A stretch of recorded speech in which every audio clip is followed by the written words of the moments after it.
Hello and welcome back, everyone. Sorry for the technical difficulties. They were technical, and they were difficult. It actually took us quite a while. Just restarting the router didn't work.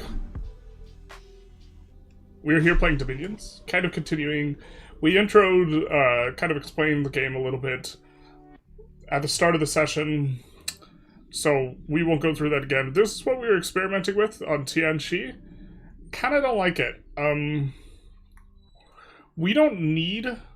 Having this guy awake seemed really unnecessary and not very useful, because he can't really help with the expansion himself that easily. I mean, he could help out and decrease damage, but I don't know if it's worth 150 pretender points. Wasn't using him for the research immediately. And our scale troops, I think, are what we want to expand with anyways. So we're going to take a look at Tianxi again, but then we might switch around to something else, depending on what people are into. Hey, Sync. How's it going? So, also, hey, Anon as well. But let's take a look at... Also, the premise, I think, is maybe just too cute. The idea that we're going to have our blessed units explode into fireballs and then have protection from those fireballs.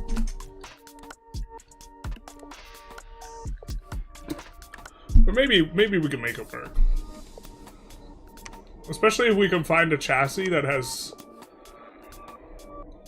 3 different base things. So let's try and take a look at that. With 3 different, like this might work for us. Or this. Where we don't have to spend extra points, and maybe we can use this to sort of get ourselves a decent chassis for doing other stuff.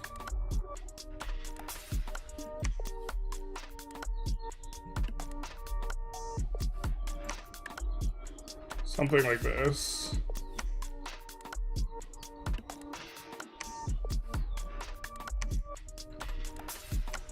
And we just go for Dormant Pretender instead. Could also grab a statue, which has cheap additional paths. I think that if we're having a Dormant guy, it doesn't make too much sense for us to use a Beastie or to use one of these guys. I suppose we could use one of these guys, but I'm not sure if they're really solving a problem. Hey Graph, how's it going? Hey Brandon. Thank you for the welcome backsies. I think that we get extra arms here with this guy. He has a... I think we get extra arms here as well.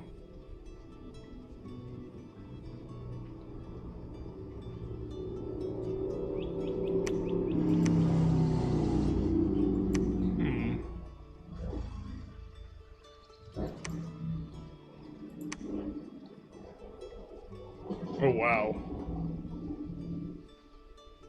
144 life on the mount with size 10.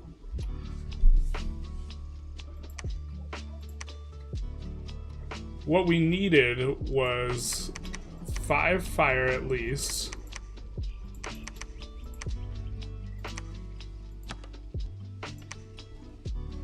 And then we needed heat or a death explosion.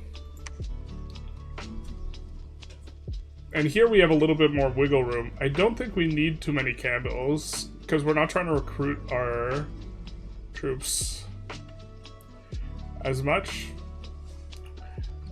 And so we get to have positive scales. Generally, positive scales.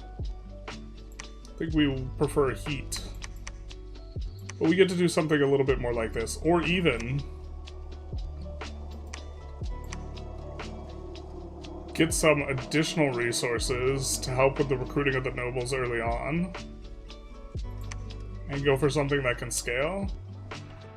I imagine paying for a couple of candles is cheap enough that we could do something like this. Did the Pancrator strike you down? He did. And this will maybe be a little bit better. This still feels like an ungodly meme for a spell that's not going to come online until Conjuration 7.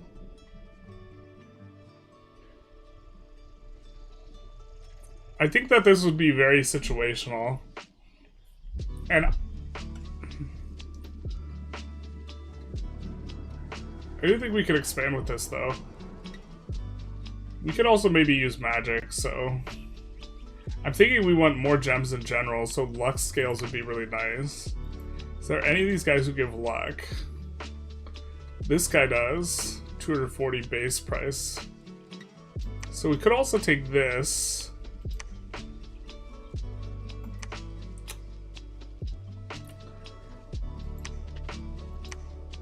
And have the idea that we're gonna go...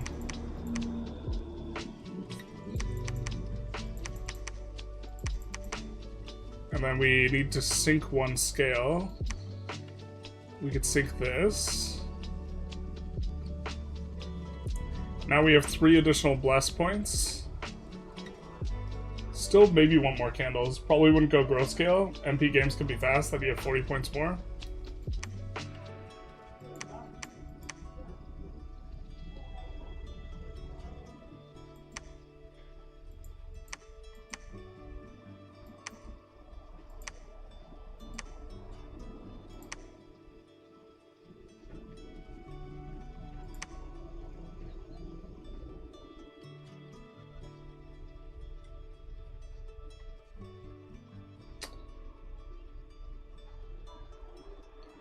Take a couple points of reinvigoration. Righteous Wrath is the funny one.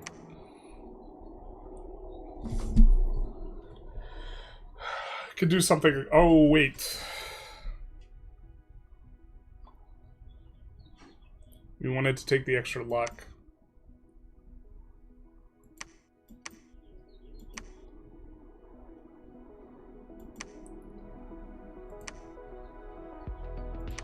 That was the entire point.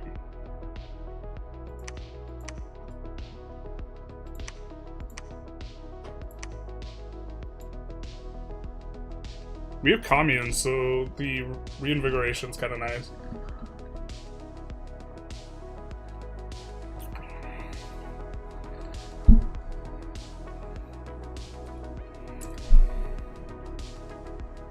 I don't know about how you feel about leaving this at 3, though.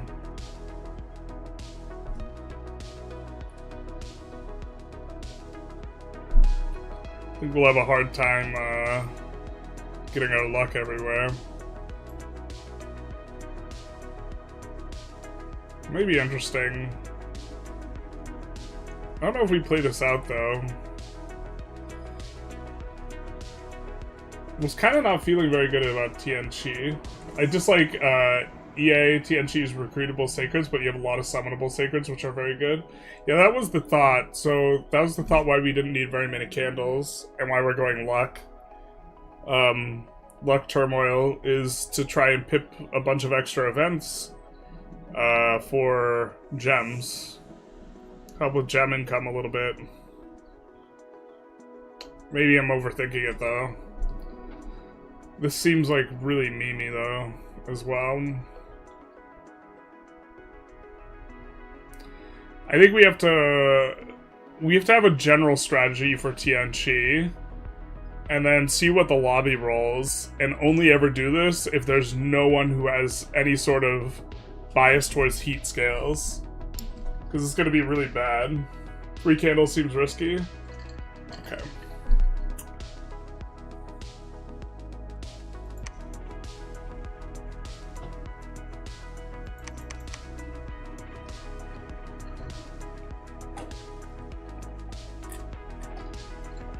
Having 4 Astral also seems a little risky.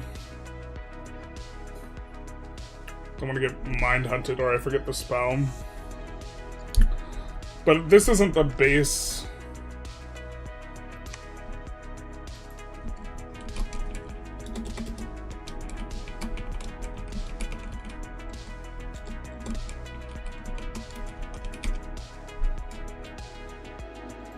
I think we have an issue with we just don't get to do our thing for like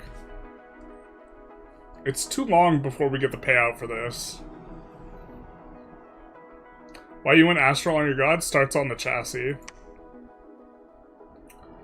Why you want astral on your god.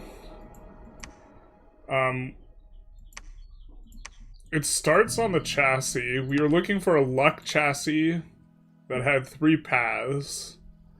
That was a god. And the luck we were looking to get a little bit of extra gem income out of. But maybe this is unnecessary. And then he already has astral. And then we wanted 3 paths. So this guy only has 2 paths. Because 3 paths would allow us to add the most amount of bless points for the cheapest. But I think I like the idea of taking this guy a little bit more anyway. And we just have less luck. Because paying for the luck, like, the payment for the lucks didn't quite feel right.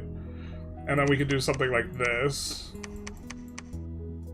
Well, we still have astral on this guy.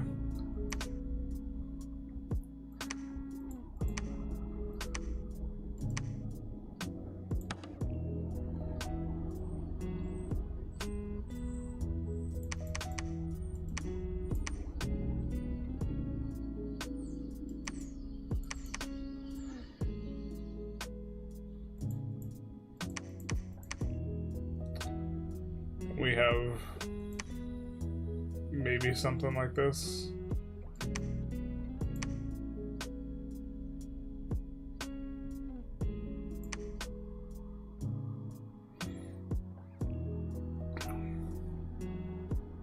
I don't know if we have commander issues, but we could take something like Arcane Command.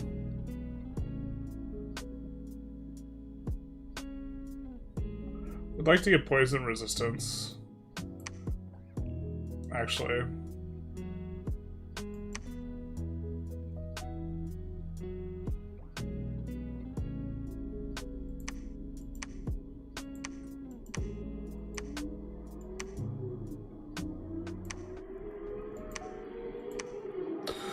Oh.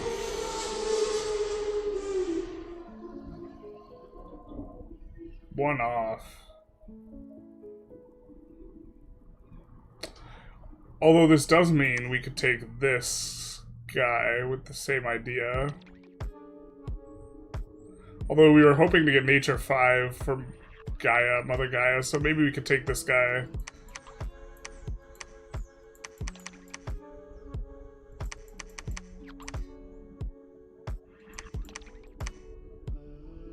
Oh, but then we can't get the poison resistance. Because we have a ability to cast Foul Vapors.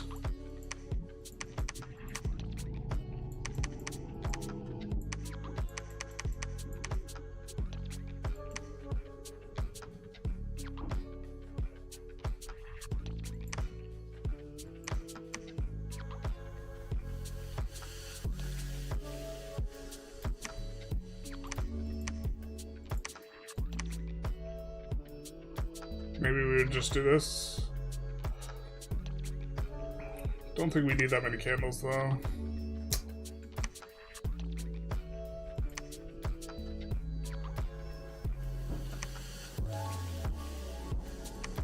Something like this.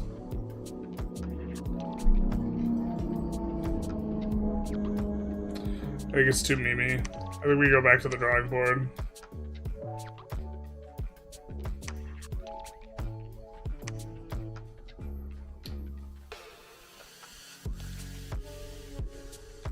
Offstream expanded with this guy a little bit, and that one actually pretty well for an Awake Pretender for Pyrene. I think in general we don't have that much trouble expanding as Pyrene, or we have like a little bit of trouble. The trouble is of a particular nature though, which is that underground expansion you just have things you hard can't expand into, and you just like ignore them.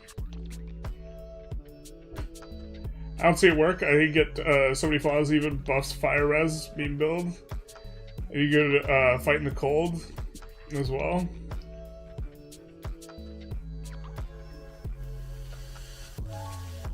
Yeah, no, I recognize that it's basically a meme build. But this guy could expand on his own. We were thinking that this is kind of the baseline of what we were going to be using for Pyrene, and kind of lock this in a little bit, except we're going to switch the scales to cold and switch drop, I think, 1 magic to drop a sloth as well. Oh wait, taking this but changing around the scales a little bit. What was the plan with Pyrene? To go for something scaling a little bit. And then have a bit of flexibility also, where we could swap around some of our bless points if necessary. And then this is kind of what we worked out for Kailasa.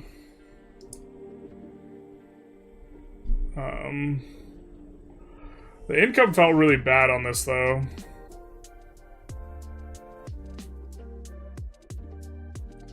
Probably because we're throwing all of our income scales.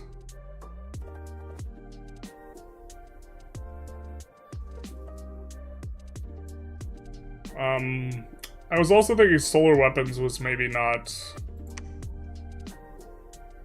cutting it, or really pushing the needle enough to justify the expenditure. Just be like a pile of bones. Just be a pile of bones, bro. So you could run it by chat and see what they maybe want to take a look at. Other civilizations I was thinking of taking a look at was actually a little bit less on Arco. I remember really liking Sauromatia before, but I like honestly can't remember what they do. I think that their main thing was like they just foul vapors the bejesus out of people, and now foul vapors is a lot worse. And we don't have anywhere near the requirements to kind of spit that out consistently. They're really good scales troops. Mictlan gets a bunch of additional bless points, so they get to have really strong sacreds and have strong recruit anywhere sacreds with this. But isn't this just an easy mode version of Kailasa?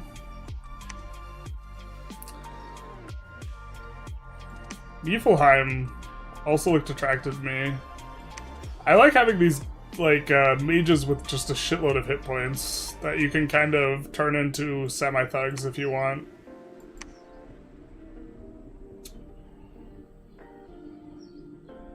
I have a very stupid Eli Kalasam build, if you want to try it. I don't really like Caleb that much. But lay it on me. What's the idea?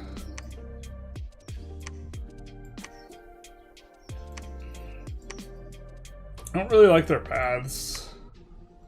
Just like a ton of air, if I recall correctly. Like, the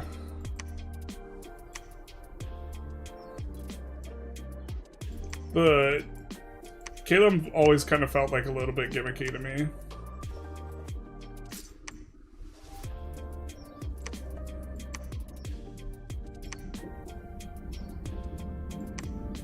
Are all of their sacreds recruit anywhere? Or do they have any recruit? No, they don't have any recruit anywhere sacred. Be the island merchant people, Women Republic, or something I forget about them. Veritos? All Bless, Reinvig, Enchanted Blood for EA Calum. You slowly expand. Research Earth 2, Astral 2, and Thug expand with Eagle Kings. Evocation and Alteration 1. All Bless, Reinvig, Enchanted Blood.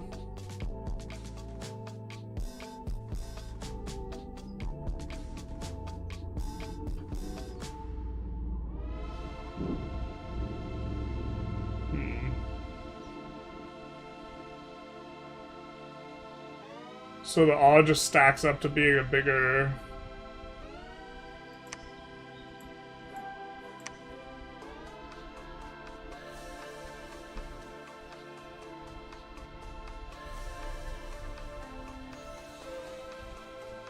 Isn't fear more effective to use if you already have awe?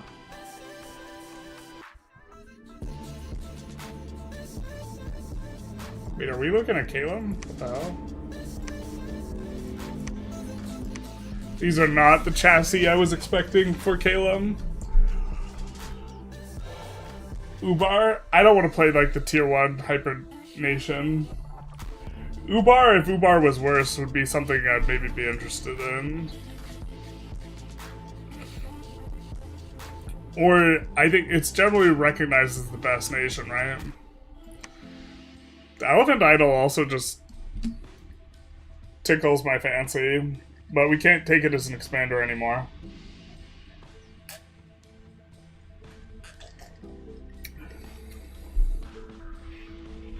That's how we played Kailasa before. But now you can't take it a wake. This is the pile of bones that chat was referencing for the rest of the class. Either you like air magic or you don't like Caleb. EA Arco is OP. Have you considered trying faction with strong sacreds? Well, yes. That's what we did with Kailasa. We went with this. Either you like air magic or you don't like Kalo. All is more effective to use if you have fear more like it. I'm not sure the consensus on the best E8 nation. Well, the YouTubers. I think I looked at 2 tier lists and like Ubar and Hinam both looked really good. Based off the YouTuber.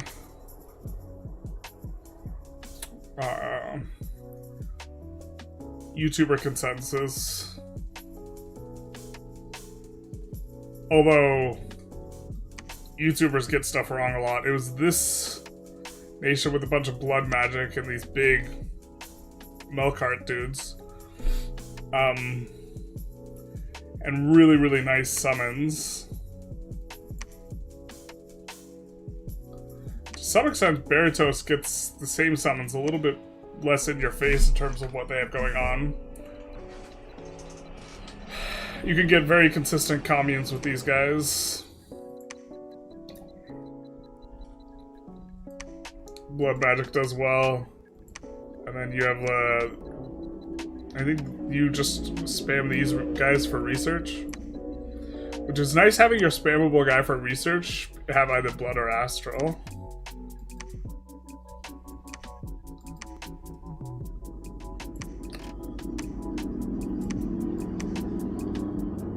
But I don't know, a little straightforward. I remember really disliking the fact that if you don't get a waste as Beritos, it feels really bad. Like, you have to get a wastes location.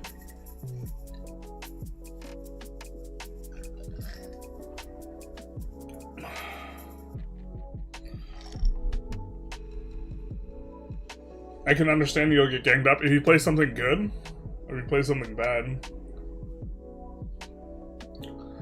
Muspelheim, Tien, Femoria, Vanheim, and lately Russ and Yomi. Beritos is considered second rate at this point, just a bit behind compared to the other factions, which are stronger out the gate. Yeah, I forgot how we expanded with Beritos. I remember trying to make their sacreds work. I think I might have taken larger on their sacreds. Which, it's funny once you get, I mean, it's nice on this because we get like 30% extra life, right? But,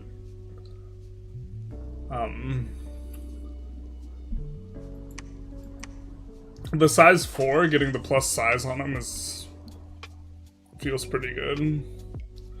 I really like earth magic though. Generally. And so that's a little bit more limiting. Like, Mictlan would otherwise be something I'd be interested in, but they don't get earth magic.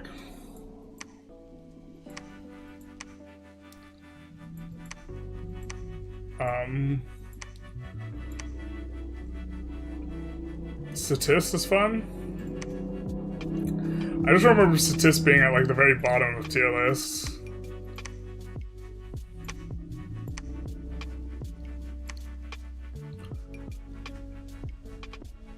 kind of like death magic too. Maybe we're looking through this the wrong way though. Maybe we need to look at it from the magic paths perspective. Probably.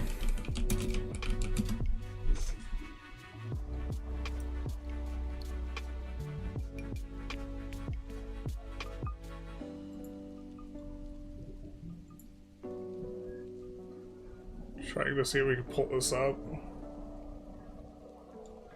I'm looking at community made tier lists on the Discord and honestly disagree with a lot of it.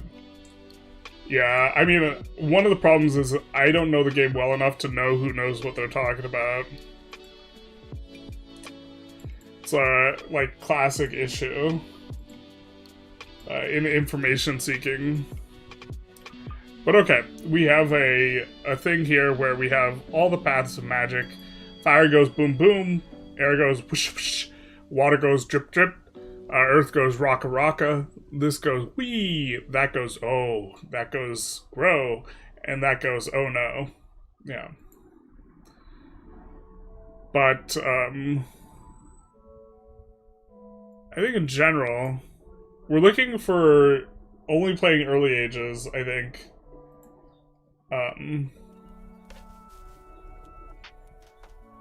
Even among the experienced or veteran players, there's some disagreement. I kind of just assume that they won't be off by more than one full tier very often.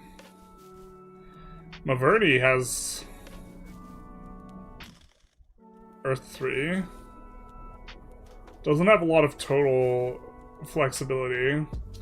I was really liking the way Pyrene was playing, though. Agartha is another nation we were looking at. I don't think I've ever taken a close look at Maverni.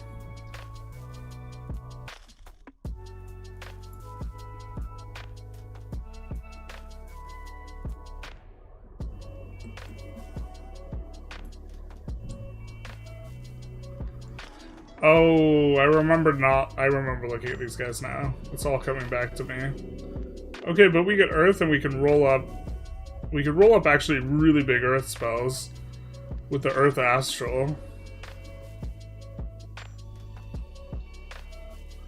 And then also we have Priests with Astral, which is nice. I think Pyrene is underrated. Pyrene honestly felt so much stronger than Kailasa. I was thinking I was going to play Pyrene for my first multiplayer game. We could take like another look at Pyrene. Pyrene, it just, yeah, I mean, we could take another look at him. I was feeling like maybe we wanted to, I want to try and understand the other stuff better, but I think I remember not liking the Boar Warriors for some reason.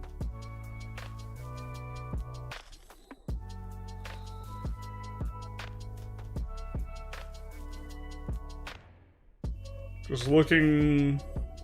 Protection 12. But, yeah, I really enjoyed Pyrene. I wish Pyrene just had a few more tools. Like, Pyrene doesn't have... I think Underground is really good if no one else is there. If someone else is there... you have... issues, maybe.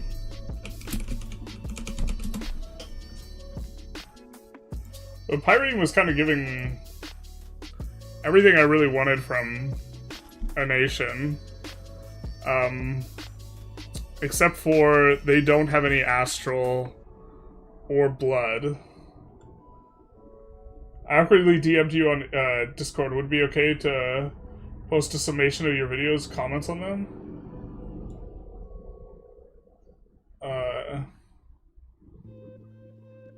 Yes, that would be okay. I won't necessarily, like, pin it if you were looking for a guaranteed pin, but I don't have a problem with you summarizing in the thing.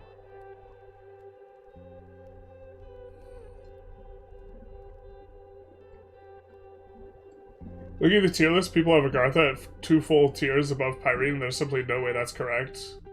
What draws you to EA in particular? I just want to... If I'm trying to learn the metagame and trying to understand other nations, it's easier to only play one age. But initially it was, oh, this is the more magic-y ages. Tier lists are always hard. You could be the best nation, and when 3 people dogpile you, you probably lose out. The weaker ones fight it out. Yeah, the way I look at it is... Being spooky in multiplayer games is really bad. You do not want to be spooky. You do not want to be playing the scary guy. Because people respond to fear. You want to be playing something that's resilient, scaling, flexible, and most importantly can conceal strengths.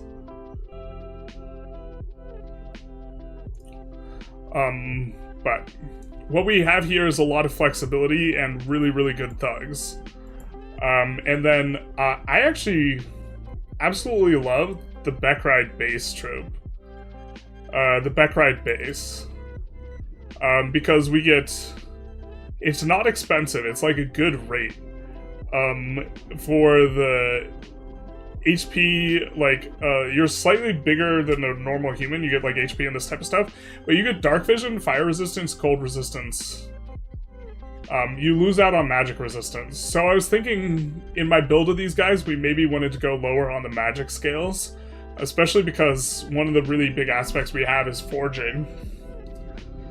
Yeah, maybe it's easier to talk about it in-game. Actually. Because I was really liking what we were getting from Pyrene, though. But, okay, we have less magic resistance, and we have, like, low prot. So maybe taking magics... Actually, maybe it's easier to talk in through here.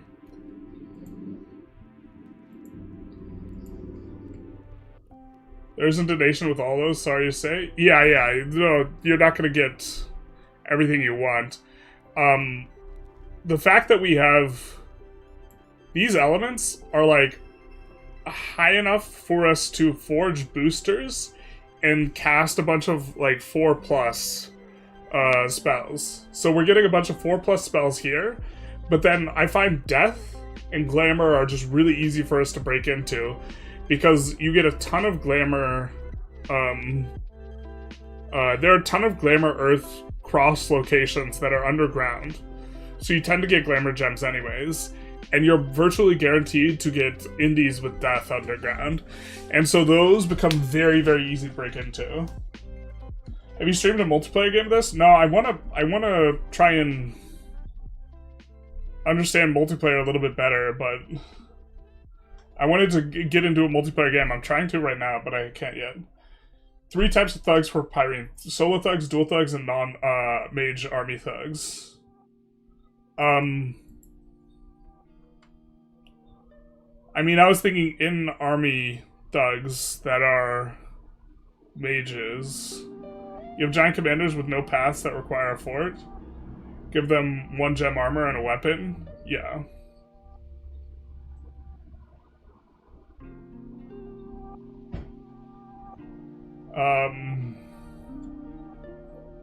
Yeah, you're talking about these guys, the Tartalo. Yeah, some of this stuff's maybe not as easy to kind of take a look at. But I've been really enjoying, like, the tools that we have.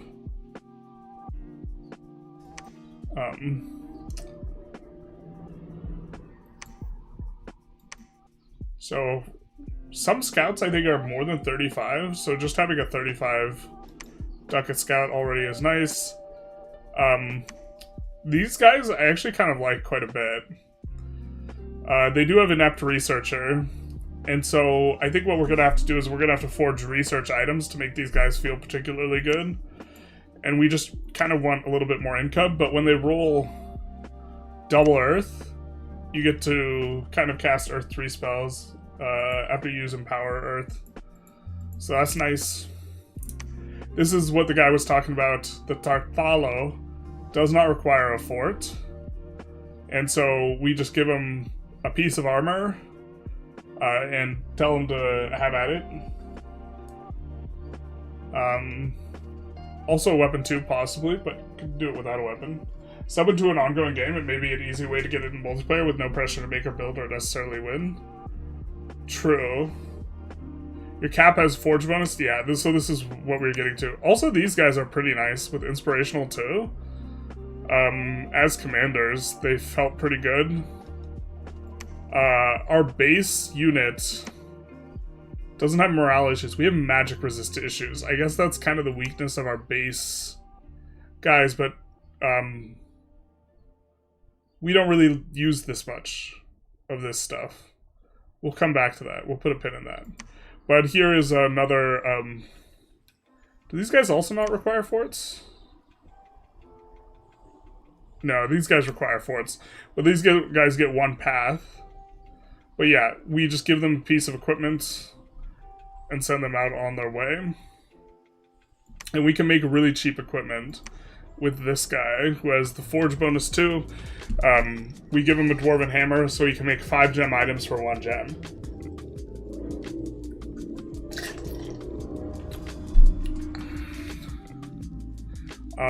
And then we're already pretty good on the resistances. They have a ton of health.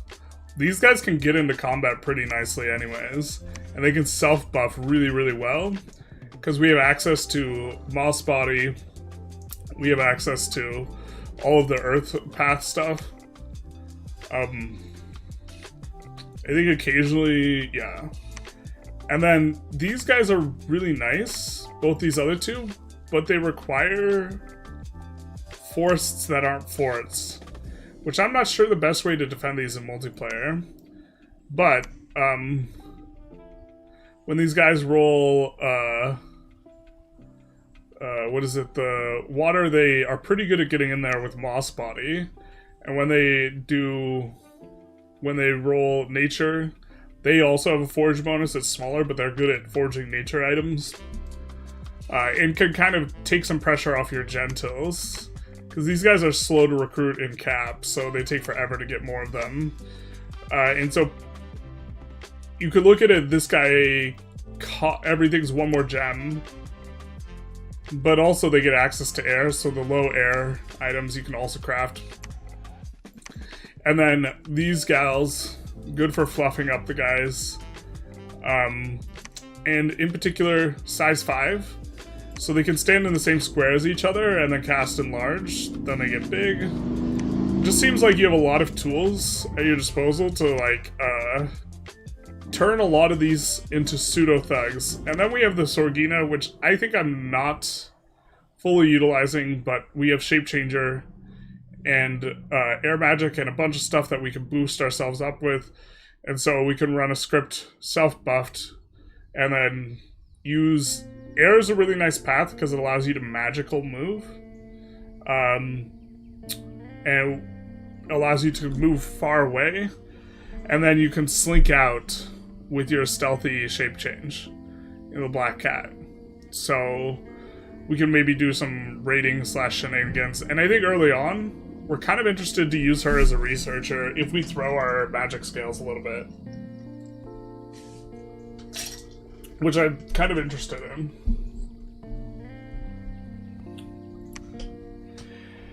And that kind of brings us to the troops, and we have these, like, chaff line of troops, which have pretty decent damage club, and then sticks and stones, and so these guys will be good in some instances where you just want to, like, against glamour guys for popping glamour with the sticks and stones, just massing them. Not the very best. We also have guys with nets.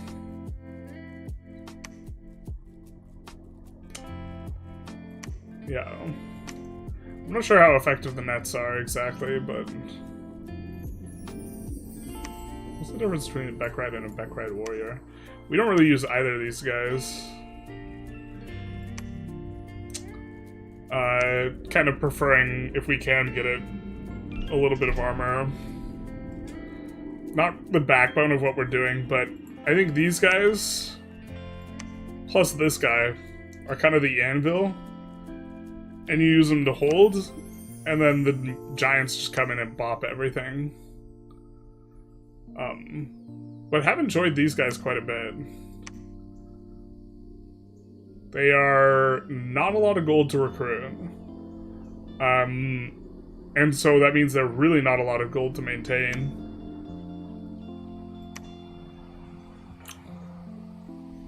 They do have bodyguard, dark vision, cold resistant, fire resistant. But they have pretty good defense skill. Pretty good, it's decent prot. Iron weapons and armor. I don't know, generally been kind of happy with these guys. But main idea is this guy has a 34 damage club with 22 strength, and we just chuck them in. They're expensive-ish. And they die really easy. But with size 6, they can displace size 3 guys. So you put these guys in front, and these guys just walk through. Again, low prot, but these guys are the hammer. And so...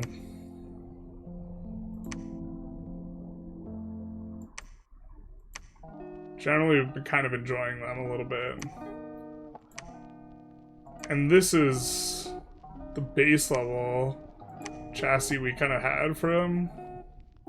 Let's actually...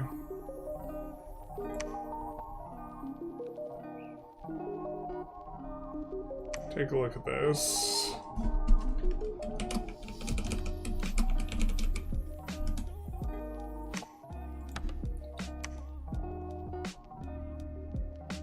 I'm getting deja vu.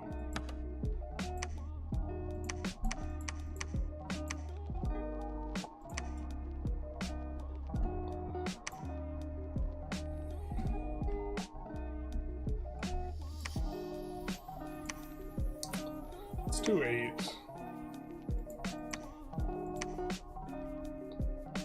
And then load. So this is what we were looking at for our pretender after like a lot of playing through. I think we've talked about this a little bit before. But I was thinking that maybe we don't take magic, because we have a lot of reinvigoration. Making spells cheaper is maybe not something we're interested in. It does make our research better, but we could do stuff like this. And maybe this is a better kind of thing we got going on here. We don't really need the productivity, but here we have gem income here.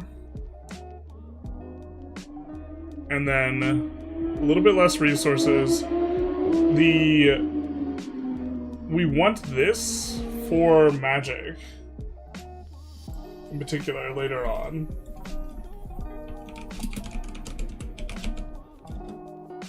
And let's kind of take a look back into this as we hear the sweet nothings of the loud car outside. So we have good access to these 4 paths, and that's kind of it. However, underground, we will get access to death, almost certainly. Astral, very, very likely. In one. And then also there's a lot of cross paths on... or there's a lot of magic sites that are Earth/Glamour that you discover with Earth. So we're going to get Glamour gems as well. So really what we're missing, fundamentally, from our ability to like generate a decent amount of gems and research is fire, blood, and that's kind of it, as time goes on.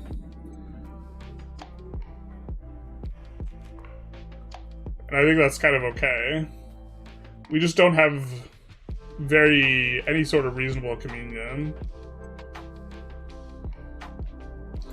But that kind of brings us to the pretender, where I think that we could maybe make some changes here. Really enjoy strong blood. We can cut this just for poison resistance, but since we're going to be casting Foul Vapors as part of our strategy, we need some poison resistance thing here. Something we were thinking of is if there's an Ubar in the lobby, we actually won't take Blur. But the Blur effectively gives 2 defense. We could take True Sight instead. That would involve us going over to Fire, which is not the end of the world, but we'd have to figure out which magic path we want to cut. I really do like Heroism, but we could cut the Glamour. That makes breaking into Glamour really difficult, though. So I think we want the Glamour. We could cut the Blood. Blood Surge, honestly, it feels really good when we roll it on our... When we're using our Gentils. When we're using these guys as thugs, and these guys as thugs, and they get a kill, feels really good to get that +3 attack, +3 defense, +3 strength, or whatever. But we could do something a little bit different.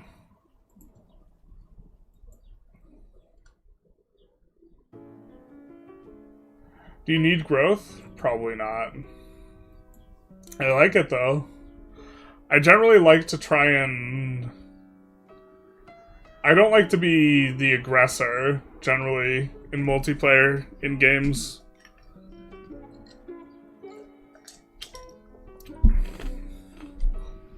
I prefer having inevitability.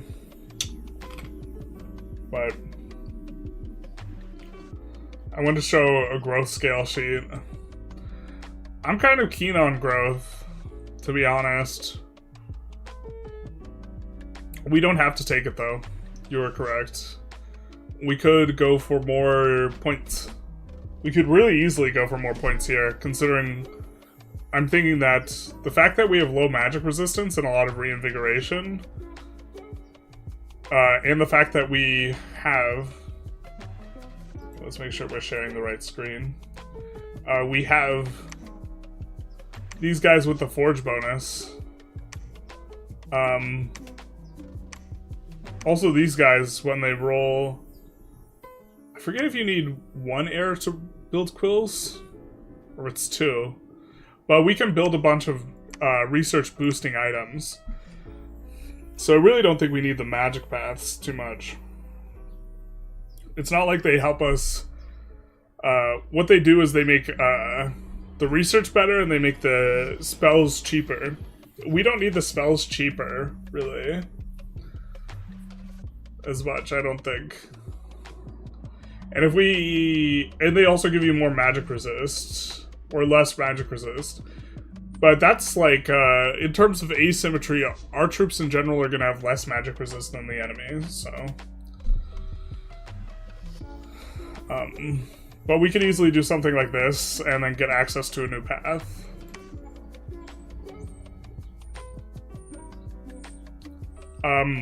Wouldn't hate to get Fire 3 in here somehow. I'm not sure how we do that, but I was just thinking... Maybe... something that's, like, defensive would also work really well. To be honest, the reinvigoration's really nice, because if the battles start to go long, our troops... so for every point of encumbrance, your troops get...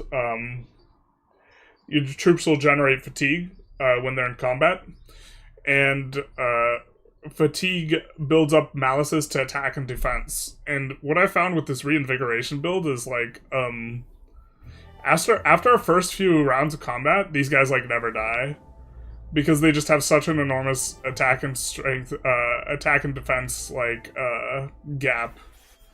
In addition to just being decently survivable, they just become complete, brick walls. And that's good because these guys are glass cannons and they get squishy.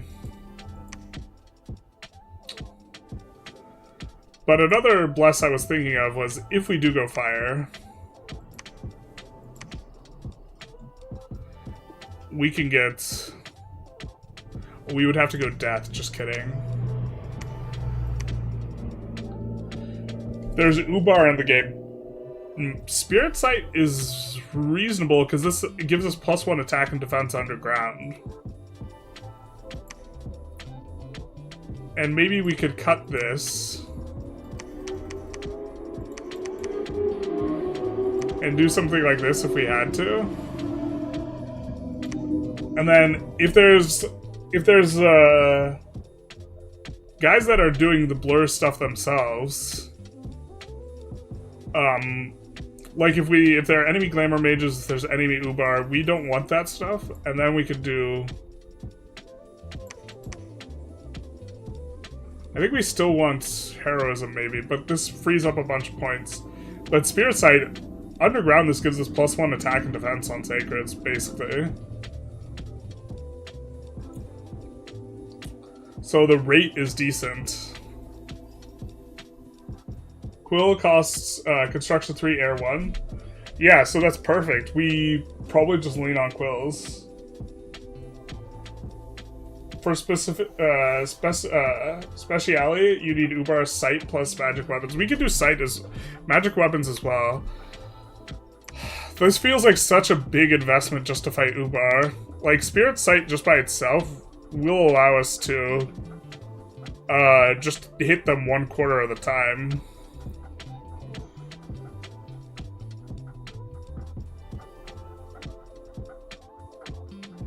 But yeah, ideally you want both. I think one of the things with Ubar as well is we're gonna forge a bunch of the salts and have in-army thugs a lot as a way to deal with it. And the Spirit Sight.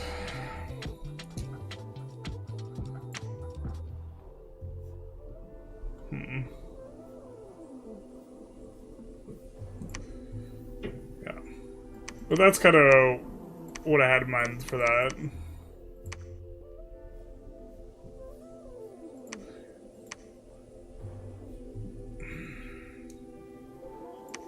But I was also just thinking that maybe defense 2 in some spot would be better than Blood Surge. We would have to go this for that. But we don't... Increasingly, it's felt like we don't absolutely need the blood. So let's just go this and think from here.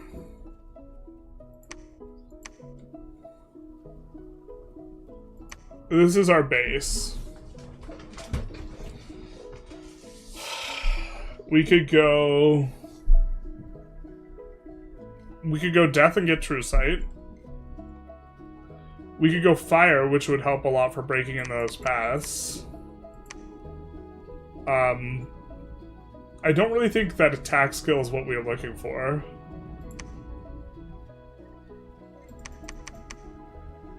We could go water.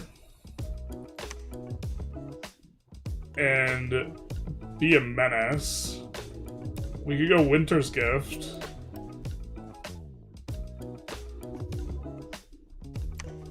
As well, but we could just go like this.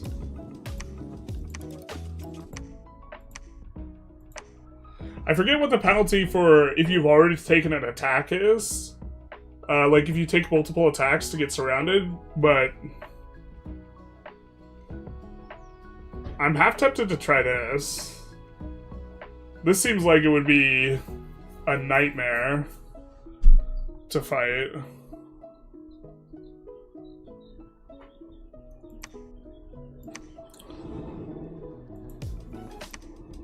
Because if you don't have true sight, it's effectively +2 defense. So +7 defense.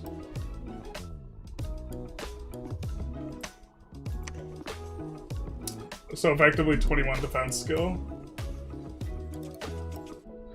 Hey Lee Wolf, how's it going? Stream's been going good. Forgot about the salts.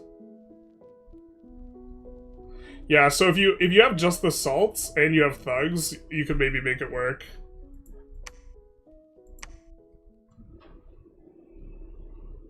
Can we also do this? No, we can't do this. We would...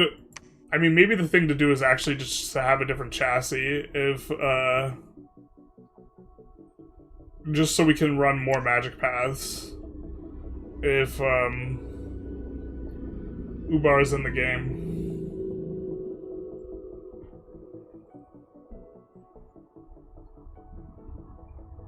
I mean, we could try this.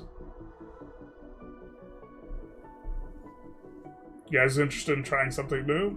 Try something new.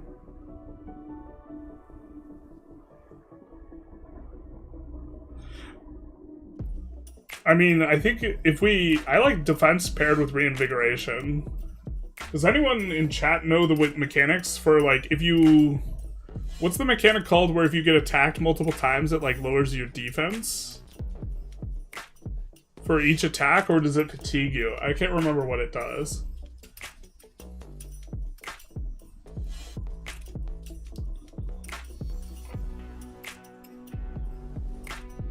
Are we building an anti-Ubar? No, this is in general. I think if we're fighting Ubar,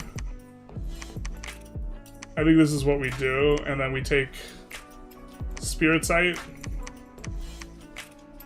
and then we lose Blur,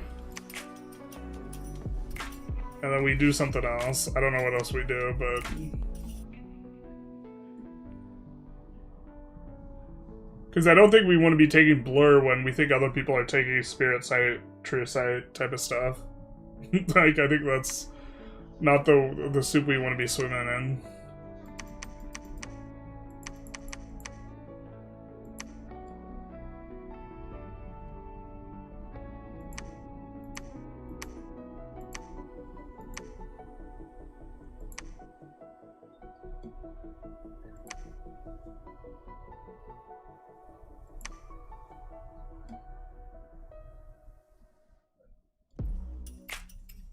Oh, we did one poison resistance too.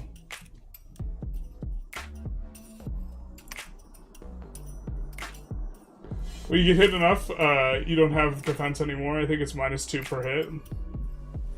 Only when you're surrounded.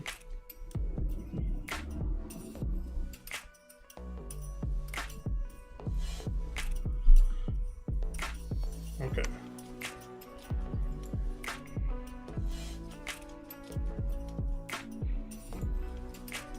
We can do this. This seems interesting.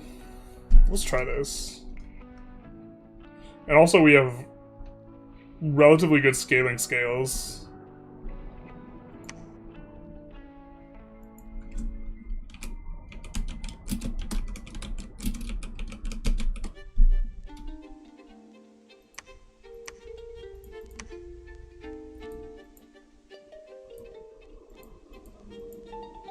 These guys should be very difficult to kill. We'll have to think about what we want to do also if we're going death for the Spirit Sight. And maybe it just involves changing the chassis. I kind of do like this chassis a lot for what we're doing here, though. It seems like just the right amount of,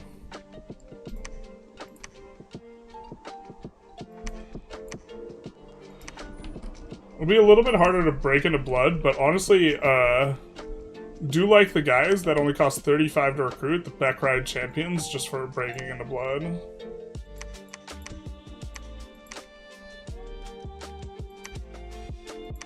Oh, and already our scales feel so much better. We get, like, kind of a way better spend down here.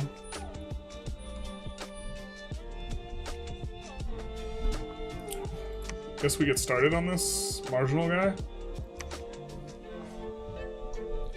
But here's the part about Pyrene is, if your underground rolls funny, it's like really rough. Ugh. Let's try and play this. I think that this is like a reroll though. Okay, so we just have to expand this way. Fair. Alright, we will recruit one of these guys. And what I've found is, not these guys, the clubmen.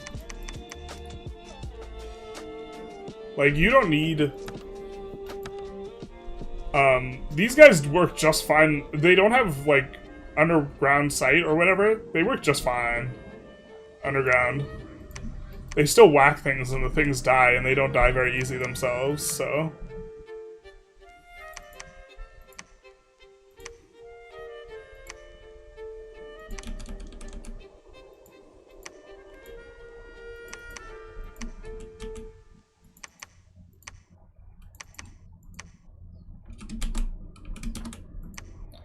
And we'll put these guys in front and these guys in the back.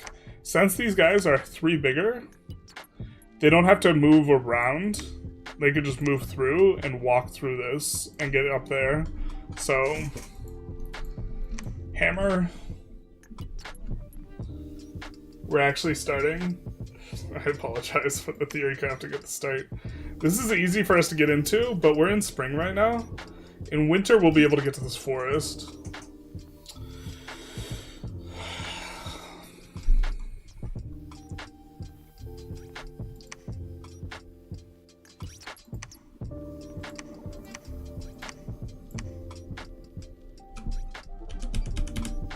Alright.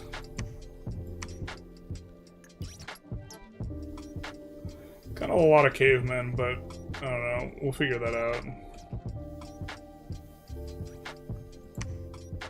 No troops lost. You can see our guards get a couple kills, but most of it's the Myru warriors. And we can show the pattern we're talking about. Can you not get boats? We have... I think we'll just wait for the freeze, but... Also want to make sure that the back rides aren't too far in front.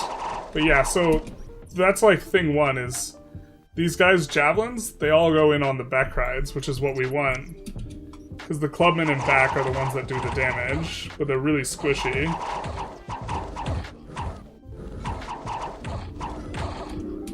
Tail ones are weak anyways, but...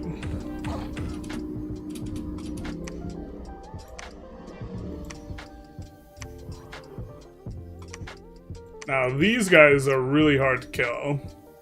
So, there are versions of roles where we just, like, can't do anything. This we can actually expand into. Not with this squad, but...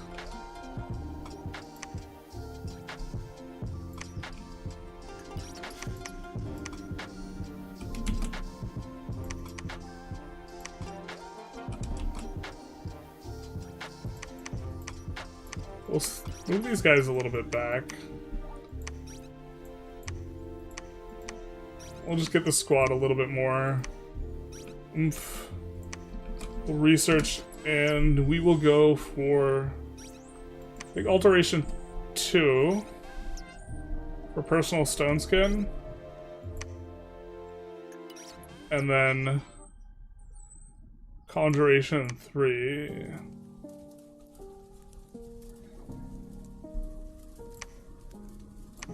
Because I find usually these are the only guys we use early are the Earth 2 guys.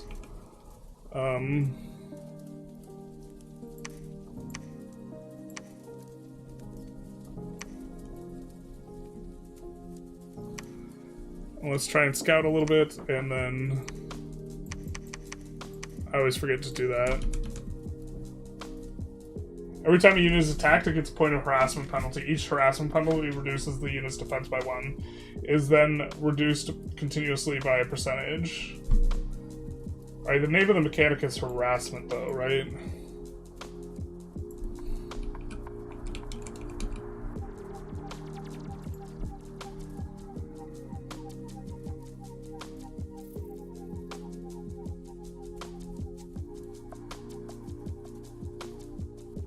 Penalty goes down quickly if it's high and the unit's no longer being attacked.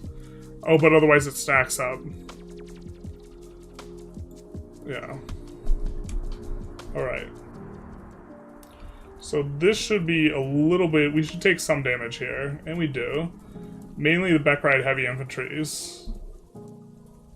That's good. We only lost 1 Myru warrior and only 2 guards. Expecting to take casualties this round. Let's take it a little bit slower.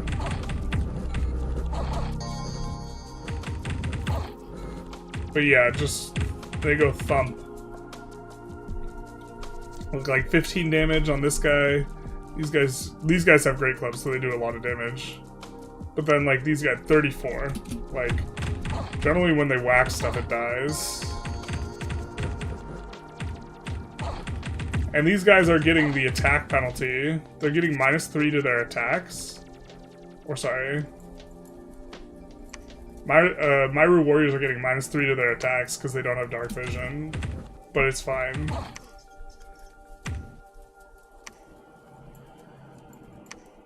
If we had a better way to give them vision, that'd be sweet.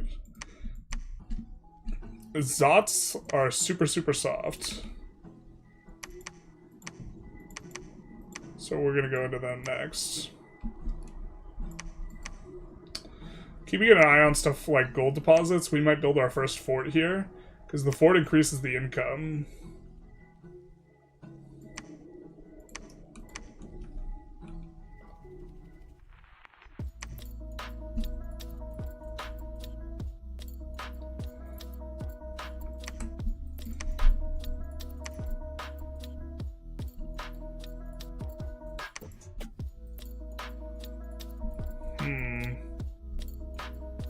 So this is a pretty bad general, but I think we're gonna try and play through it.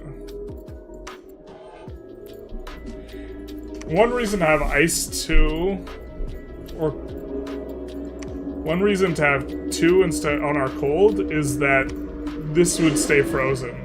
Holy loud car. Much outside.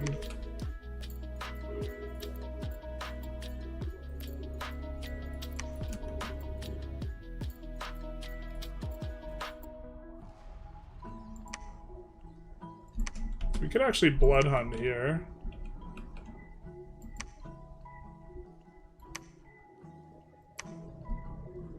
Do trogs trample something that's not...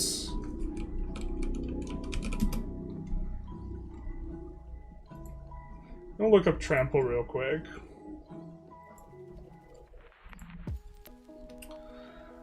Five plus 2 times trampler size unpaid armor protection damage when traveling through a unit.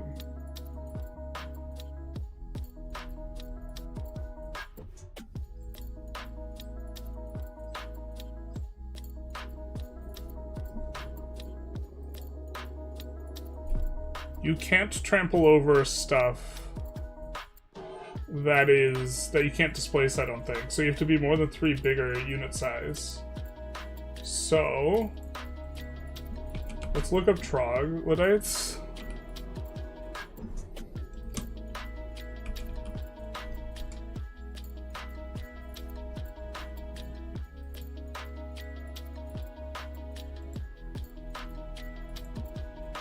Okay, so we have this here.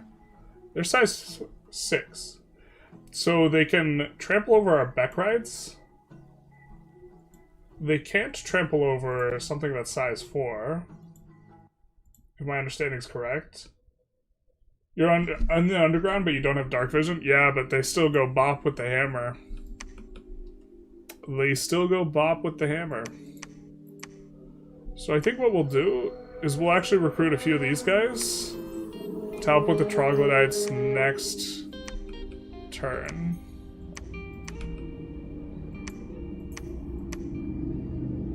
Let's actually recruit a lot of them. I think this will save us a lot of Beckride casualties.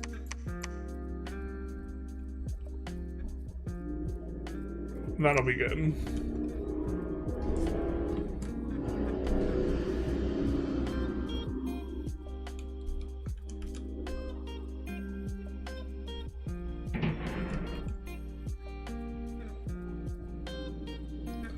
Like, it seems way less straightforward. The Zots are just super soft. They drop in and die.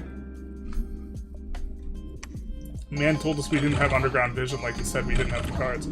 Yeah, so, like, I mean, we have to roll to hit, but, like, when we hit them, they just die. They're still super killy underground. I mean, this is what we've noticed.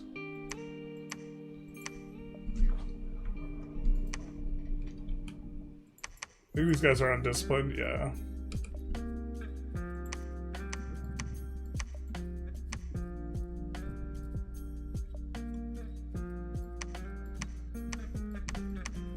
They'll receive the same buff as the Beckrides and then get in first. What is this? What do we get? Coral Blade, nice, an actually usable piece of equipment.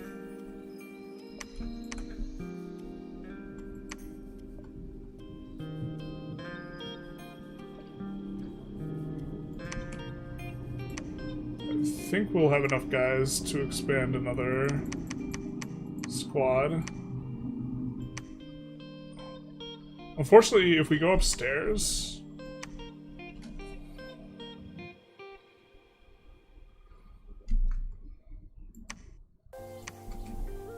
Let this guy preach. If we go upstairs, it doesn't work out well for us. So I think we're gonna link the guys together and take out this, and then take out this.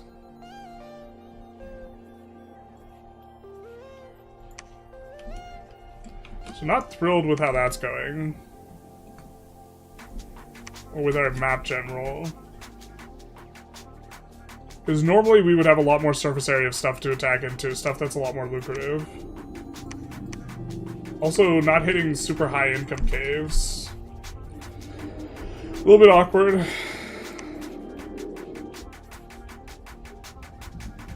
Yeah, lose all the cavemen, but that was their job. So their job is to get in first. Yeah, we should have had them a little bit further behind. Yeah, that wasn't good. Alright. Because now our guys can get trampled, but at least they're a little bit fatigued. Not very. Ah, we should have just put the cavemen... We should have put the Myru warriors in front, too. That was my bad. I think we could have lost fewer Beck rides if we did that. We end up losing... no Myru warriors. Yeah, we should have put the Myru warriors. That's another reason why we kind of like the Myrus as well, is they expand into Trogs better.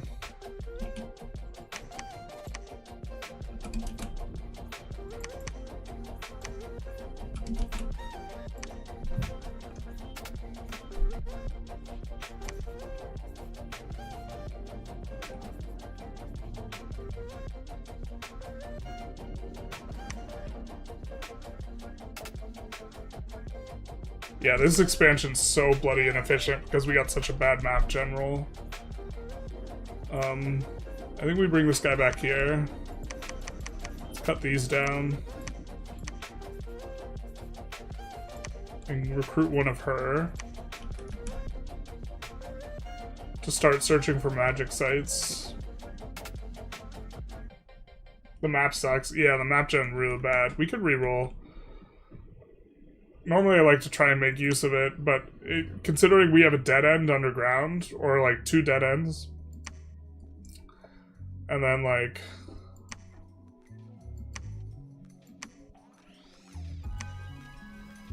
I mean, if there were no water nations, this map gen would be at least very defensible, but... We're turn 7, but the problem is we're not going to expand very well.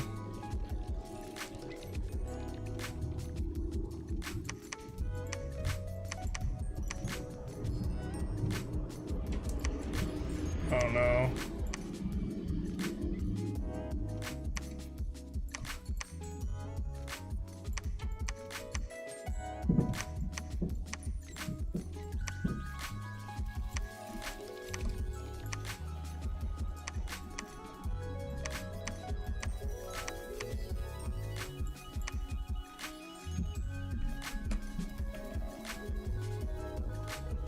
Actually...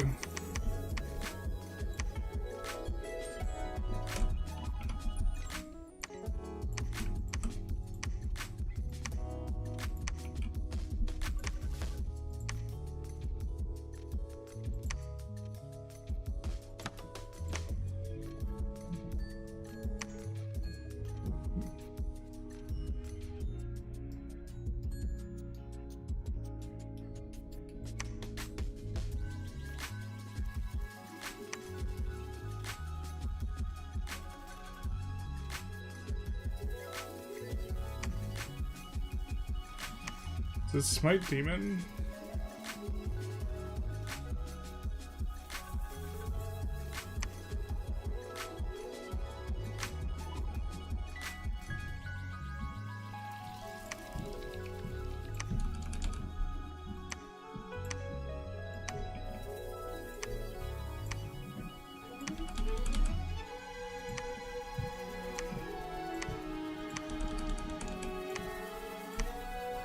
We shouldn't lose too many troops with this, but... Also, I've been forgetting to do this.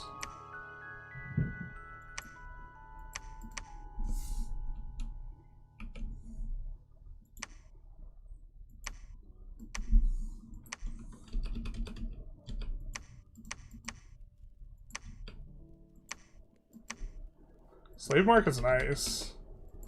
It's a nice roll. I don't think we have blood with our setup, though. A bit unfortunate.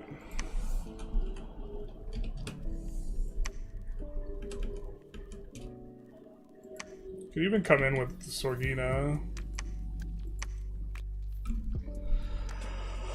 Oh, she's not going to really be that useful, and really don't want to lose her, so I don't think we're going to do that. We're just going to use her search.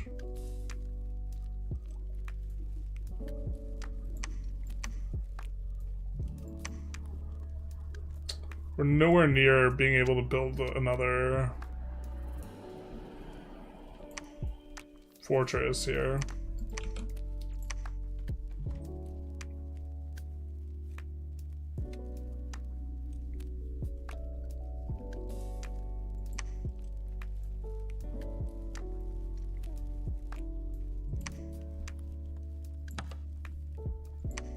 Kind of want to save up.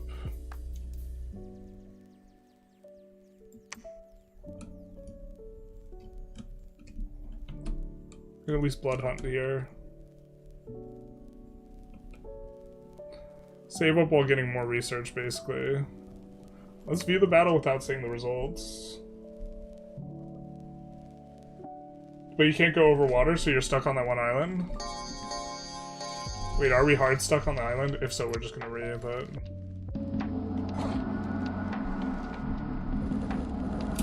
This is normally a very spooky type of thing to expand into. But I think the presence of 3 priests makes this a lot easier. Are these guys ethereal?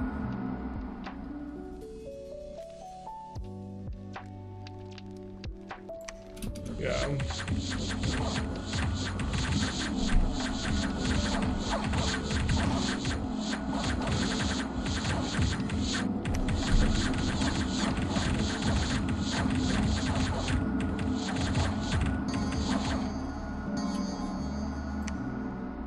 That didn't feel all that painful. Yeah, we lost a decent chunk of dudes, but... Oh, enchanté! Oh ho ho! Oui oui! No, so if it's cold enough, we can bridge this gap. So it's cold enough we could go to here, to here, to here.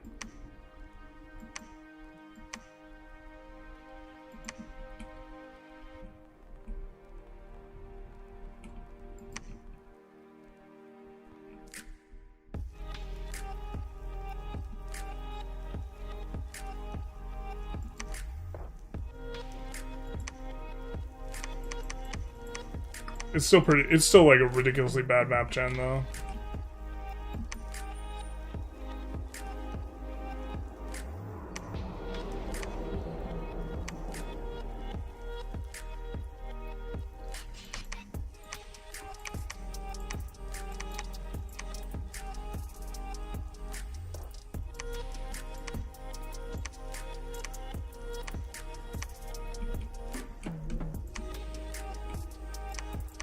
He can't make this journey without, yeah, no he can't.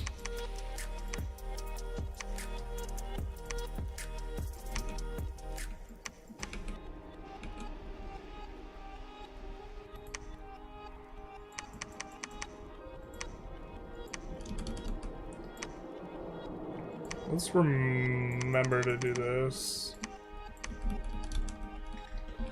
This is why I prefer pick would prefer not pick pure random caves. I feel you. I feel you. But also, if it's pure random caves, wow, we've just high rolled 4 of these guys in a row.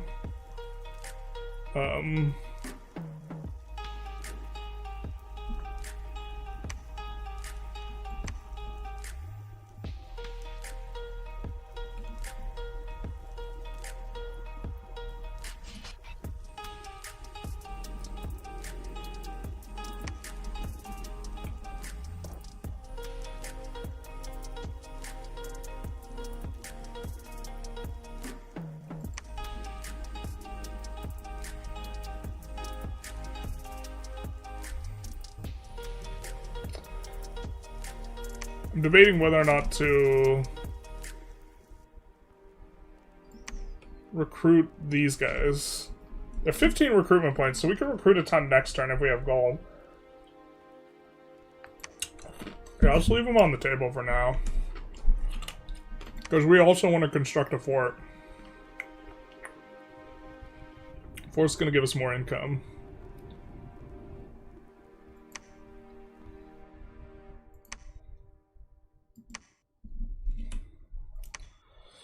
Only lose one Myru warrior. That's solid. Pegasus riders.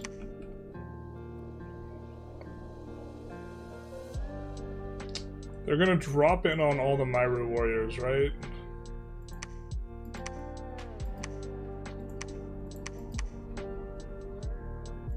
So we could do this.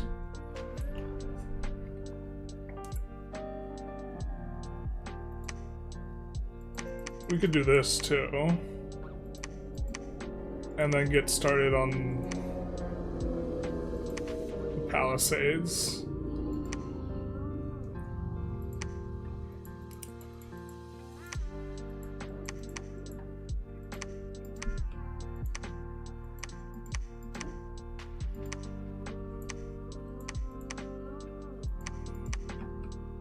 We do want to eventually get a lab up here to recruit Zots.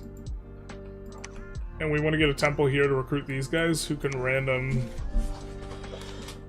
Well, we care that they can random fire. Although, it'll take like 40 recruiting of them. They are also priests, which is kind of nice. Maybe we don't emphasize that.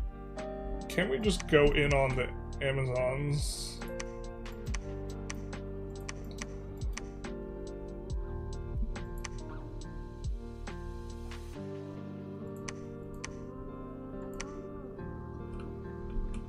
I'm gonna set these guys, two of these guys to guard the commander. Just in case they like drop on top of him at some point in the script. You get there in one turn.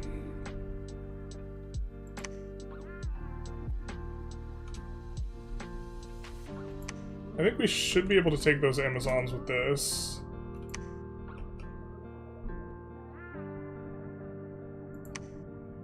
Yeah. Curious how that went down exactly. Need items to cross water unless you're one of the Viking nations. Are you sure? Pretty sure you could do it if it's frozen. I feel like I did it in the game recently where it was frozen. That guy got petrified. Alright.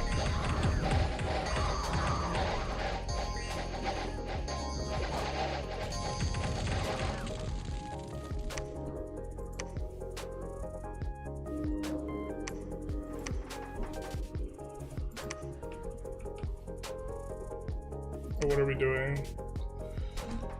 Yeah, so here we can bridge this gap, right? Because it's frozen. But now we're hemmed in, so this is like kind of an unplayable role, I think. To be fair, as far as forests go, this one's really good.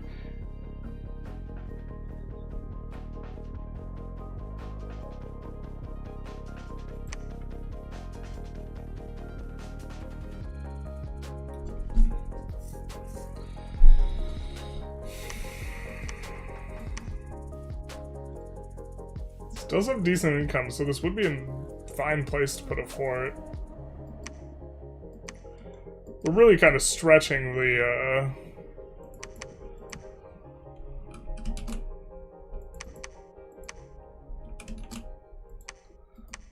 playability of this map, though.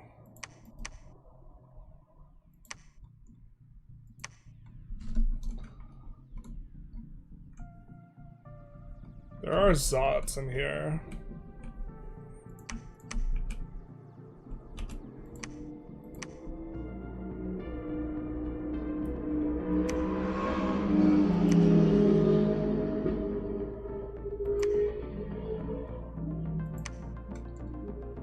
I think we can fight this. Maybe not, though. Well, I know we can fight this, and this might freeze.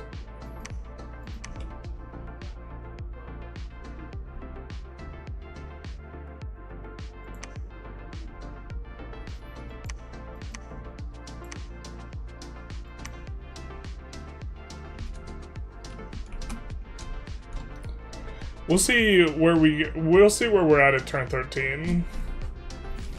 Also, if this opens up into something else behind it, that'll be fine enough for us as well to make a game out of. Nice. Hidden gold deposit. Very nice for us. There's 300 income from there. So we're probably going to put a fort there. Just an eco fort.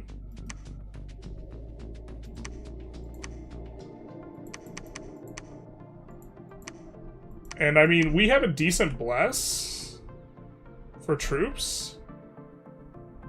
This just needs a temple.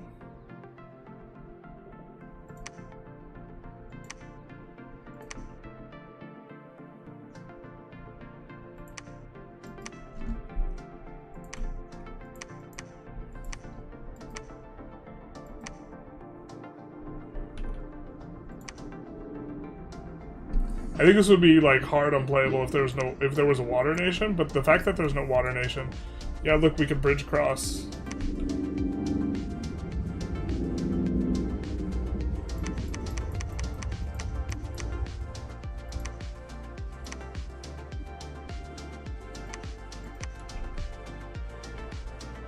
Let's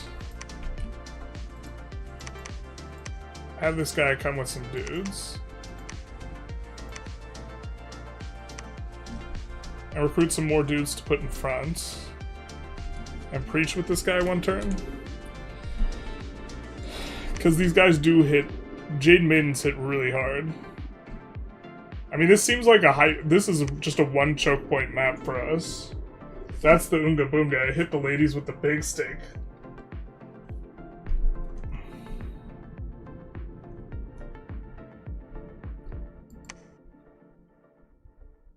Does this not count as a river? What's this? Lucky with the cold scales? This is part of the cold scales plan, my friend. Oh, there is an underwater nation. Maybe this is untenable.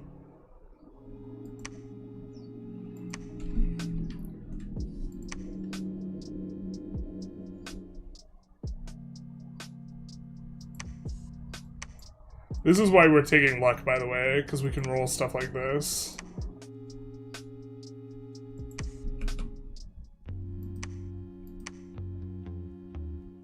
No, it's hot. Terrible.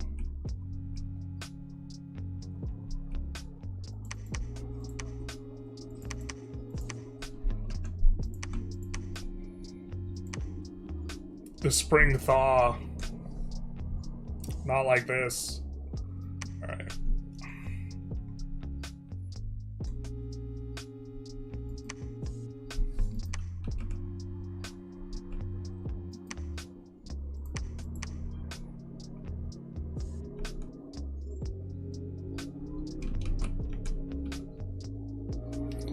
So we have one more turn.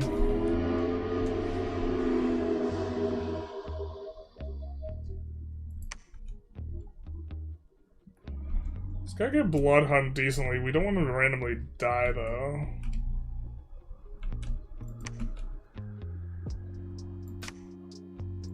What can she roll? The fact that she rolls Astral 50% of the time is actually kind of neat for us. She's Astral Wind. So now we have some type of communion we can run, but more importantly, we get another source of guys with which to put our +4 defense blur thing in. Now, that's gonna be so obnoxious going into the back line.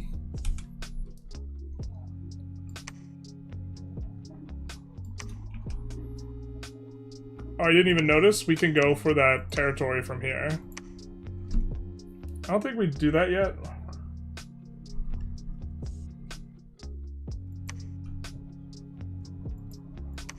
Yeah. Just went for an additional Pegasus.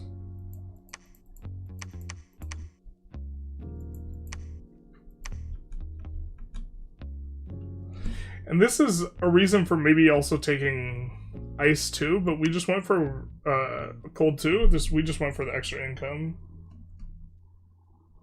Do the throne, nothing else to do, and should be easy. Yeah.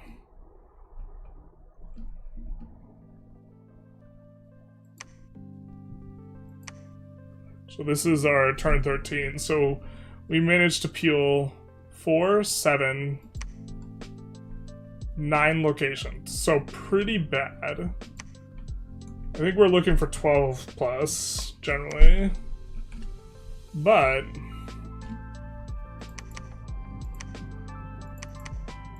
we're getting a throne next turn.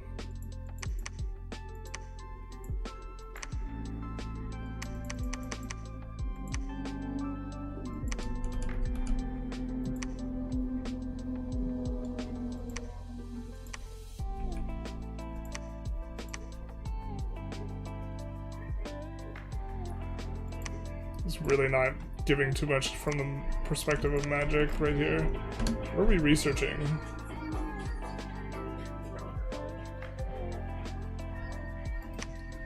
Should we have got Alt 3?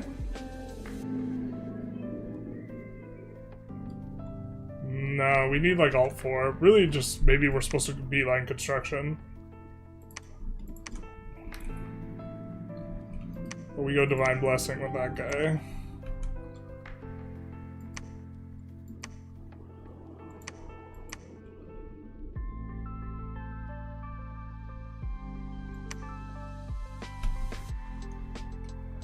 And then this guy... Start on the fort? We'll recruit another scout. Actually, we'll just recruit a champion. And then next turn, we will build a lab here. And have the champion finish.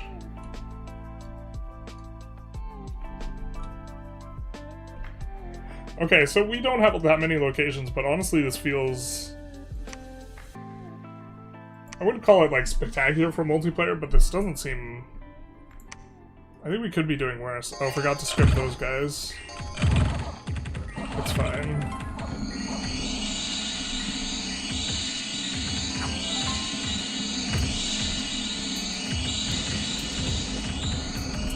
We do see some of these nature guys underground. Let's see what's going on. These guys have 6 fatigue after being in combat a little bit. No fatigue on these guys.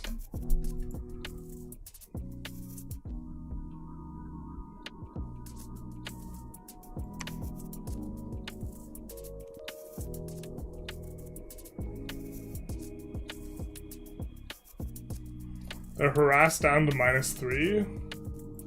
And they're at 15 defense. Yeah, I don't know. These guys seem impossible to kill.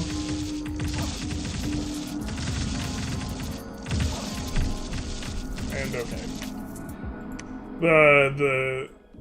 The enchanters... It really feels like you need a critical mass to cut through all the shit that they summon, but once you have that, you're in good shape. And we have a fort here. So our income should be decent. We'll build a lab.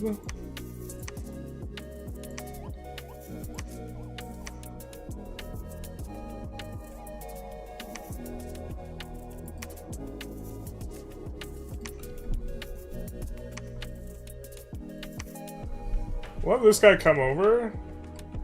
And he's gonna ferry troops. Let's get rid of some of this, though. These guys they go thunk. And they go thunk real nice, but the thunk is expensive. And then let's go for faster research. She's really gonna help us to get up the research path quite a bit. Then what throne did we get? Crystal Throne is actually... We're so into the Crystal Throne. Allows the recruitment of Crystal Mages. Makes breaking into Glamour basically free. But nothing on the other side of this. So, I mean, if it weren't for the fact that there's an underwater nation, I would take this in multiplayer. We just have to play the pocket. We put a fort here. We have 2 above ground places where we can recruit. We have access to a forest, which we really, really need. And by the looks of it, we actually have some decent income locations. We have 1 more location to take. But we have 8, 9, 10, 11 locations out of 15 per player. Got into this recently because of you, Generalists. How are you enjoying it? Ever thought of running like a chill multiplayer? I have thought about it. If I can't join one, I'll maybe host one. Bless the shiny. Thank you, thank you. Okay, so this is bad, but like I don't think this is apocalyptic. I think that there's like a route out. And there's a way that we scale.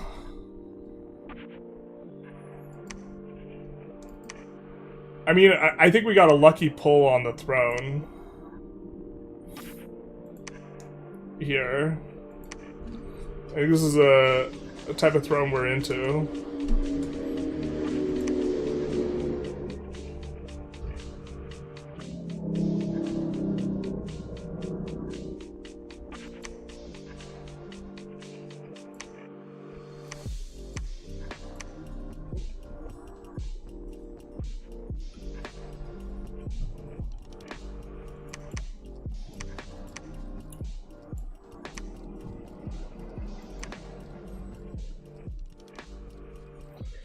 I can set up some other YouTubers if you like. I think we got 2 currently running, so it might not be right away. The other YouTubers would just crush me, like the Dominions YouTubers. I like don't know what I'm doing. I don't know if I want to play like. I think I want to play against a bunch of newbies, not. I'm pretty sure I don't have a good grasp of how to script as time goes on. Like, I think the expo thing I understand, but other than that, it starts getting rough. Just getting another Pegasus here. Do you guys want to continue this game or try and roll a better map?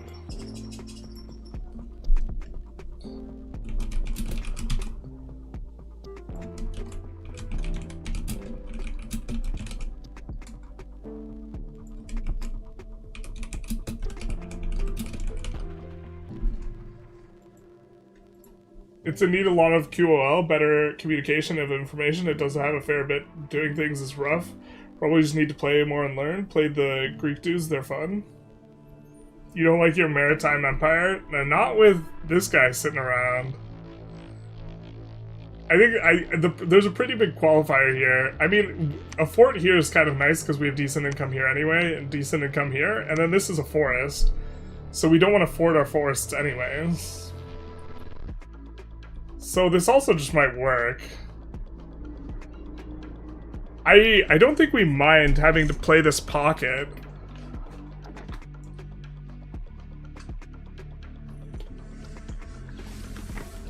But like this is when the roll looks bad. We haven't lost a ton of troops, just like randomly. We didn't lose any expo squads.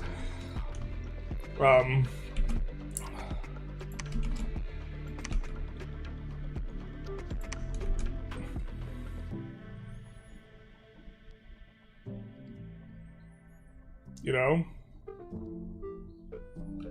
Like, a lot of things are going well.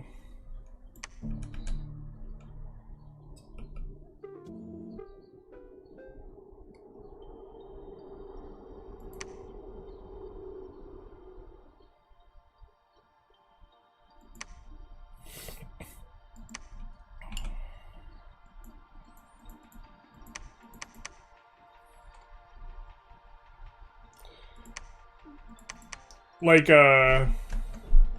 I think once you kind of understand what you cannot expand into, it helps out a lot. We could set this guy to research now. And we will just have repeat recruitment on this guy. We can roll blood, even if we don't roll blood though, because it's only like 1 in 30. We do have a chance to roll, or well, we can use these guys to help us to search for sites. This is what we're gonna do first, but also empowering these guys because they have hidden. They're adept blood searchers. So eventually, once we get some blood, which we have 3, courtesy of the slaver, we will be doing that.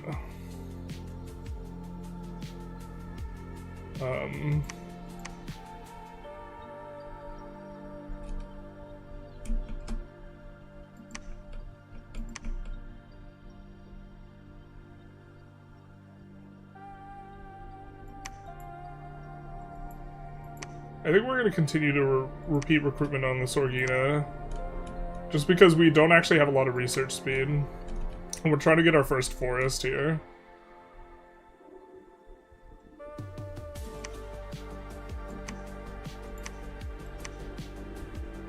I think we actually use this guy to help us expo.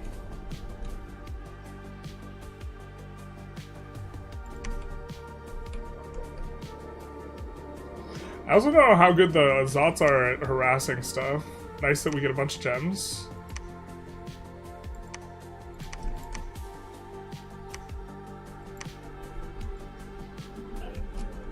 She can search, she can research.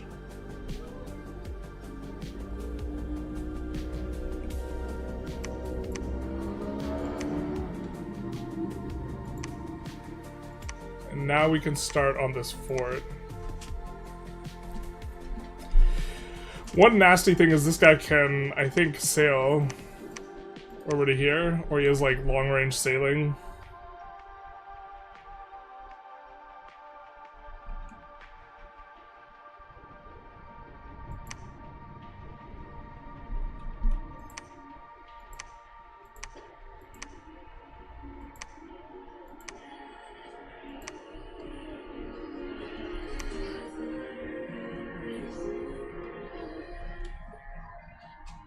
Poor taste in music.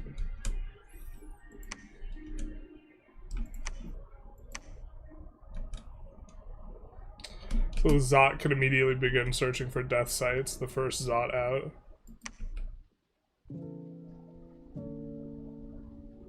I think we're gonna pivot to this guy, because I think we'll get construction 3 relatively quick here.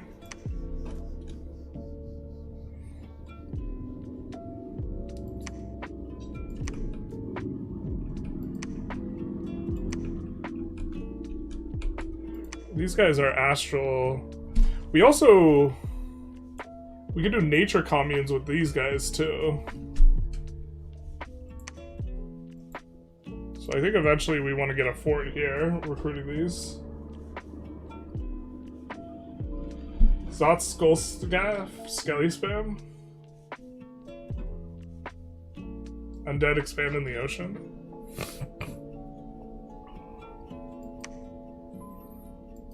Can the Zots go underwater?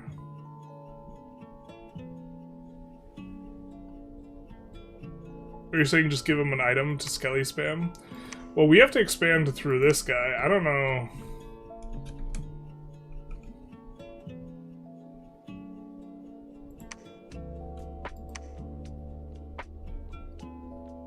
How good that necessarily feels.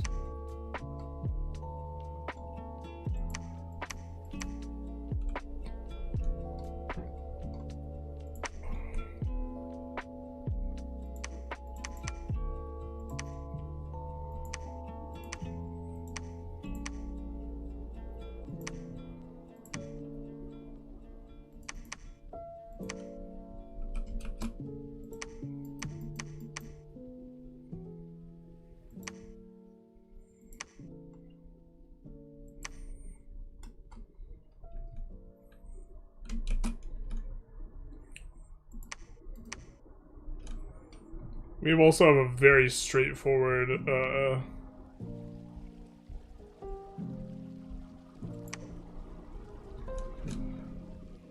way of, like, we have to fight Baratos next. It's the only, like, reasonable one. Oh, it's so miserable, though, because we can only fight him in winter. God. I mean, that means we can only get fought in winter, but... Roll better map. 100% of players think roll better map. Alright. Yeah. I mean... What do we think of this Pretender, though, that we did? With the extra defense. Didn't get to...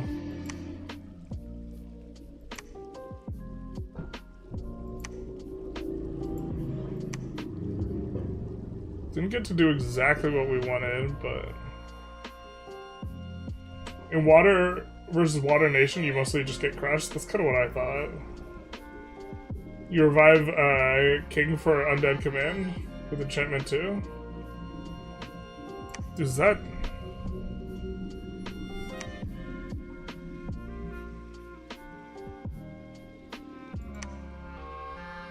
Oh, and they don't have any magic things, but yeah, okay.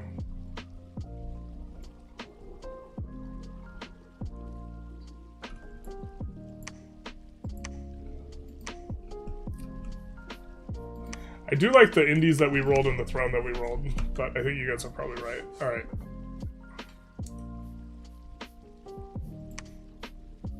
What did we title this game? Pyrene Stream, yeah.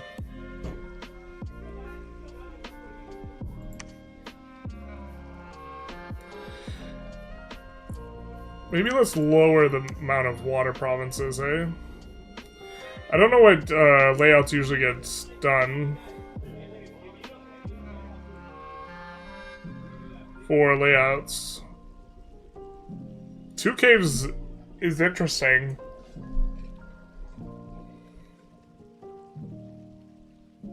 But we're often happy when there's one giant-ass cave. This is the best roll we can get underground. So underground layout matters a lot. When it's small caves, it's a lot rougher.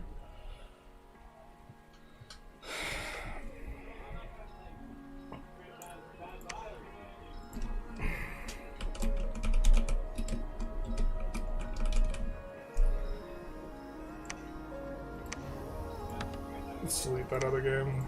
It's in the hole.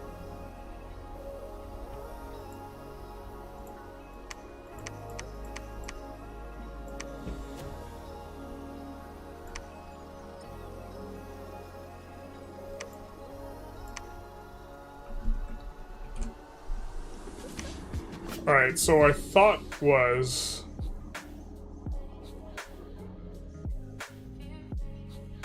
We dropped the blood for water. Is water 4 useful? We could wear the ring to go up to water 5. Just thinking versus glamour 4. Which we prefer. Or even earth 5. I think we prefer this.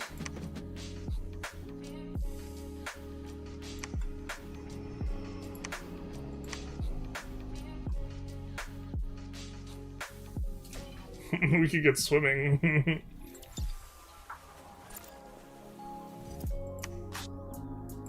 Also thought about Winter's Gifts.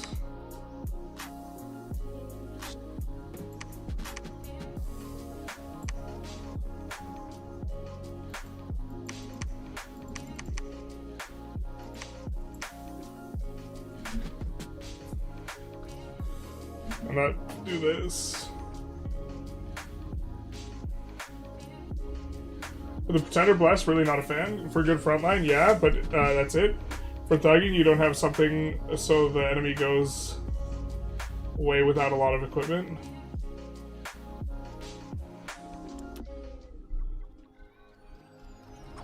Yeah, I'm thinking that for thugging, we would probably not be that strong until we get, like, Frost Brands.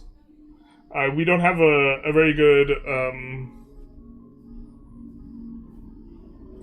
The issue is that for something like what you're talking about, this would require... us to take a bless that's not going to be useful for expansion. Which I suppose we could do, because expansion's not really necessarily that difficult. But the part of our late game strategy, I think, is in-army thugs. And I think the defense and reinvigoration scale well for that. You could just be a real god, like Pile of Bones. True. Also, this chassis might not be good if we want defense. The Demi-Lich might start to look better.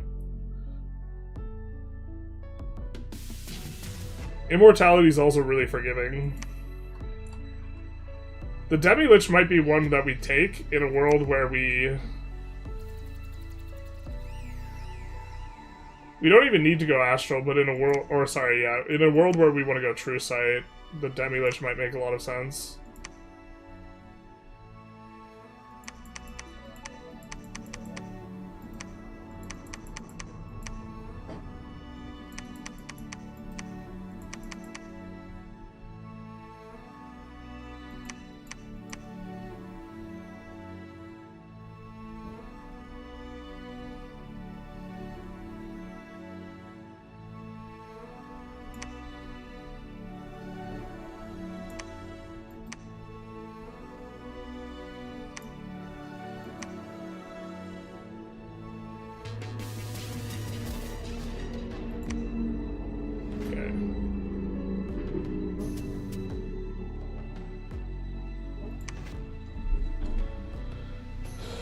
You need either items or fluffers for thugging.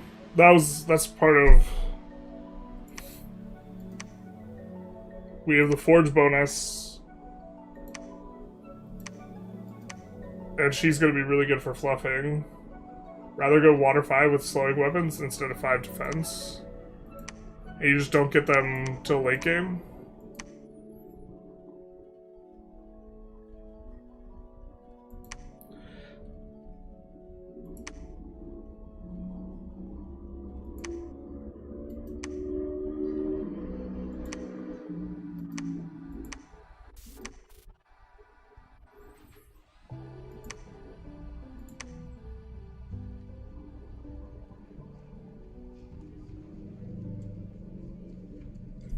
Or not late game, but until...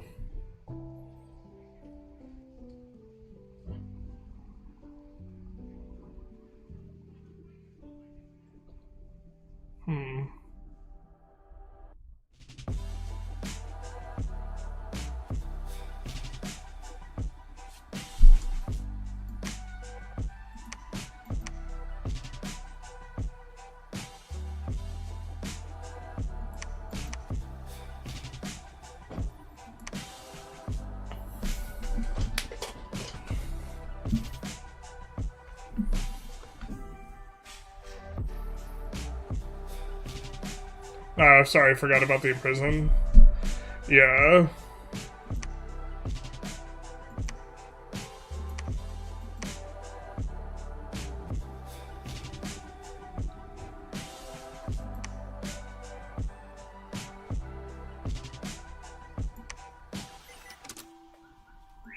Because, I mean...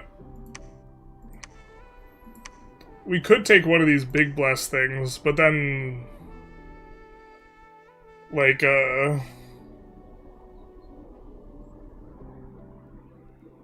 we had an Awakened Expander where we took Dread, which was another idea, but then we're missing out on... we're missing out's maybe not the right idea.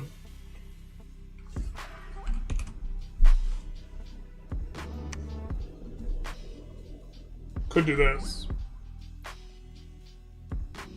Didn't hate it. Much worse on the scales. And we won't get much of our Sacred Troops. But we get Dread for thugging. But the thing is, like... the True Sight negates part... I'm not convinced the scales... I think the scales kind of poorly. We get better expansion. But the expansion doesn't feel, like, great.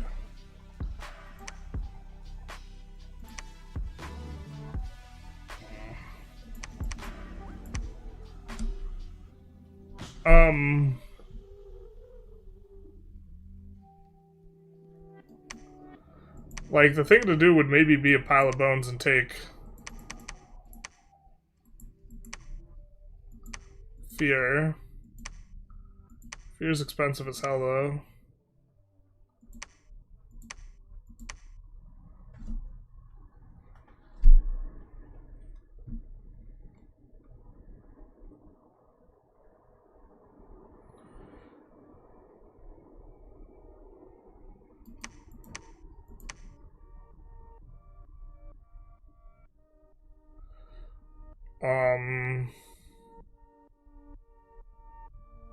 We could do this and be incarnate.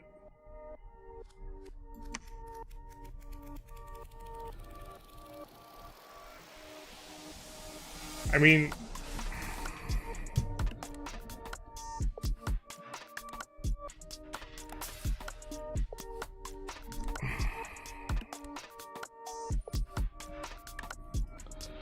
I think what we want to do with our thugs as time goes on is just like, have them roll in and, like,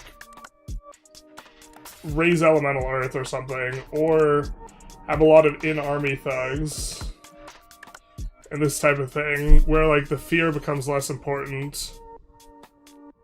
I think the tools that we have just aren't as good for making them just scatter, and I think we just want to go Construction 7 for the Ice Brands early. And then once we have the Ice Brand, it doesn't matter. Or once we have Construction 5, rather. Once we have Construction 5, we can make a bunch of equipment that is going to fill the same role as something like a Fear, right? And then...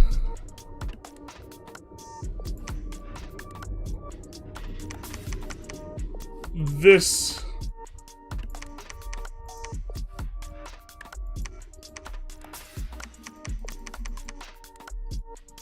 I think this is kind of our starting point, where we're saying we're going to get imprisoned, but we're going to have something that scales well. And then the question is as well, or we're going to have good scales.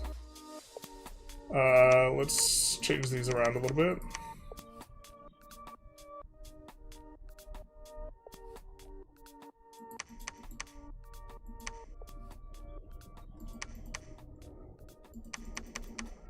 So we could get one other magic path to 4, but otherwise I think, like, this is kind of what feels locked in-ish. Horror Helmet with Death? That's level 5, right? But Horror Helmet requires... doesn't that require... That's not the easiest thing for us to forge.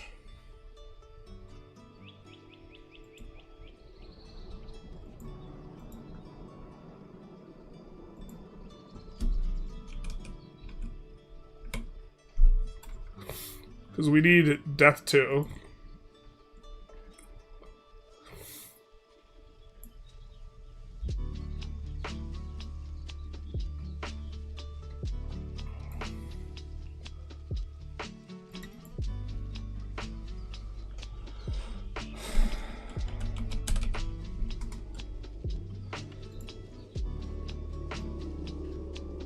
But I do like the resist cold also with us going cold scales.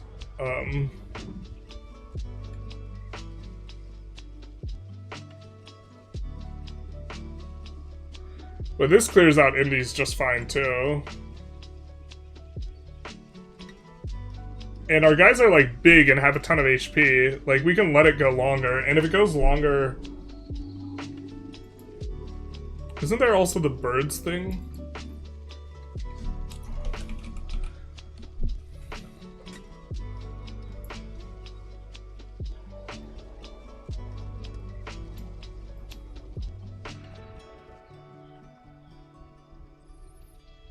Because it's based on, like, how many times you deal damage. Not as easy for us to get the full discount on forging this. Oh, no, wait, we can't get a discount on forging this. We just have to use... No, wait, we can. We can get -3 from the hammer plus... other guy.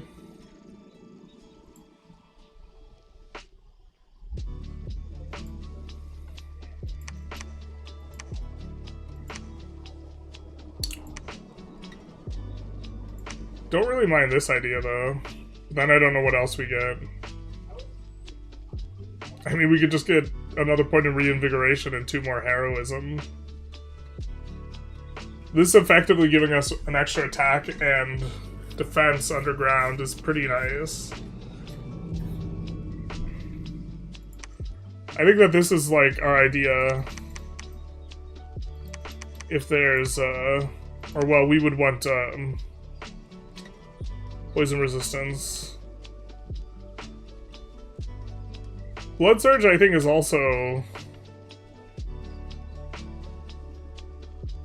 It's a lot of stats when you kill something. Like, when we have a thug, they're usually going to be killing something. And this was kind of the OG thing. Do we like this better than the water path?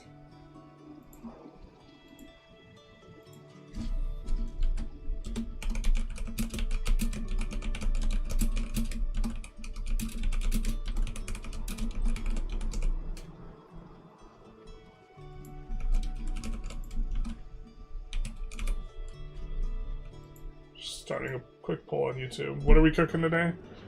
Cooking for Pyrene. Was playing around with kind of our old build and going something more like this. With a bunch of defense skill. Was kind of into it a little bit.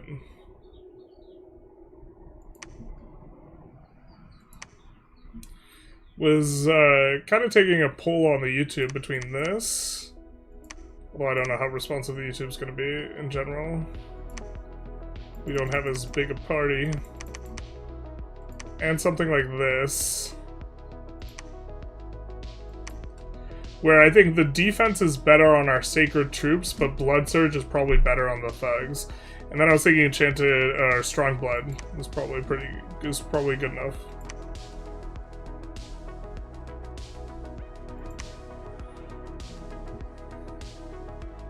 EA Pyrene, yeah.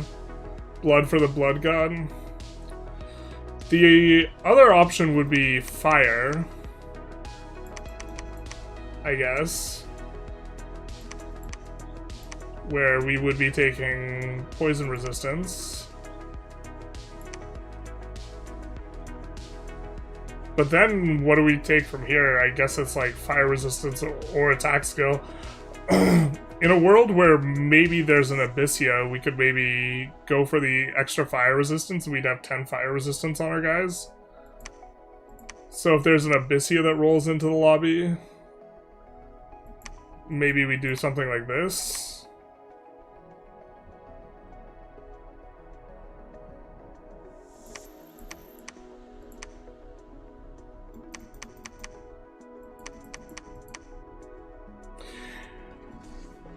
We could also just decide that the reinvigoration blows, and it's not that useful because we get a ton of reinvigoration off our guy. Most of our guys are Earth Mages. They cast Summon Earth Power, they get reinvigoration anyway.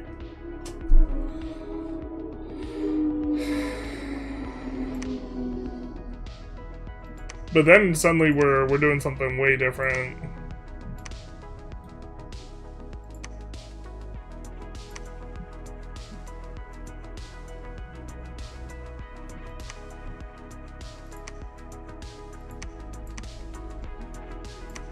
I was kicked Strongblood instead. But the magic paths, we're really interested in having someone with at least Glamour 3. We could actually just talk about through the magic paths here. The Unga Bunga stick, for 80 points, on top of the chassis, we get access to 5 magic paths. Which is giving us a lot of bless points. And we're choosing a bless that we think scales well on our sacred troops that we're going to use as semi-thugs. There is no other chassis that will give us 5 magical paths for 80 extra points, except for the Demi-Lich and the Ghost King, or these Dominion 1 guys. I really like our Beckride Sacred for expansion. Especially when we're going a bless that's supposed to scale. It makes expansion feel really good. Expanding with the idiot troops, expanding, we tried this last night, but expanding with the combination of Myra warriors and these guys feels kind of bad. Relatively speaking.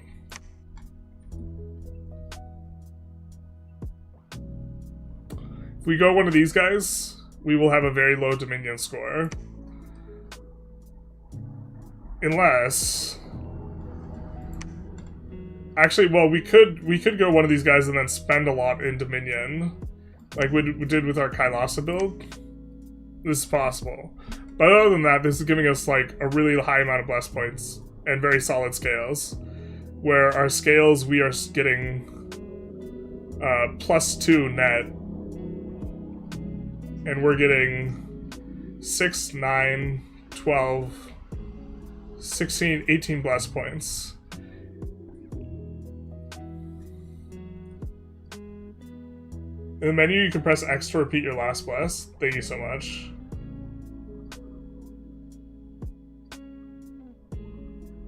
Beckride Shamans can be traded anywhere.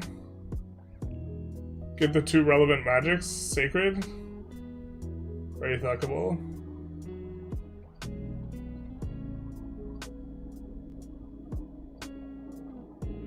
That was kind of my opinion, is that, really love the Double Earth guys. We haven't been chucking them in as much, but have been more focused on chucking these guys into combat. With, like, regeneration and enlarge.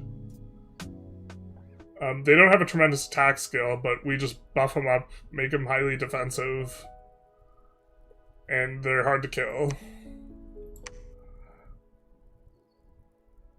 And if they're big, they do damage. If they bop anything, plus all the stats.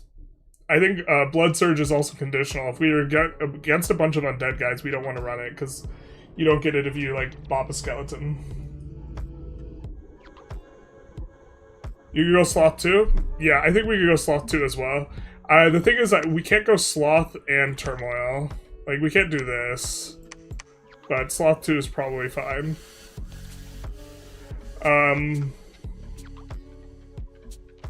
It feels a little bad early on, but yeah, we could probably go Sloth 2. We actually want to have Cold 1 at least, because part of our game plan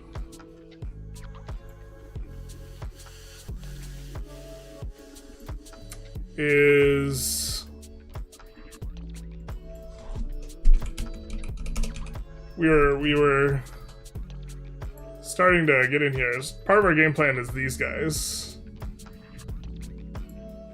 who Glamour 2, Death 1, a very efficient thug, and we can kit him out in gear really nicely with our guys who are forging stuff. And this is part of the reason why I think that as far as magic paths go, we want our Pretender to have at least Glamour 3. I think that a high Astral also gives us a lot of flexibility. And if there's not a high Nature in the lobby, I think we do want to go Nature 5 so that we can do Mother Oak. Although we're not really rushing enchantment, so maybe that's no good. What difficulty is the AI set to? The second one. High luck plus chaos, tons of events. Yeah, but the chaos also hurts our raw income.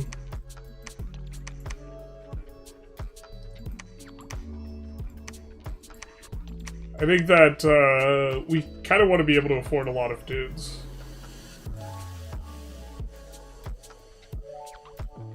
Let's see how the poll's going. You guys like blood. Blood for the blood god. Alright. Well, I think for blood, this is kind of what we have cooked up and what we've already tested a bit with.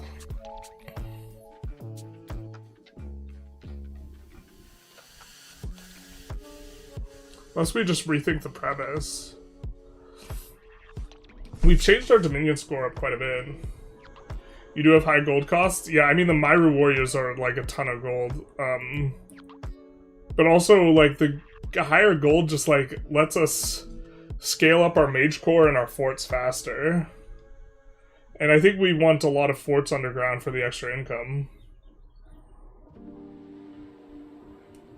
Blood combos with nature.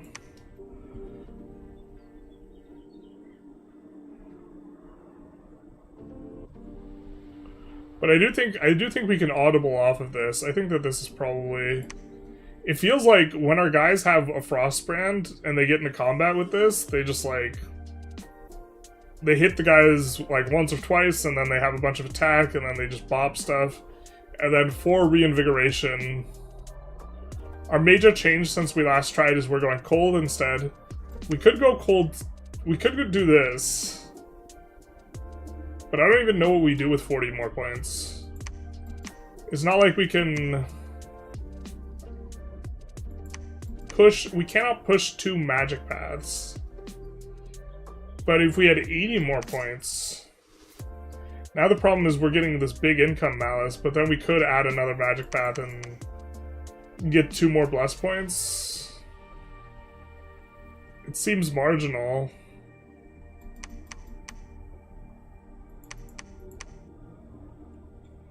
Well, we could do something like this.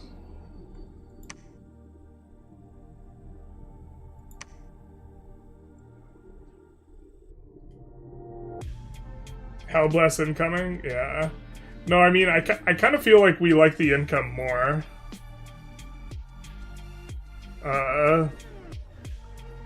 Just the raw gold stat.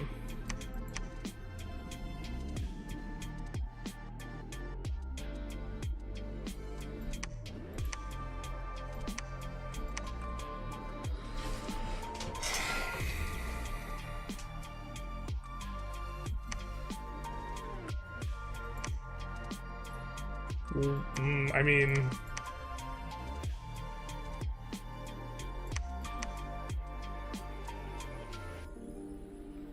Could do this. The Oonga Boonga stick doesn't need to be 7. Astral.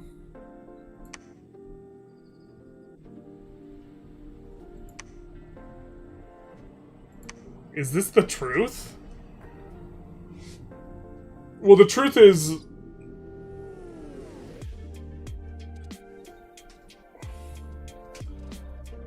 He can't stop scaling late game in all his games. He can't keep getting away with it. 1 growth for 1 sloth. You're saying kill a growth? Bro, I like growth so much, though.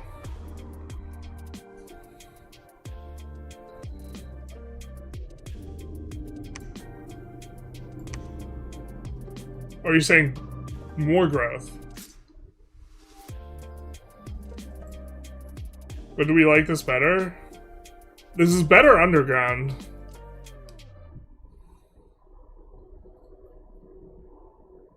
Six Astral is going to give you whatever you need. Yeah, I just don't want to get randomly bopped by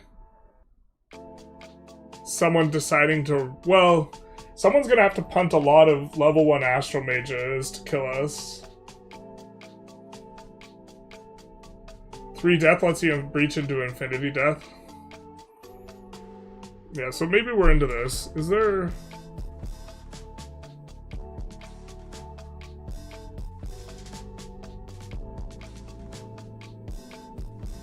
I just go meta thinking for MP? I mean, there's MP games that go long, though, right? I think the... Maybe this is win more-ish. But I think if we get rushed, we just shrug our shoulders and say, okay...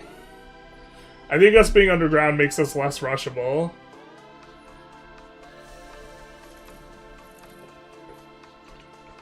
Also, honestly, I think this is kind of a... I think our premise of having an imprisoned guy, but as good a bless as we can get, is one that scales pretty well.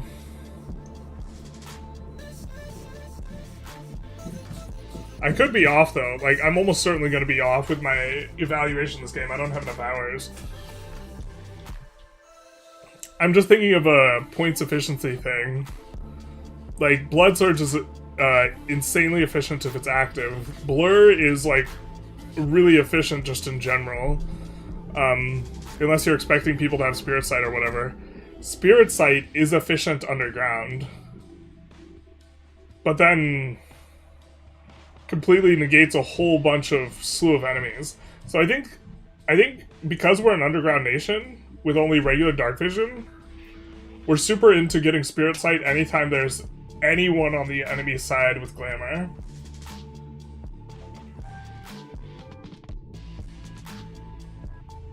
High astral plus growth is signaling you want to drag the game to late game, which is because people meta build for quick games. It's pretty funny, point efficient, I'd run it. Yeah, I'm definitely trying to drag the opponents into deep water with this. Heroism and Strong Blood plus Enchanted Blood.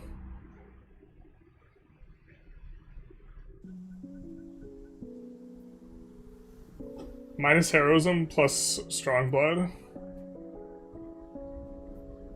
I definitely want to have some poison resistance in the Blast because I'm looking to cast Foul Vapors.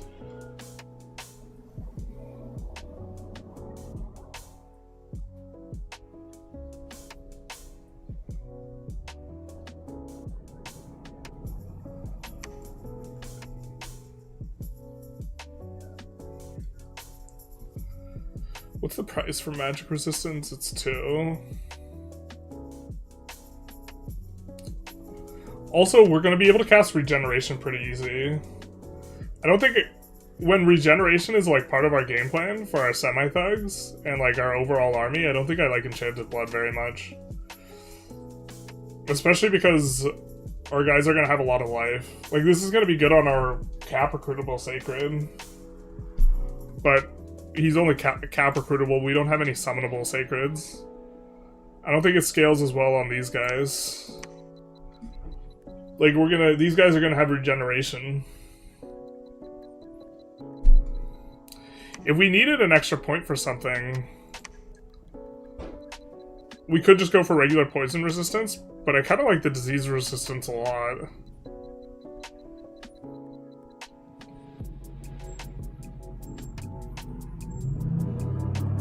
Fair point, yeah. If we were running something with a bunch of, like, little dudes, send it? Yeah, okay.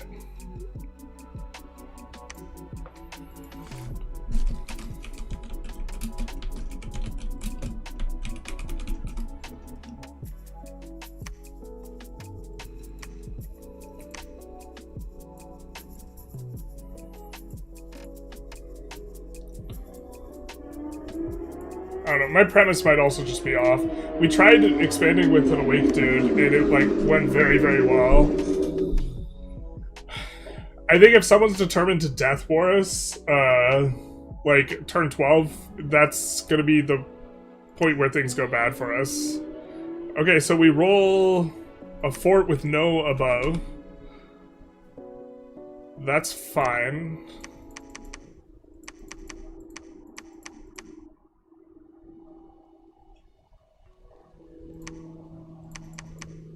See, there's specifically the first couple turns. The double sloth is painful, but I think it could probably make sense. Swimming men aren't going to be useful for us. Alright, province is very angry.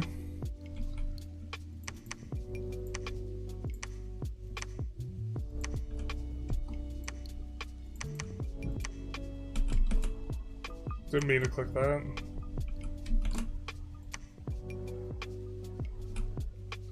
Oh my god. I kept fat fingering it.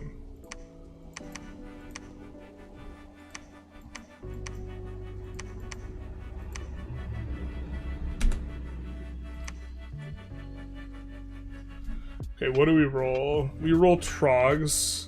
Oh, this is good for us. This looks like 2 caves. 2 caves or 1 caves is what we rolled here. Yeah, I mean, the cave setting also makes a pretty big difference. Tons of little caves is miserable. This is really nice.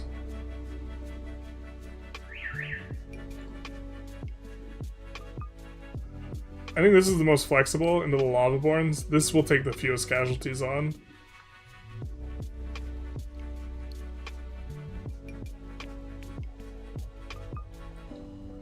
And we can get reinforced. Let's take this. Just a little bit more information we're gaining here. And then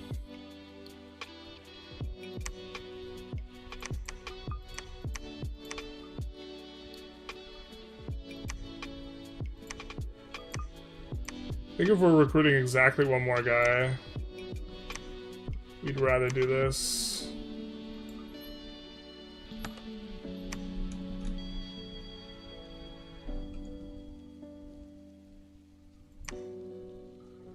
We lose some Beckrite infantries, we lose some Myru warriors. Myru warriors leading the charge on the damage. Zots is squishy. This might be a double back, though. Ghouls and Soulless is also really squishy. We could come here. And then maybe go Zots into here, into link up with the new unit, and then push. If this isn't very... Oh yeah, so this doesn't look like something we can push into.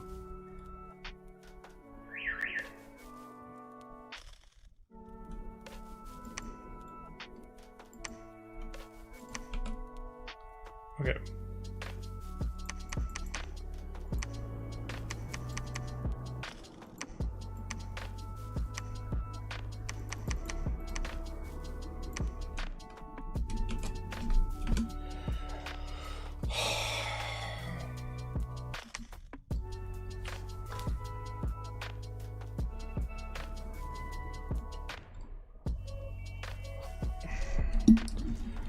We don't really have an expand strategy where we're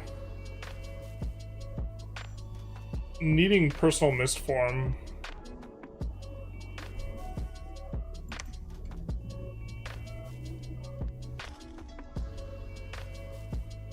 And we're not really going for summon earth power into what? I mean, we could summon earth elementals.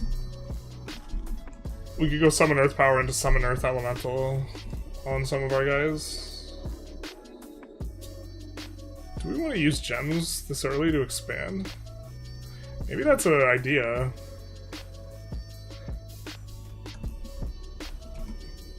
Kind of talking myself into just going construction 3 off the bat.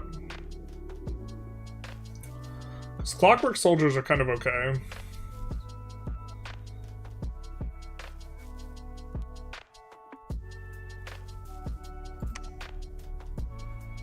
The thing is, we need, like, I guess personal iron skin is maybe gonna be more important. Our magic doesn't get online very quickly, I feel like. Alright. The Zots is squishy, we get an event, air gems +5. That's way more dudes than you had before.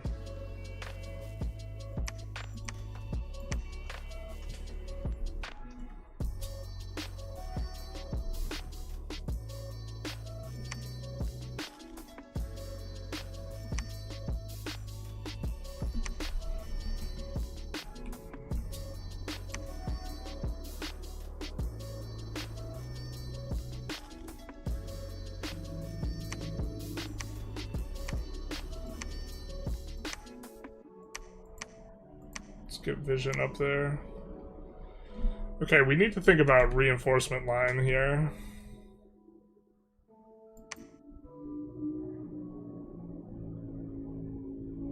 I guess we should have taken this.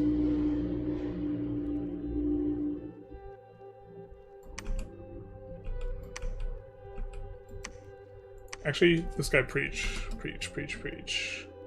So we can still go for this next round if the units come down a lot. If they don't, we come here. And come here.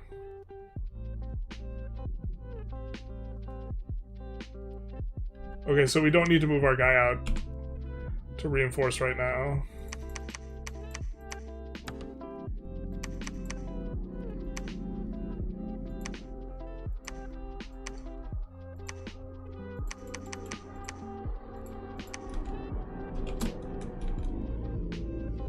These guys also have kind of shit research, right? Sorgina is actually just better than these guys for research.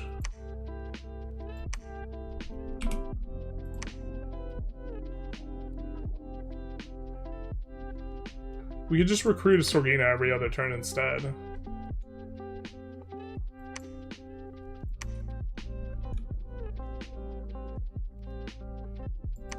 She's more expensive though than they are. 17 research for 430 versus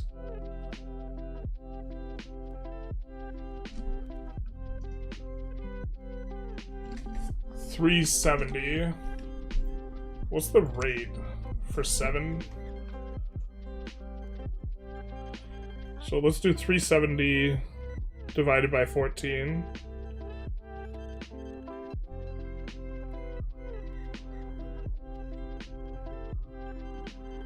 So that's 26 gold per each. And she's 430 for 17. She's 25, so she's slightly cheaper.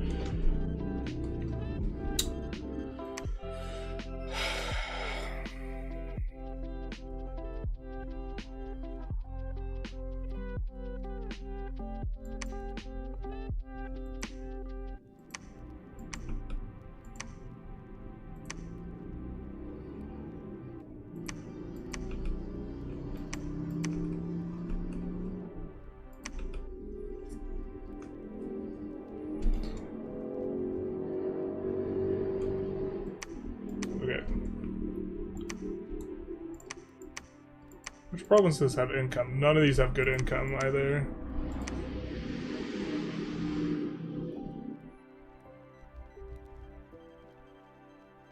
This is not shaping up to be very explosive. It's very nice we don't lose any troops. Get a decent blood hunt. Okay. Kind of like this roll. Ish.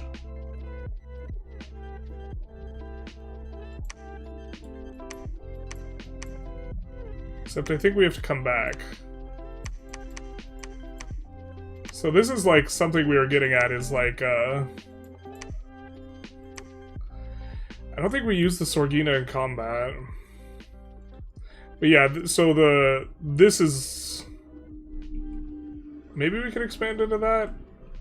I don't think we have the guys for that, really, yet. And I think we just walk back to here and link up with what we have.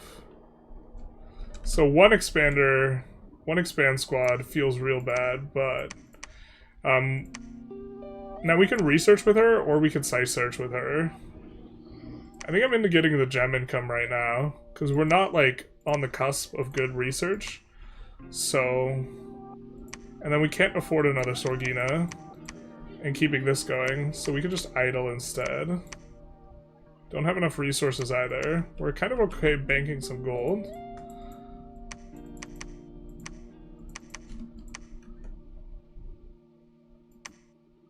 But we'll have this guy come in.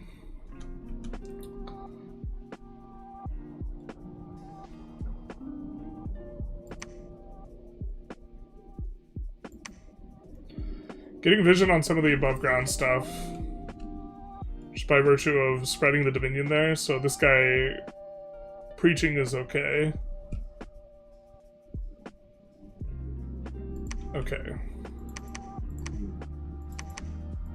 So not exactly, this like feels like a really awkward showing here.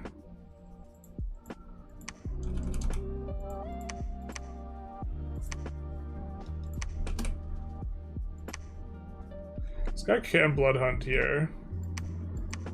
This is the highest income location we have. This is maybe where we want to work our way over to. Oh no, there's another underground guy. That's not ideal. I don't think he'll expand into Trogs very well. We want Deep Waygor.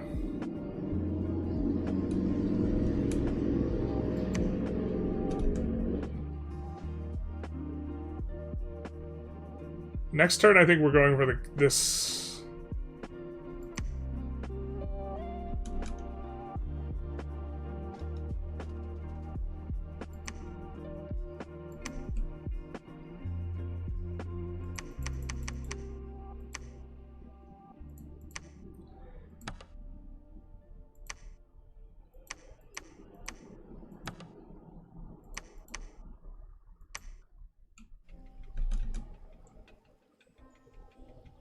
We also might make use of some of the lava borns.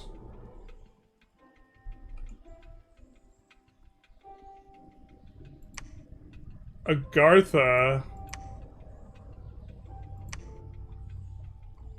This is not exactly the lobby we wanted to roll into. The Triple Cave Nation Underground. Jesus.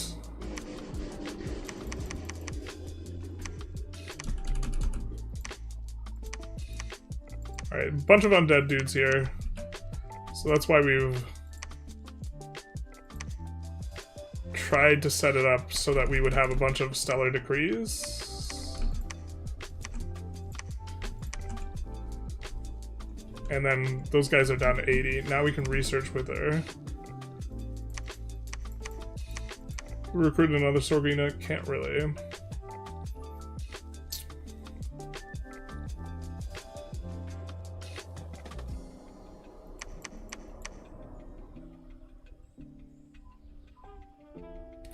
We can kind of recruit these guys on demand and just not have to pay their upkeep, but really these guys have to be constantly recruiting.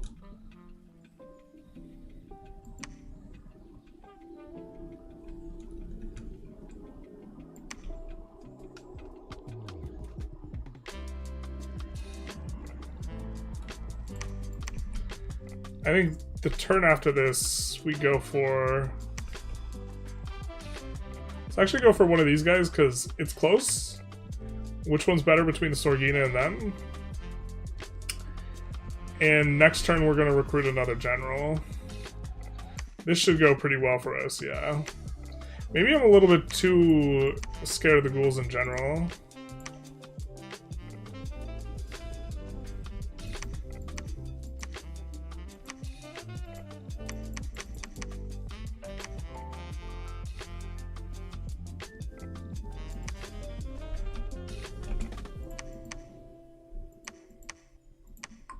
In case she randomly runs into trouble.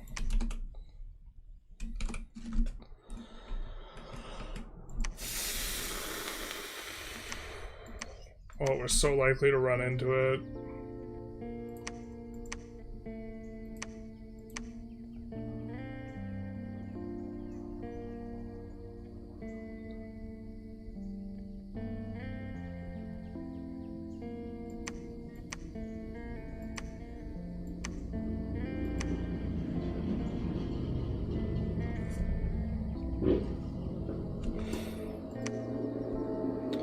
I mean, this is in our cap circle, and it's next to Deep Waygor. And I think we want to make a fort in Deep Waygor, because this has good income.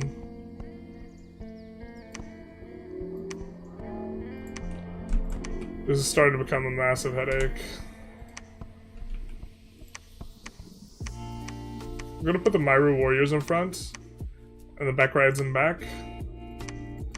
Not quite that far back. Myrus go fast, they walk faster. But the idea is that the Trogs will trample, not the Myrus. And so now we can do this. And as many of these guys as we can bring. Ah.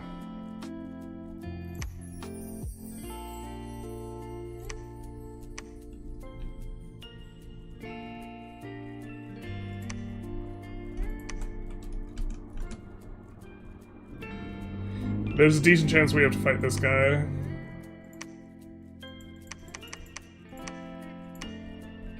This is kind of a low roll considering there's Agartha and the other guy. in here.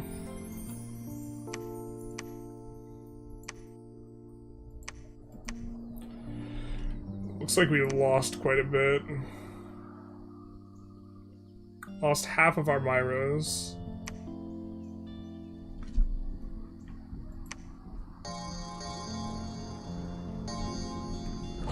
But they can't trample over them. So they do kind of brick wall. 20 trogs is a lot to expand into, so I think that that's kind of okay.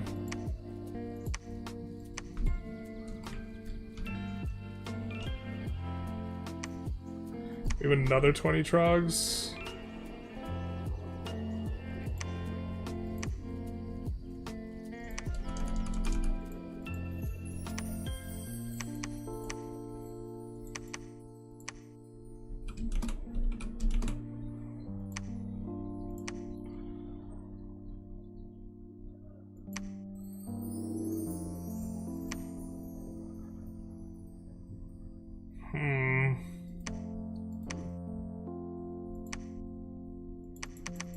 This doesn't look good, chat. Awake expanders make the early game much easier. Irene putting the Ungas and the Bungas, we're trying. This feels really bad. Because we're running into this guy. We're size 6, right? Yeah.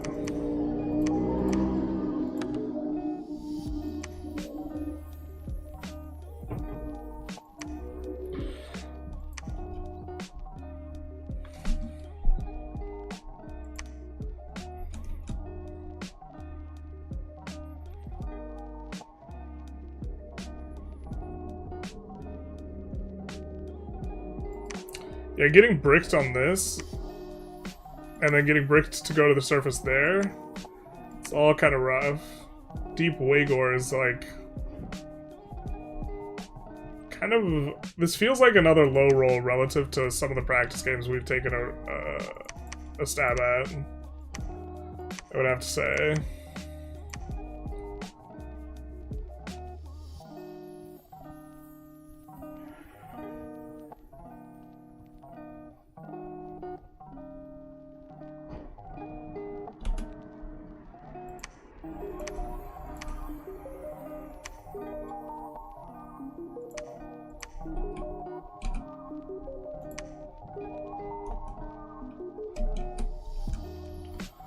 Also, bumping into it, like, Trogs plus Thrones, not exactly the best, but,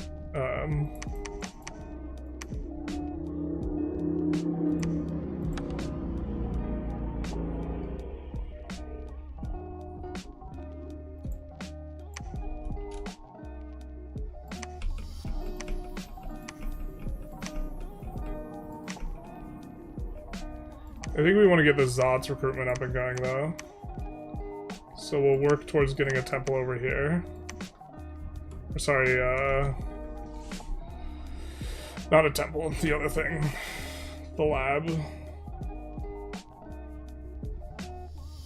It's probably good for us. So we only lose 6 Myru warriors to the Trogs. So this is... The Trogs normally, like, really steamroll troops. But here, the Trogs don't get to trample. And, yeah. I think we're into the way that kind of played out there. But how did this play out? We defeated the attacking forces from Jibawa.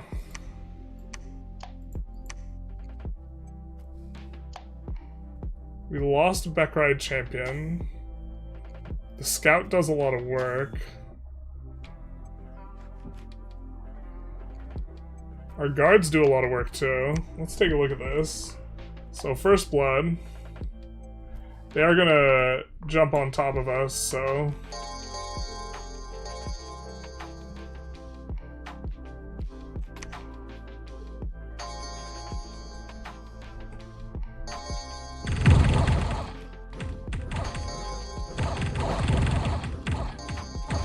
The fact that they're undead helps us out, though. considering how many priests we have.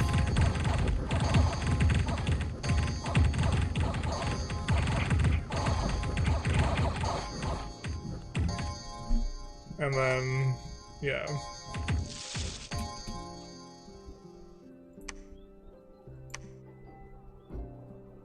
Oh, maybe we should have been a little bit different on the spells.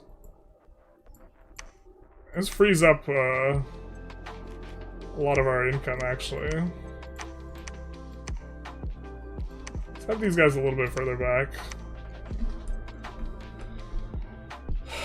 Okay.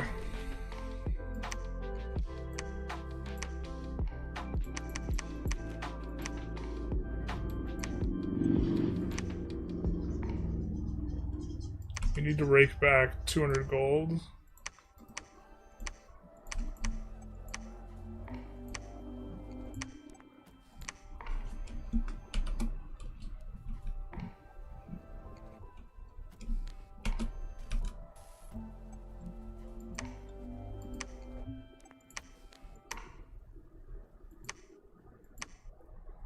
Let's do this.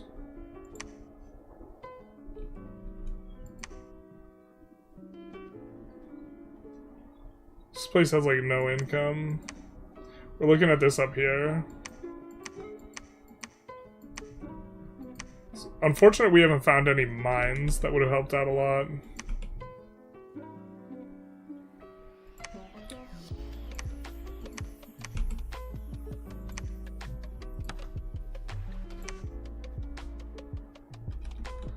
Let's recruit some trogs.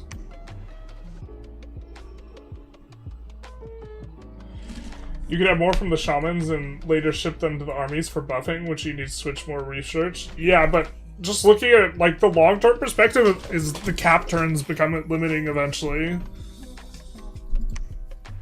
Also, it's a really big deal if we can roll a Sorgino with +1 air.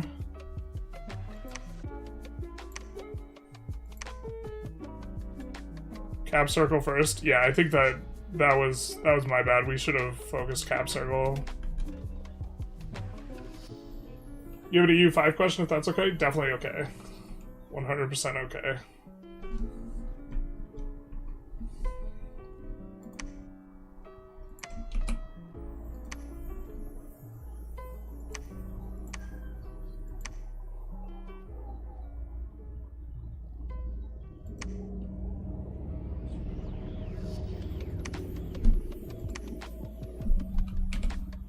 I think we go for Backride champion. Actually, no, let's not do that. Let's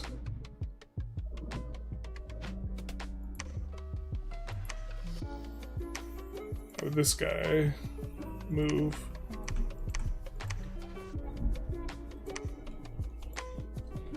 This guy finish with the Palisades.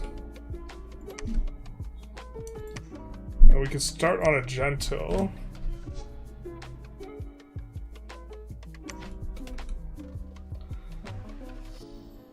Just kidding.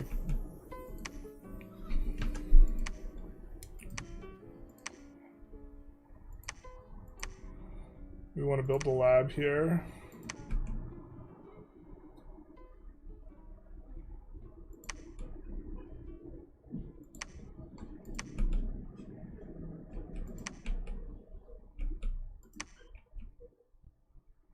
We build 2 of these guys? We can. We can even build 3-ish. Alright. I don't know where these guys are headed. A little bit concerned about it. 3 magic sites is nice. Hidden gold mine. We pip 1. So that's... we're gonna want a fort there.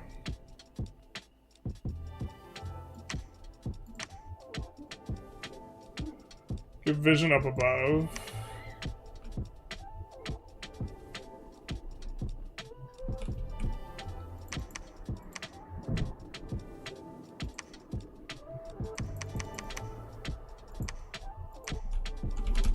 Maybe a little bit... we don't see any forces here. I don't think he's aggroed us yet. So we're gonna try and finish the palisade. And then we're actually gonna do one more Sorgina. And then we're gonna try and swap to the Juntons, guys.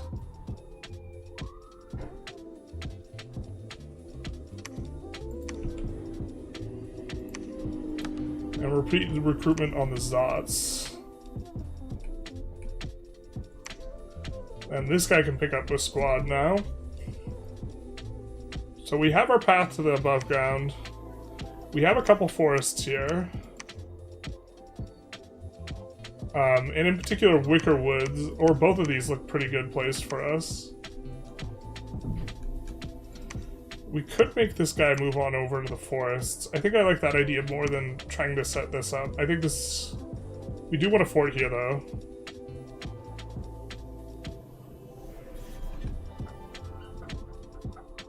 When we push him, we want it to be fast, because I think that the underworld is maybe where we want a fort to be. We'll see how things shake out. Playing Castile formed Carthage in Spain by 1390. Would you even recommend going Muslim, even though not being able to raid for slave without... Yes, I would recommend going Muslim because it makes your New World play so much easier. And the religion's just way better, even without slave raiding. I think firearms. You could start it as like Morocco and flip Catholic and have slave raiding and form Spain, and that would be like if you between the option of playing Catholic or like if you were starting as Morocco or Sunni, you'd still want to be Sunni. I think firearms are bugged in the EU5. Not gonna lie, produced 50-year market, absolutely no pop demand for it, despite nobles making buckets of ducats. Looking at the pop demands, it's not listed at all. I don't know that they demand firearms. Those are generally demanded more by like armories and stuff like this. Are we at turn... We're at turn 14. So our expansion... This is like another fail. We have 7 locations. Ooh, do we want to just call this a fail and re? I mean, I think that I misexecuted this. I think we should have just grabbed the cap circle stuff quicker. But also, the underground is unkind sometimes. Because you really don't want to push into trogs right away. And we had multiple trogs. I think I was maybe a little bit more afraid of the ghouls than I should have been. And I think we wasted turns walking back from that. Firearms are supposed to be demanded? Are you sure?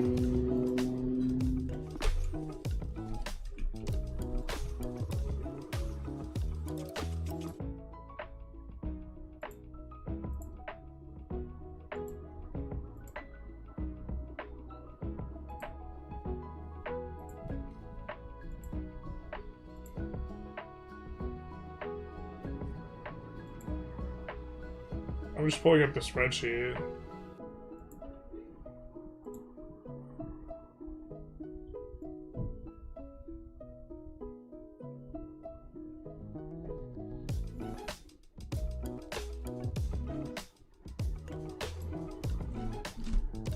Yeah, it's supposed to be 0.2 per 1k. I mean, that's not a tremendous amount.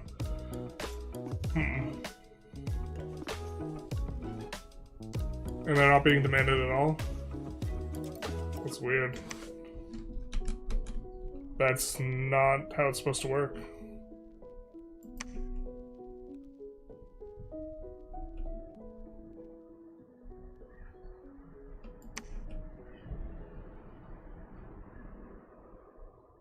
Currently don't have a back ride champion. We're gonna recruit one here.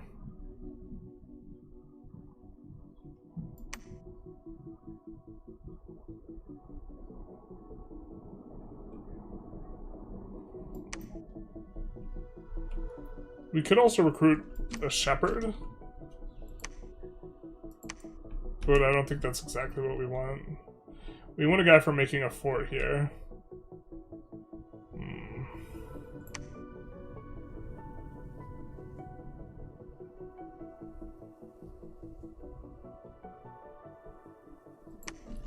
Interesting. The Trogs do most of the work per unit. So the Trogs can also... The Trogs are very similar to the Myru warriors because they can wade through our troops as well. But the Myru... The Beck rides in the front, getting that Blood Surge active. These guys are the Anvil, and then... Yeah, maybe we stop recruiting Myro when we could recruit Trogs.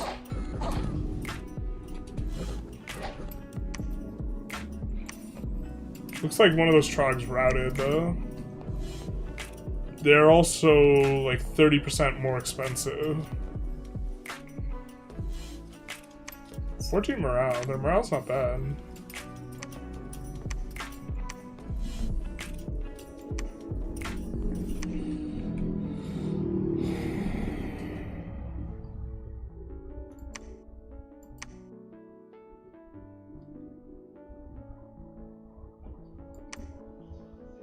Here's also going to be a decent fort. Shoot.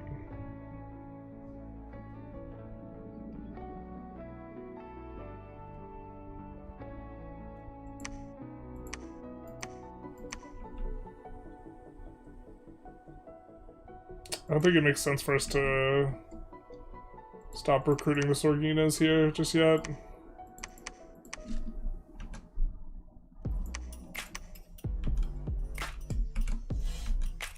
They're giving us a lot of research per turn, and we'll eventually get throttled by that.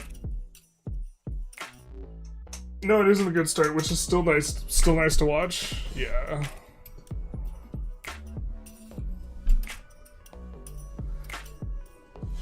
It's a very sensitive start.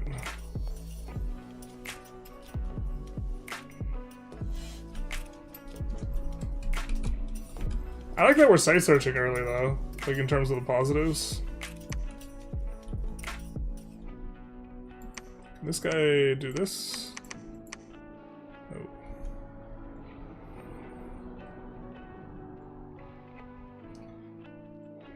We're gonna expand into this.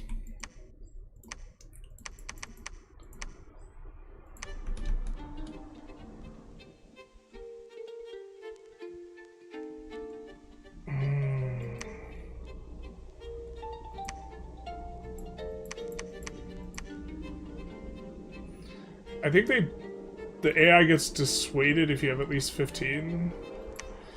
We could also just come down to protect our investment here. We could run it back down.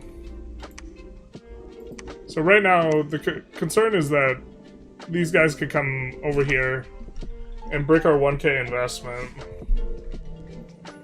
But I think they're going for Gold Crags and they're going for expanding out of Millgate.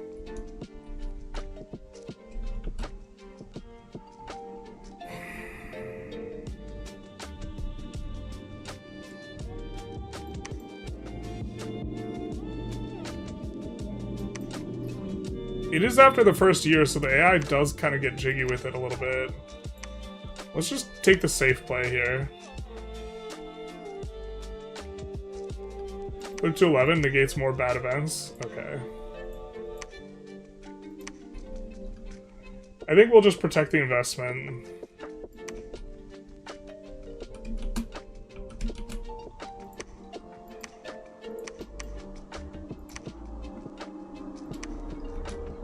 Like, losing this would be real bad.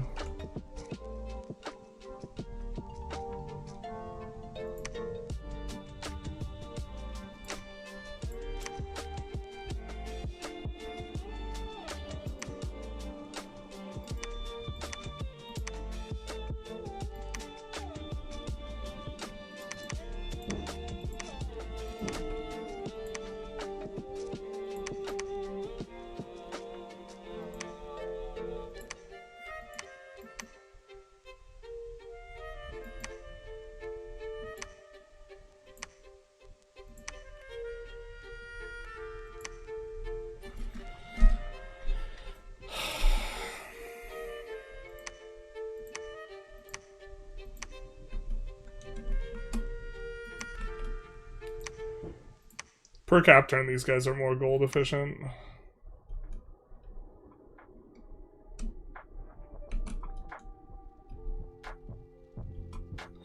Almost want to keep this guy here in case the grubs. I don't think we're trying to move out next turn. Actually, how long is this?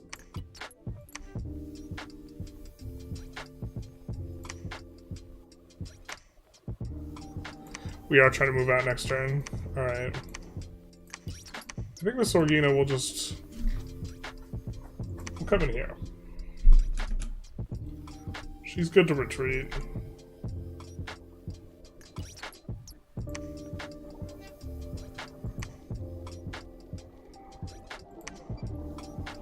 Get a nice event. Palisades are completed.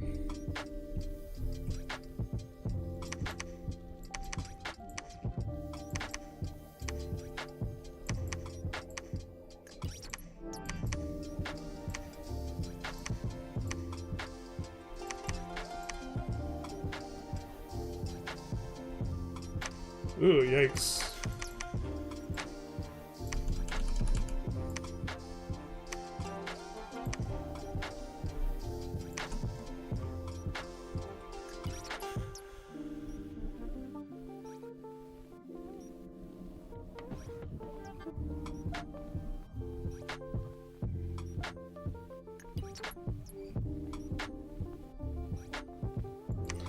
If we go above ground, I don't think we're getting this fort anytime soon. If we go above ground with everything, we can split these units in half.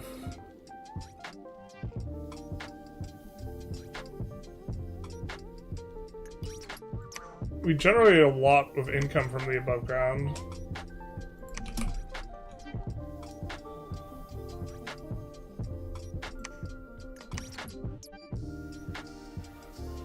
Oh, considering how many neutral guys, I think we'll just go for it.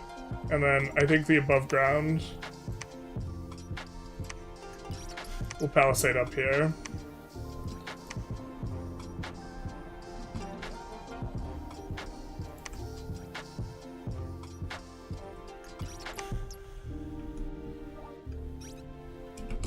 We'll set this guy to research. And then this place, also add these. We'll add more trogs.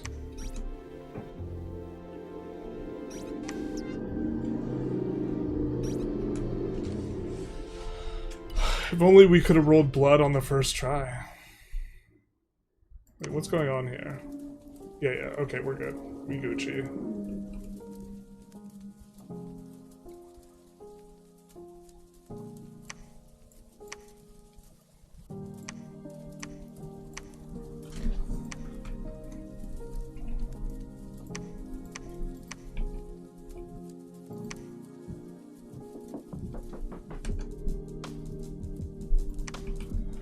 And then here we'll split these guys up.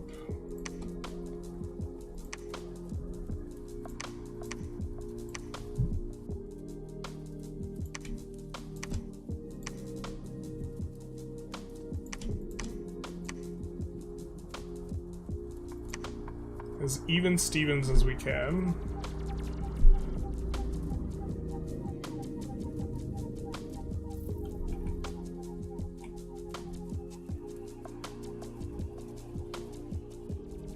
I think we could crush a bunch of archers and heavy infantries.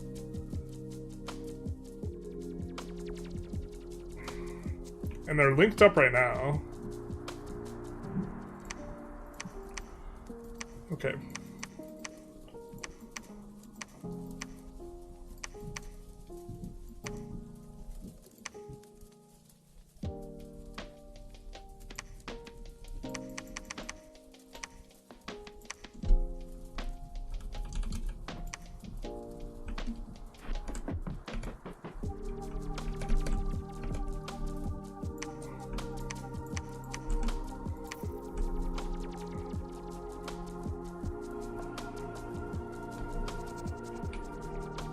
I think we don't want this guy necessarily casting Cellar Decree a bunch.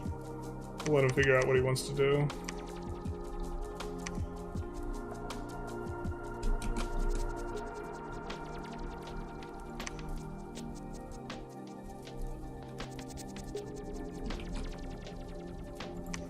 And the first guy finishes just in time for us to start forging hammers. Perfect. Oh, bingo. We also bink a double water roll. So he's going to be good for some stuff.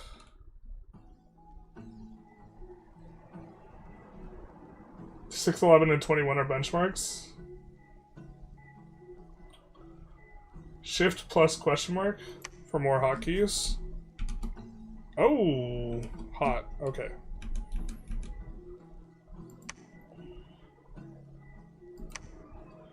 So it looks like we're going to grab a throne here.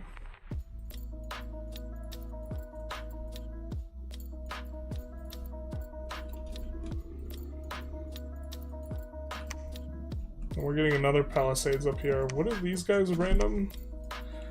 We could roll into fire, but just 1% chance for a guy who's not sacred. We probably won't build any of those guys. Right.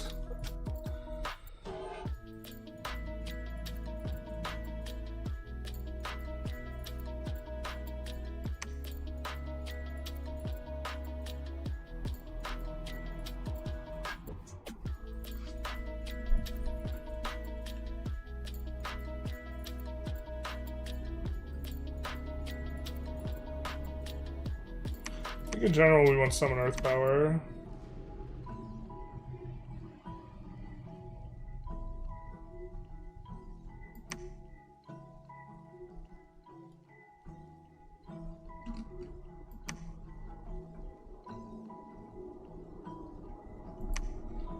Weird looking. Alright, hopefully this battle doesn't go horribly wrong because this is our entire army.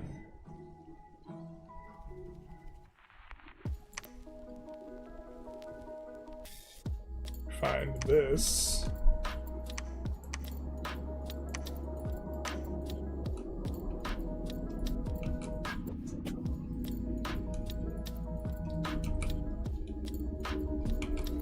Really, I'm just trying to get into suspense here. For if that battle went good or not. Build another hammer, and then... Internet back on. Did you lose your internet, Mr. Gaming? I did lose my internet.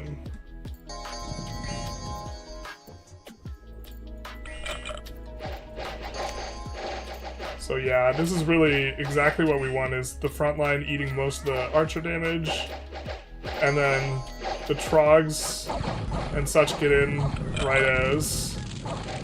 Yeah. Trog's really doing work.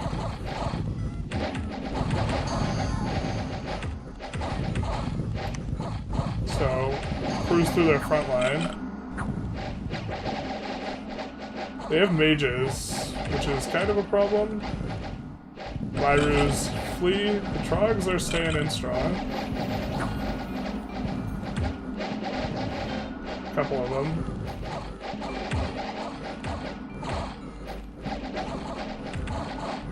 Oh, did we not win this? We win this, no? Yeah, okay. Each shit mage. Alright.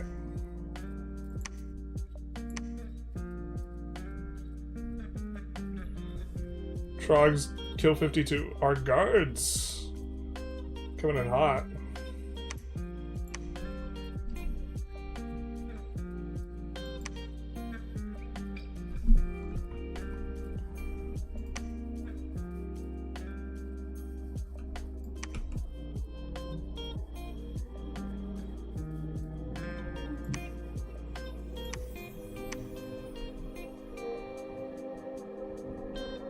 I think we're gonna try and start the palisades here. So we have 2 forts being built.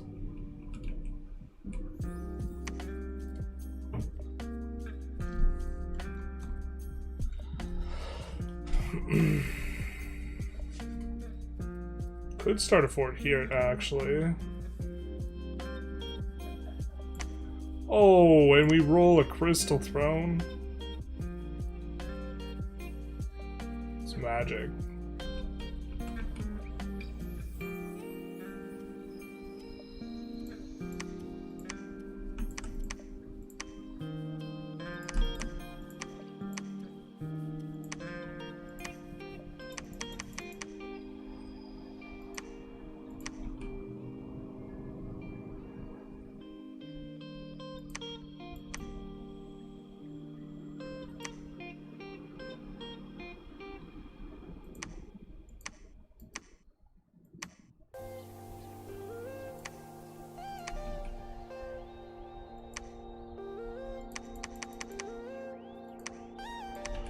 Do this. Start getting some more income here. I'm gonna pick up the trogs over here.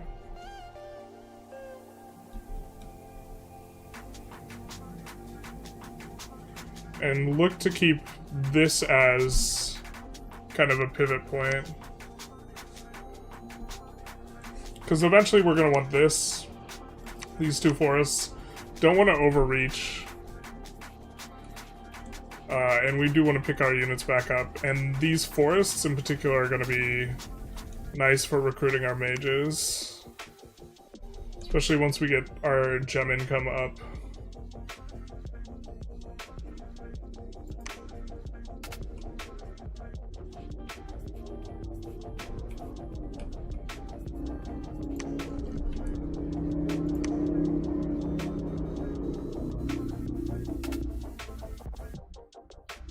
I think in general with the AI, it's like always good to choose peace, basically.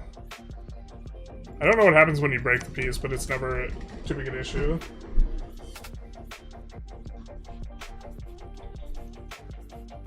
Hey, Scrand. I never see you go with any range. You with any range? Does your people not have them? Not very good ones. The age we are playing in is not known for its majory. I think since we're constructing a fort here, we could go with 11. I think the AI doesn't like attacking into stuff that looks spookier too.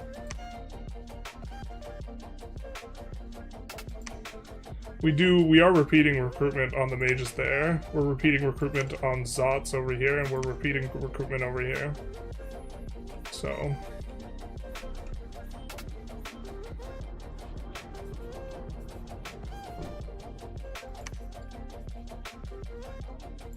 see what we found. We found a hidden gold mine. Oh my god, 400 income. That's hot.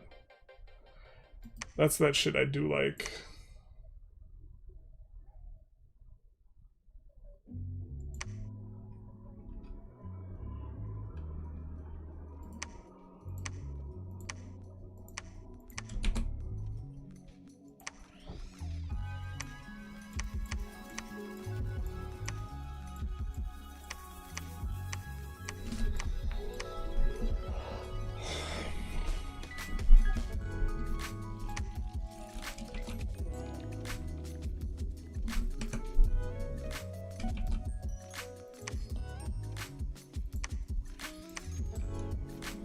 Another hammer. How does this battle go? Pure damage. Oh wait, we set the wrong unit the wrong way. I guess it worked.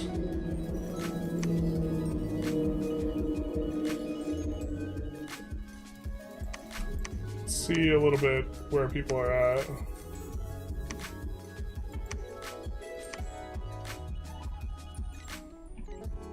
I mean, we could rectify our error by just...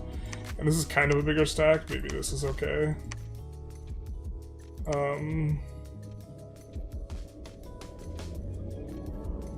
Let's bring this guy up. I think we can bring this guy this way.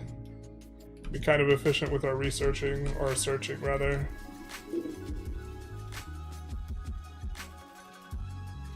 And then this guy's picking up troops and bringing them back to Caverns of Snake.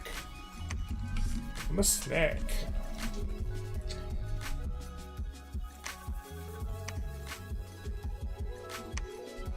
I think in the abstract we want a fort there, but there's no one pressuring it right now. And if we see something spooky, we can go for it, but we can just wait for this fort to finish.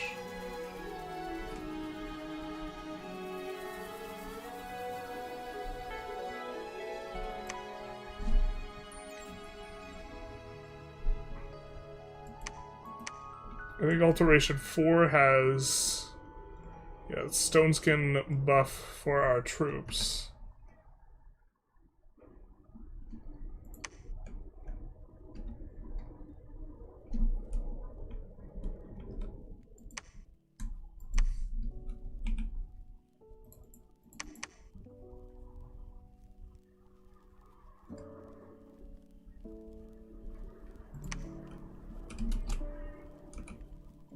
think we do have to take, reasonably speaking, we do have to take one guy who can bless with this.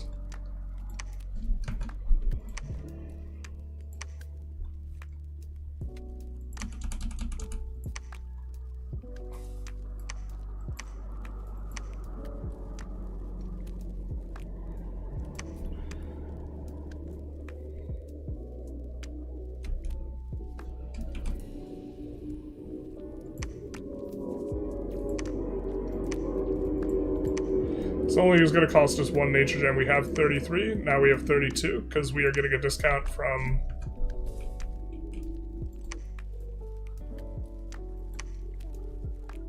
this guy having it innately 2 and the dwarf hammer giving an additional 2.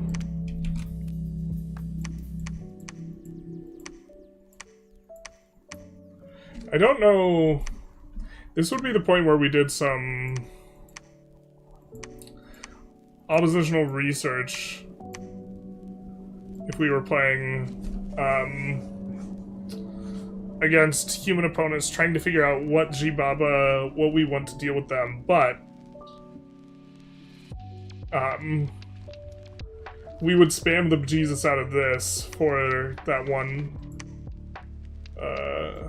enemy. Or for the magical djinns, which have ethereal, but are weak to that. So.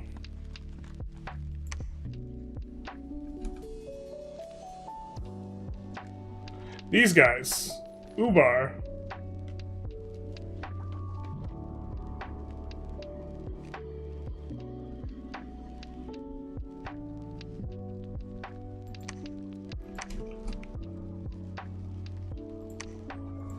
We want to get our magic stuff up and going.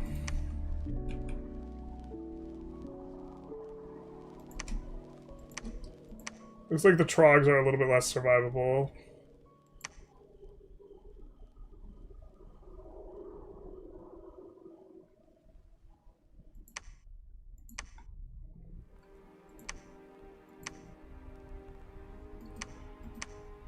I think I like a fort here. So we can do fort. Reducing surface areas while being able to defend the forest.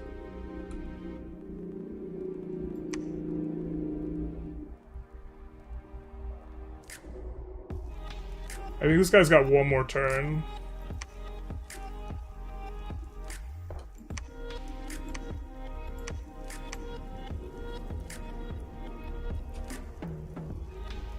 Us having cold scales is also going to be good for combating Ubar, I think. I understand how this works correctly. We'll just have this guy blood hunt. Eventually we're going to empower him in blood.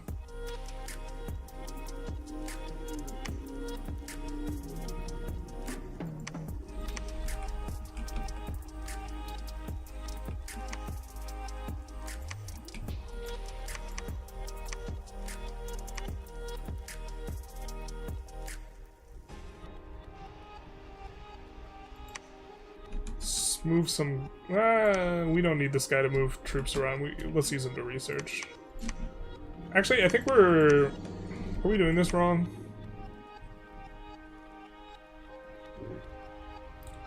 We're getting 3 air gems. I think we're doing this wrong.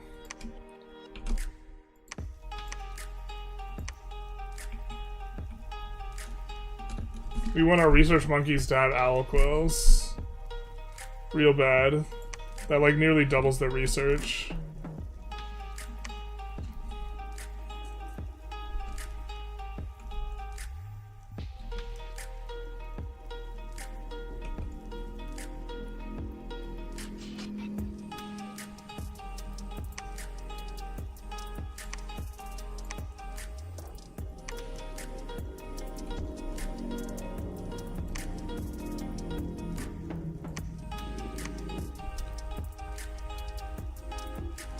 So that should be defensible.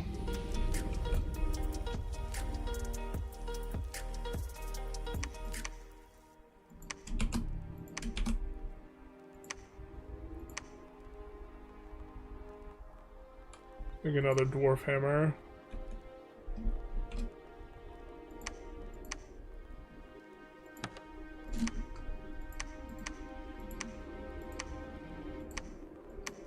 Yeah, that'll help out.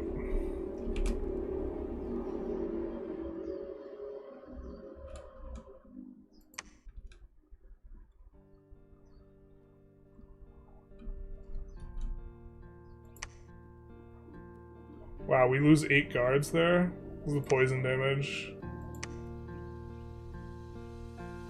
Forgotten Woods, easy peasy. Vanheim we have a peace agreement with. So we maybe try and want to cut him off either here or here. Let's go here.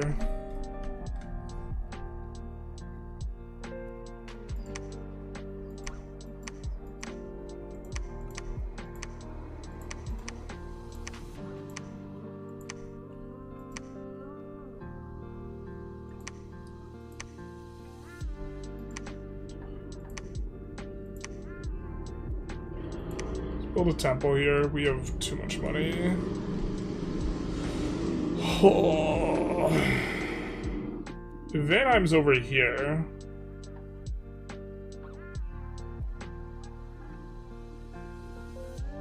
I think we want to build a power base around, like, this area. Also, Pegasus Riders would be more than happy to recruit those.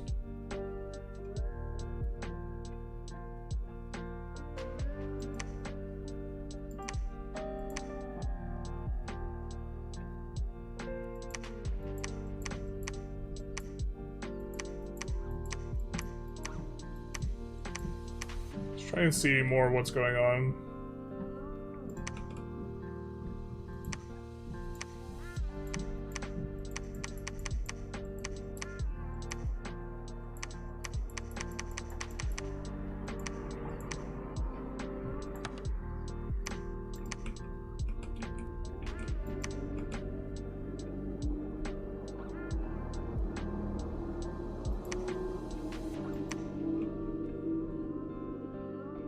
We do have fire resistance.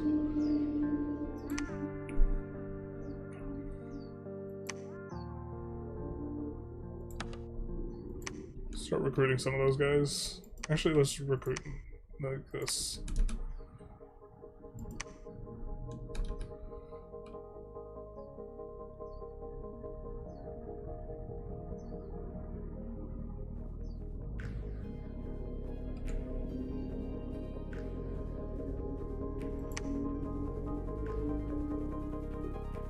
That goes quite well.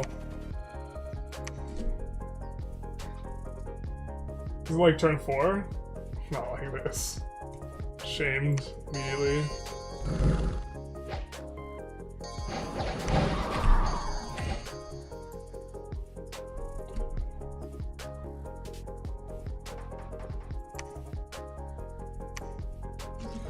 I don't know, these guys feel so killy if they just pick one thing.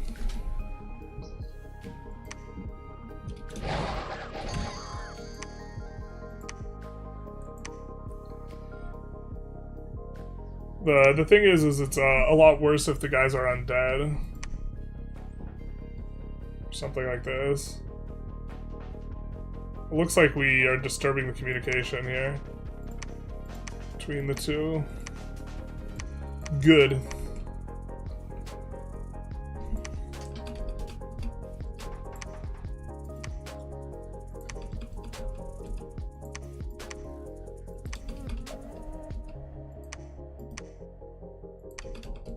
I'm not very good about this.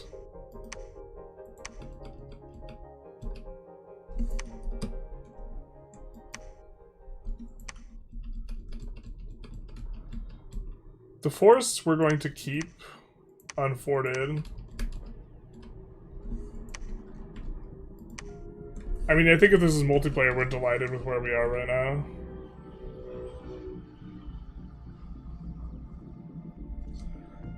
Would love to get reinforcements on the Trogs. Maybe we come here, and then get reinforced. I think these guys, yeah, these guys command a shitload more.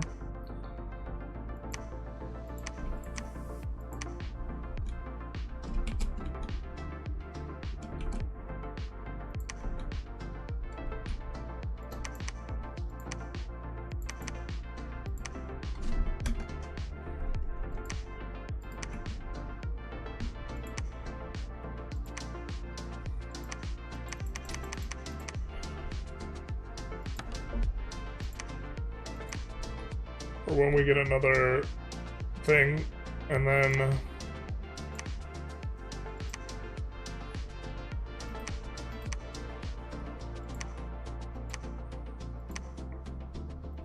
little lab here, and then we will be able to recruit these guys. So yeah, if this was single player, I think we'd be, or sorry, if this was multiplayer, we'd be very happy with where we're at right now.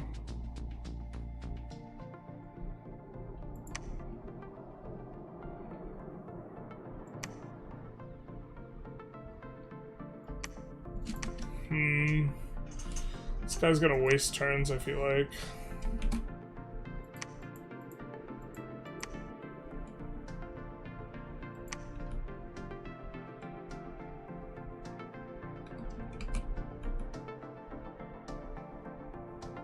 I guess he can preach. I don't want to build a temple until we have the fort built.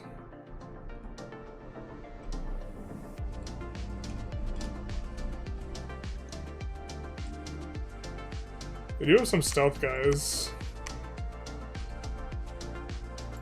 We're gonna sneak behind them and try and see what's going on as well. Do like these guys a lot as like utility features. And we spend down a big chunk of our money, so that's good.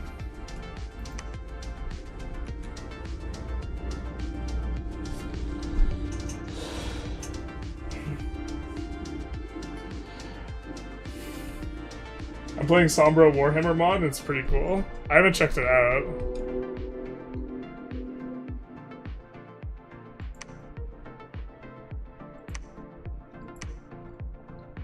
I think we'll continue to search with this guy. This game feels like it would go so hard with mods. I just imagine the modding community is not very big. We want to start recruiting those crystal mages, so we're going to come over here for that. And then we're going to repeat recruitment on this guy. I keep forgetting the quills. So these guys, 7 research, 13 research, plus 6.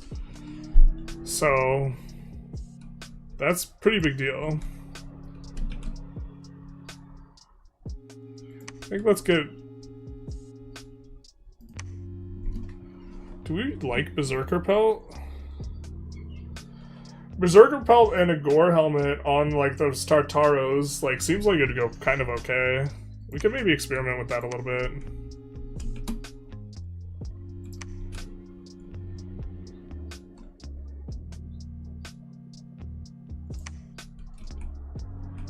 We should have maybe recruited out of here.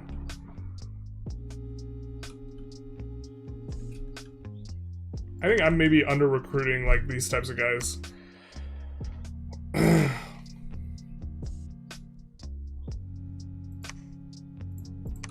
Kind of get pretty good luck with the indies. So the underground was really cramped.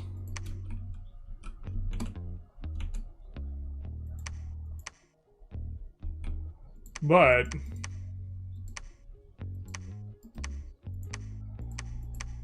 this is super open because there's the above ground, because there's Jibaba.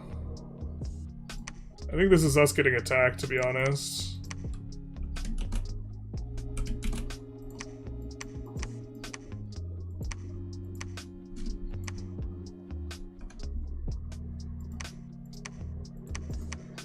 I think we want to build a lab, actually. I think stuff's maybe going down.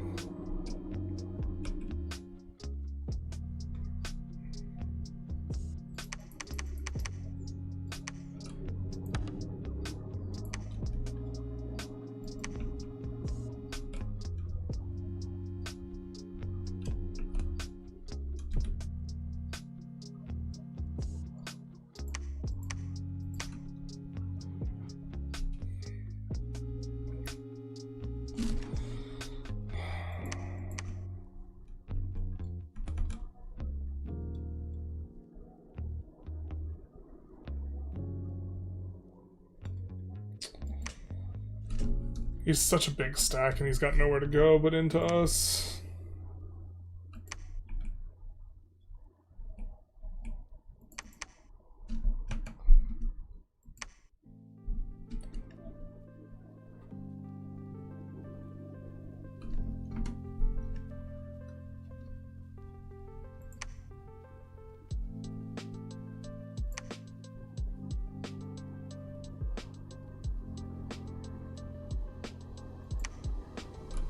Let's do this.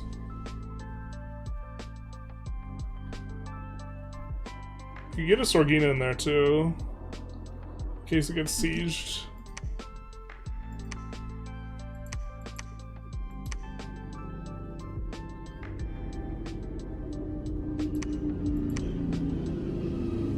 Distribute.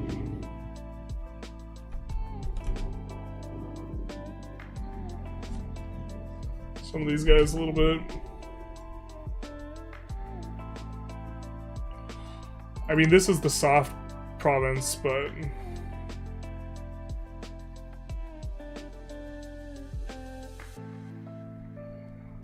was really hoping he'd take a crack at like the throne or something. Maybe he also just pops out here.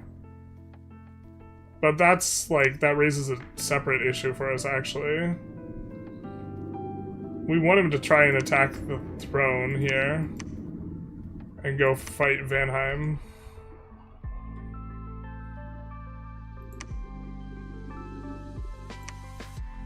Well, looks like they got our guy.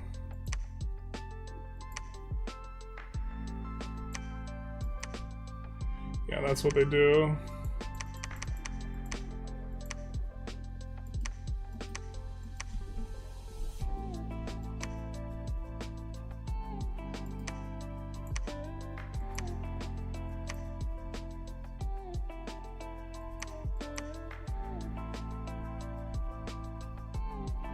Not that much income.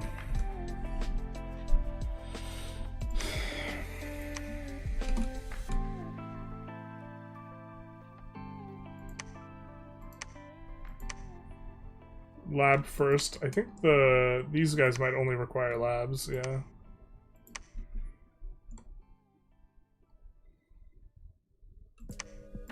And this battle should have gone really good. 4 trogs. Yeah, the trogs are a little squishy.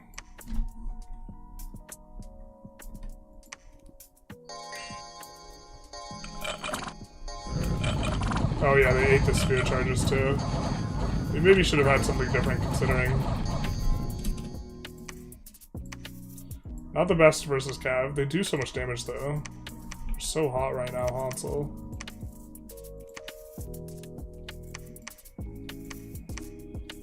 Do that too.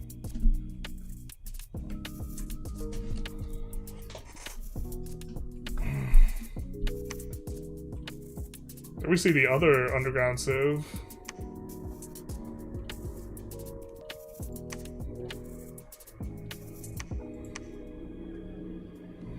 Still haven't started any wars yet.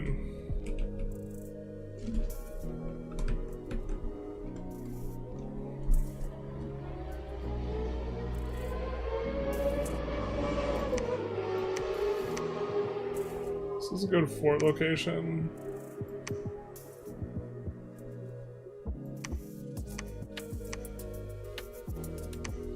Lizards are kind of soft.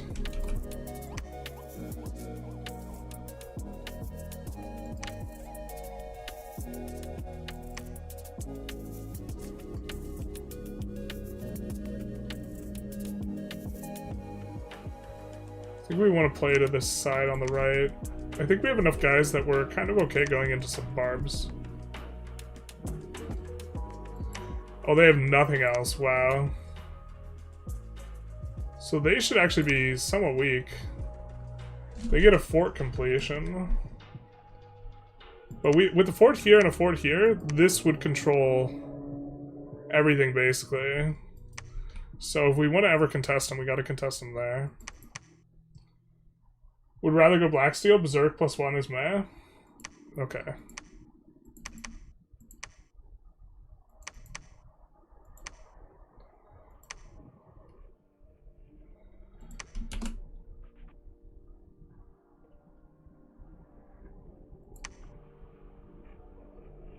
I kind of don't like clockworks that much.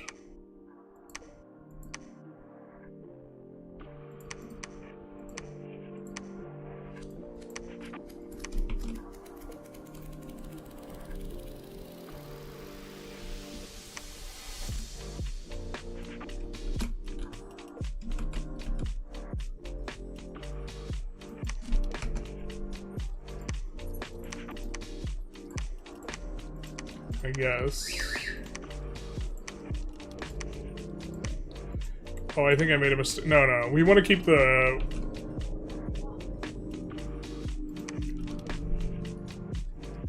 Oh, it's just like 0 prod. Yeah, okay, I get you. Make another hammer.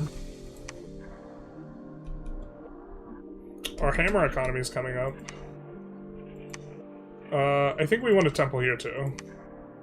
We already have a lab.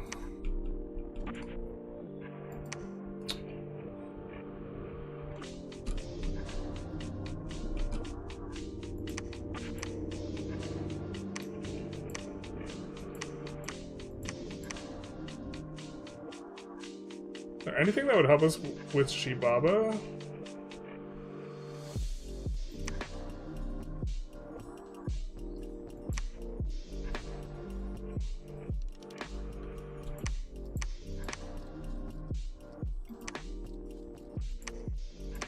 This guy's got nature too. Hot damn, we rolled a nature 2 guy too.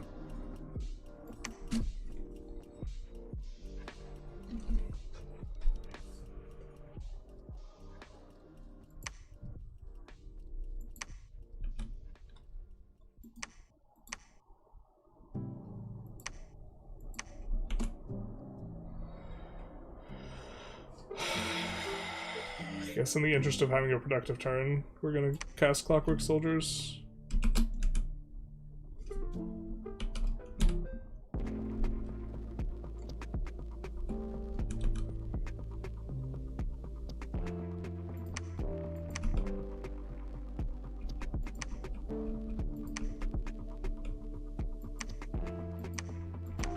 Let's recruit another one of these guys. I think I'm under-recruiting these guys. I think we could just chuck some equipment on those guys and they'll actually do alright. And that's like a big aspect of like how we're doing our economy. I think we also...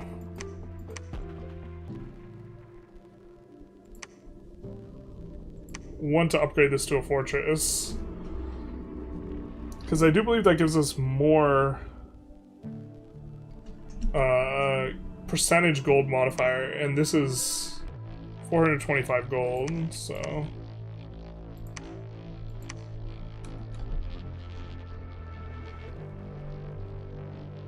Bracers plus armor plus helm, and then temper armor goes hard and funny. Braces, armor, and helm. Yeah, we have the goring helmet for the extra attack.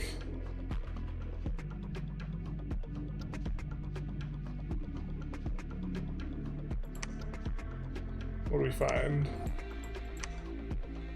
Alright. Yikes. How did we really do that bad there? Wow, the Trogs get absolutely murked. Are they really that much squishier than these? 42 health, 9 prot, 10 defense. 37 health, 7 prot, 9 defense. Okay.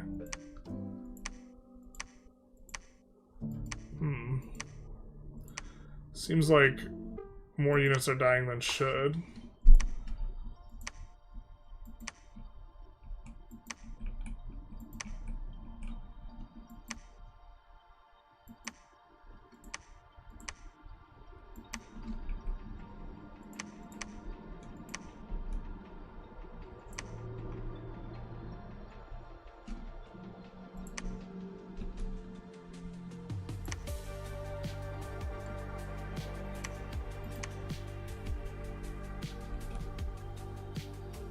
And then 2 months left on the fort. You can make another hammer. God, so lucky to roll the extra. Here, we'll make some bracers too.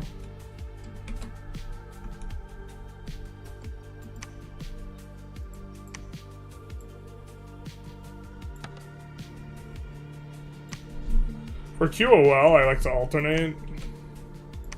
And we have like a bank, we just have to remember that we can do that.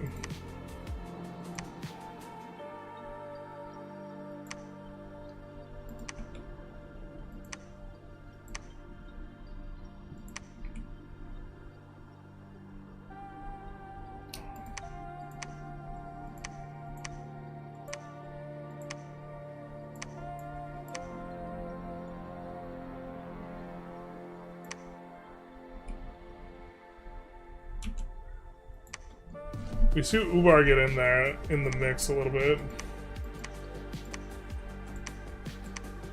So, we'll throw onto our Tartalo. We will throw a little bit of some enchanted salt. A little Salt Bay action for him. Let's throw Salt our main attack now? Dog. Alright, well. Oh, Gore does magic damage anyways.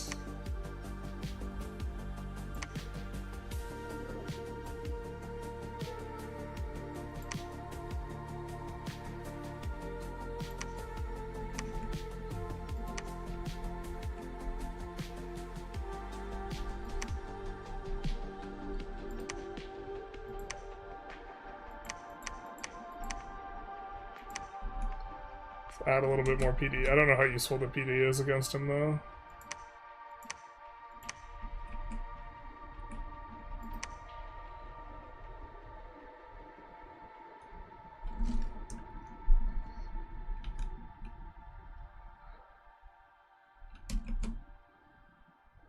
This guy can also forge, but we don't have anything. He's not quite as good. So we will not do that.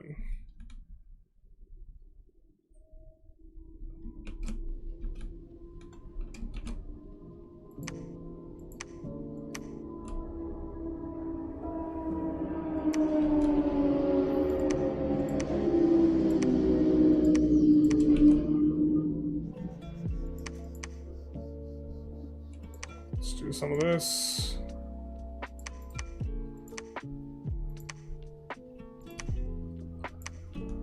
Getting a decent chunk of research with all that.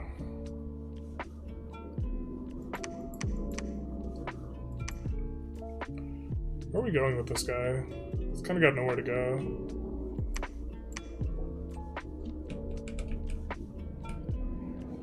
I guess he just needs some trogs.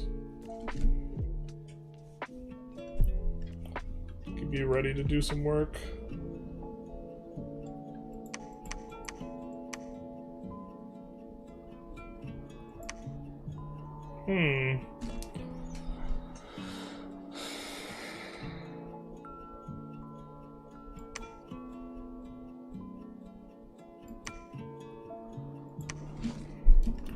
Will this guy summon some dudes? I think eventually we want to plop him here and recruit up some more guys. 15,000, that's going to be good income, that's going to be a good fort.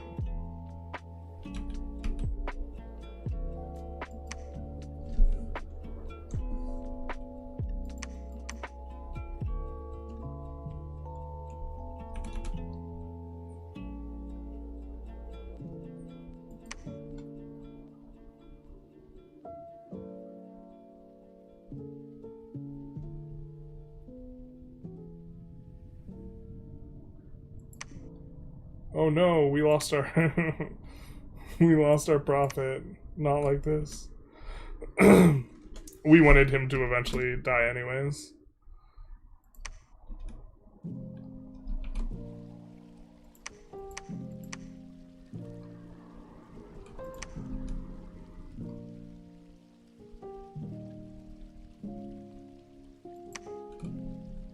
Let's get a little bit more information.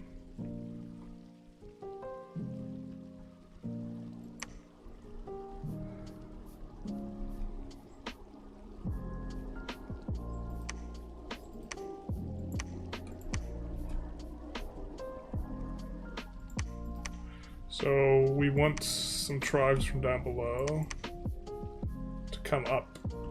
I think we're gonna use this guy. Which means we'll have one of these guys finish the fort.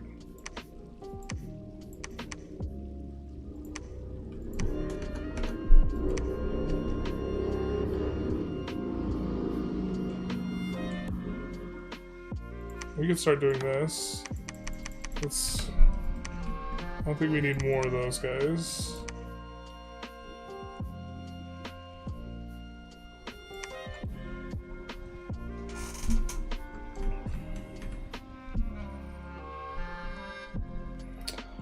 Can also go for that.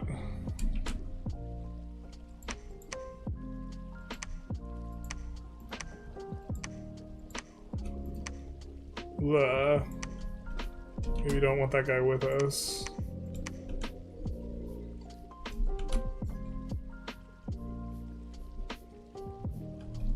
Trying to blood hunt here and there.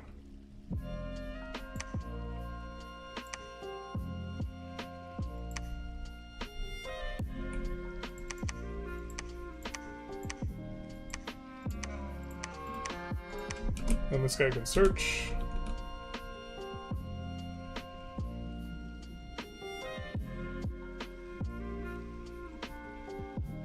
We think from a macro perspective, we need 8 throne points to win.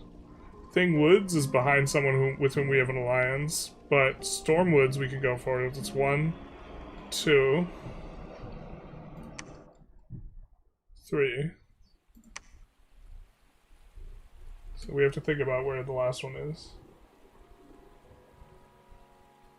You find the different ages. I've only played middle so far, and it's cool. I played a little bit of middle, a little bit of late, but mostly early.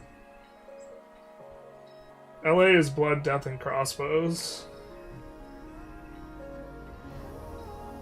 One thing you have is forts, but don't take the circle around them. Does that really increase our income by a whole ton? I know it increases the production, it sends the money to the forts. I guess it sends the money to the forts and then the forts have the increased income. We were working on some of the forts.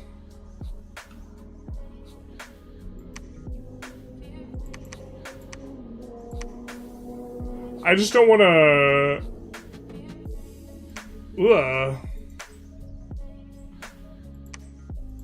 Now we should be able to take it. I just don't want to be a little bit too overzealous. Nice. Nice-oo. We got what we wanted. We got the blood roll, baby. He also starts out with good blood searchers, so this guy's going to be fantastic for us. I probably should be checking that stuff more often. What do we have in terms of gear? Oh, shift question mark. Control A, auto sorts. Except for the bottom row. Okay.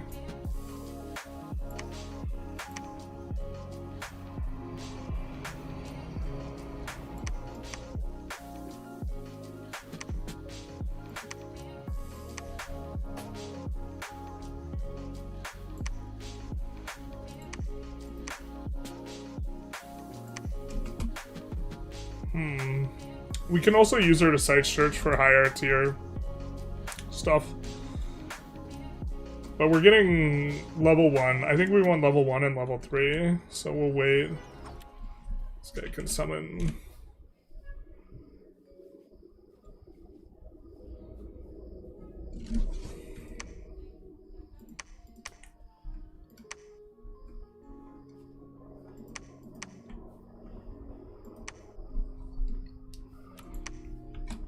I think I can just blood hunt for now. Lab.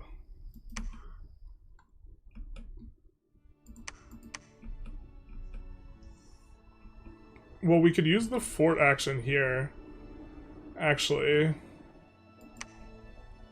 Well, I'm thinking we kind of want these guys. So we'll have to build a lab and a thing anyways. Our forts give us a lot more money when we're underground, though. It's kind of where it's at.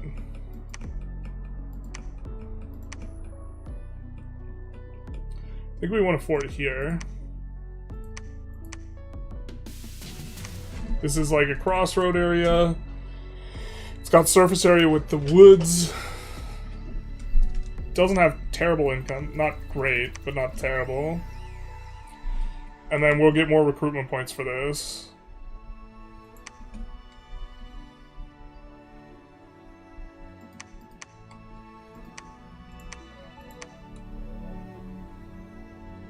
Was your first title God of Pyrene? Was it just random chemical for you live or die? Wait, what?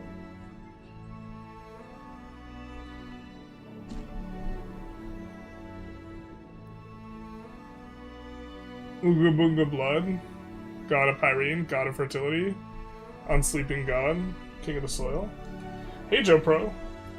I have no idea to where to start. Anything to watch coming from zero? I know there's some, like, start from zero guides. I just don't know what's good. I think there's people in chat, though, who would be able to answer that question a lot better than me.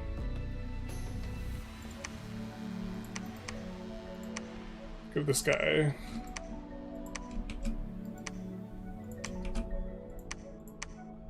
Get ready to make more salt bays.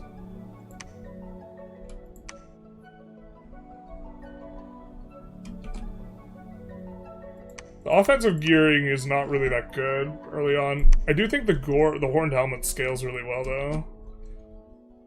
The thing is, we kind of want to be producing stuff that uses earth gems. Actually, we don't have a glut of earth gems. What we have is a ton of other types.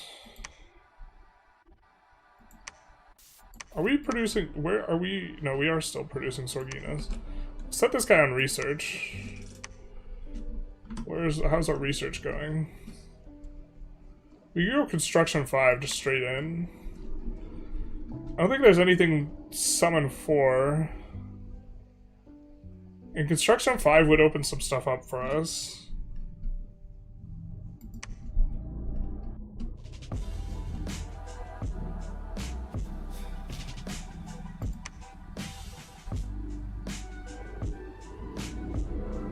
We're not, like, fighting a war yet.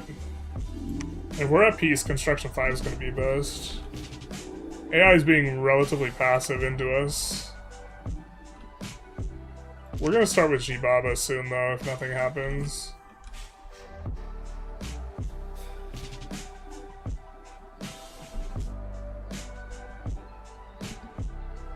Could also recruit archers, but I don't think we're going to go for that. Okay.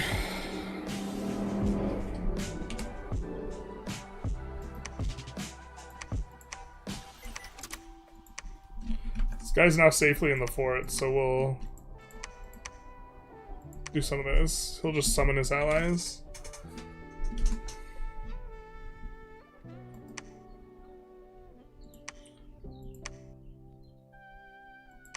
And we want to come for these barbs and then build a fort down there.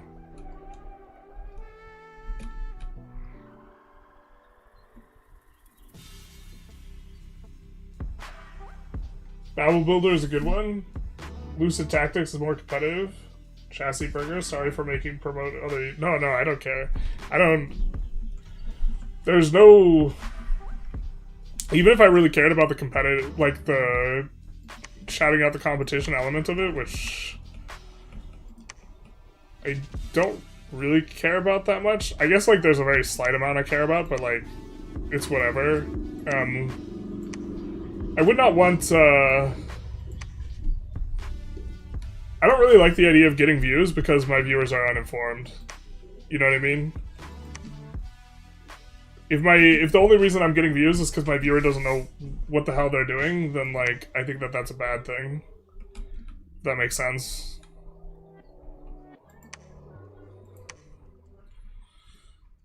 These guys could random... They can random blood. Blood's kind of just hard to break into, generally. We got our blood guy, though.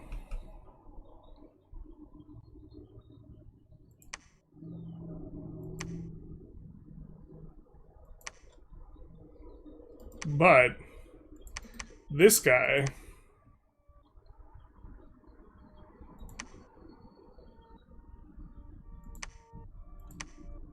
We're gonna give some gear to, because we don't want him to die.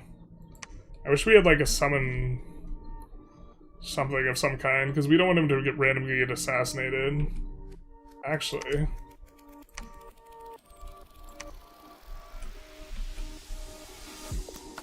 There we go. Bodyguards on the case.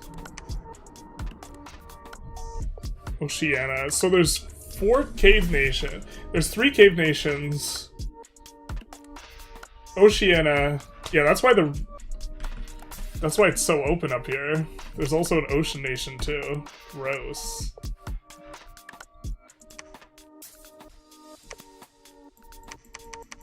Probably should have lost the battle we lost and tried to diagnose that. That was my bad. Search around up there. What is this guy doing with his troops, though?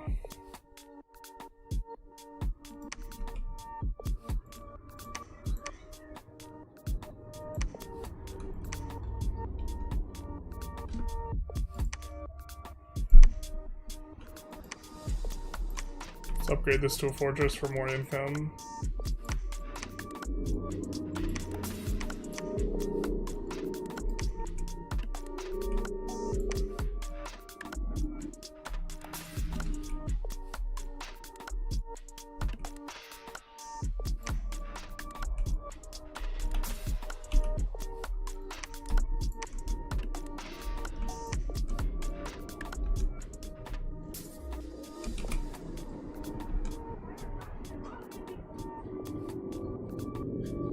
I think we wanted to make a fort here.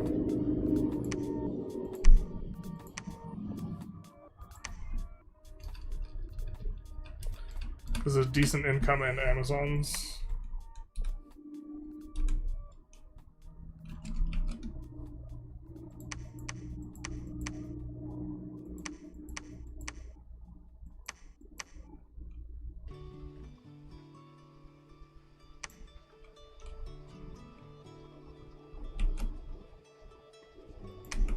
Let's finish the push to the next tier of magic.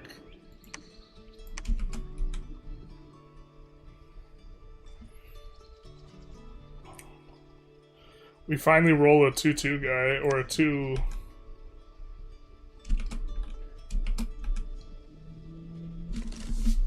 what have you guy. I don't think we rolled a single Sorgino with better stats.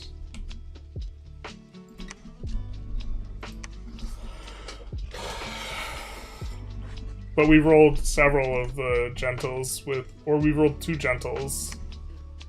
A gentle with +1 water and one with +1 earth. Which was really nice. Probably better than the +1 earth even, to get the first one of those.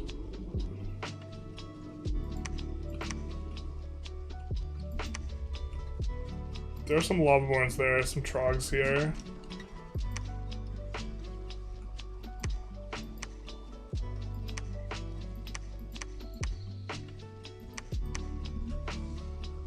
This guy is patrolling. Let's have him pick up these troops. Bring them on over.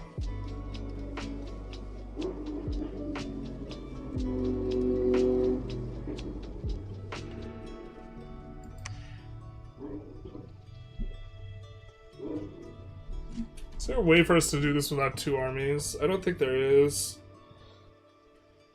They're gonna have a through path either way. But we could go attack Golden Crags into Chilad Caverns. I'm going to bed. Have a good one. Take care, man.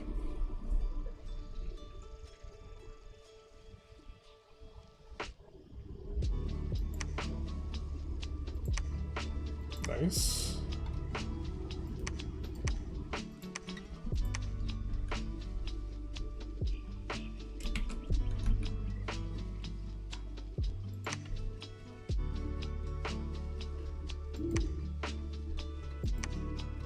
Actually, I think we wanted to recruit these guys more.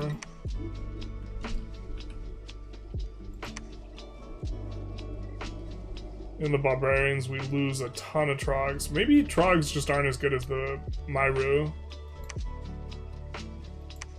Let's stop recruiting the Trogs. Or they're good against a particular type of unit, kind of.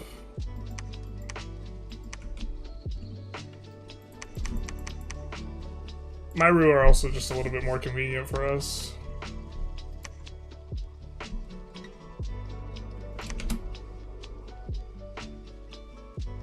Let's build a lab here.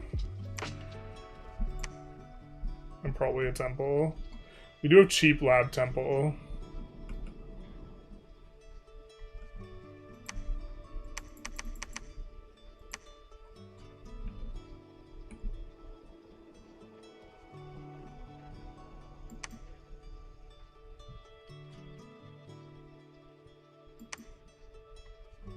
God, it feels like the indie expansion has been forever. Everyone's starved for resources.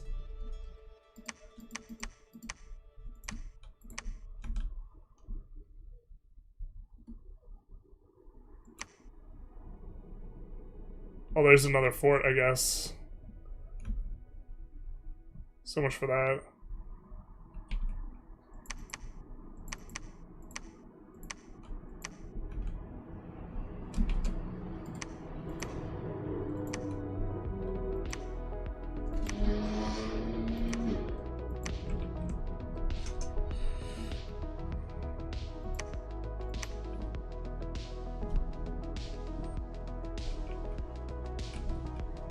Lose literally every Trog.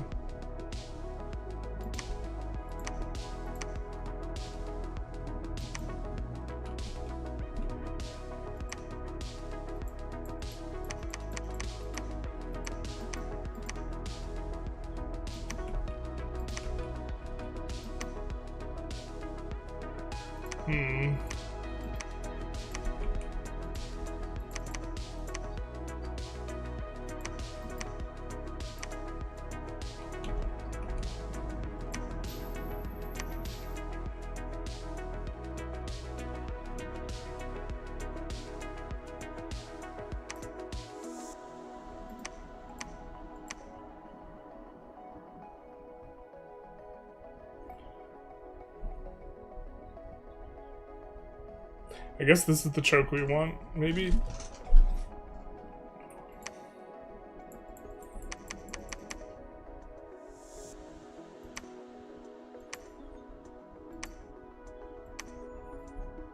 I don't know if we are equipped for fighting that guy. We do get our first one of these guys. I think we're gonna use him to search.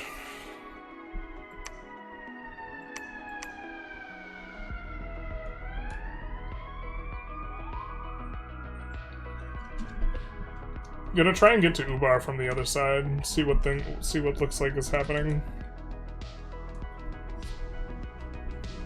I have to use the restroom here. A fortress is getting upgraded. This has been upgraded. I don't think you can upgrade past fortress, but now it's giving us... Was it not giving us more money? I thought it was giving us more money.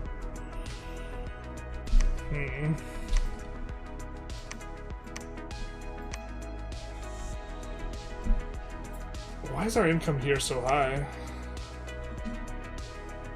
Gem deposits doesn't give gold income, does it? Oh, it does.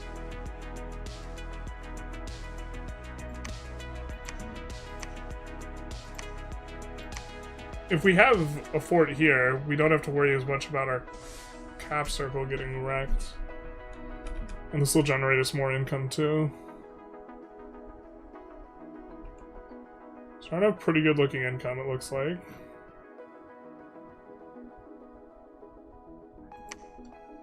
Province is very mad, except they're not that mad.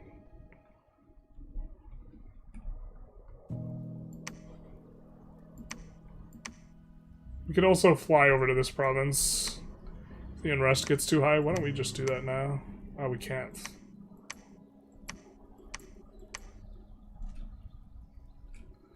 And we can't sneak. We have to move. Oh, that's why we can't fly over. Silly me. It's like, why can't we fly? We move so fast.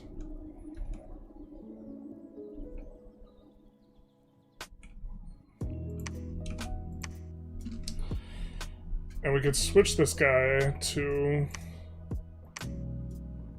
build a temple. Or preach. Or we can have him keep recruiting and the other guy can summon Mouflin. This is also an option.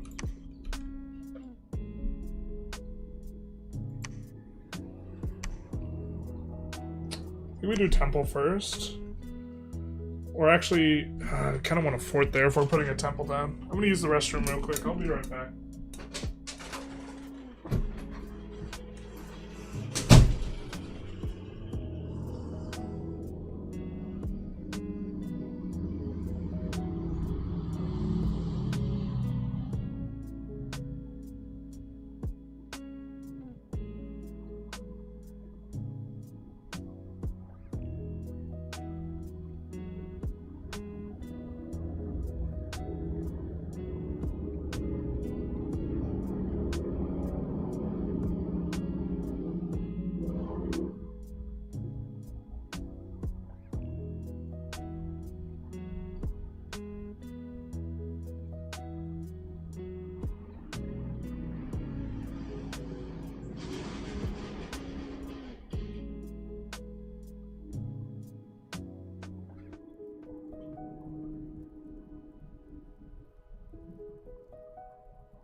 Alright, I'm back.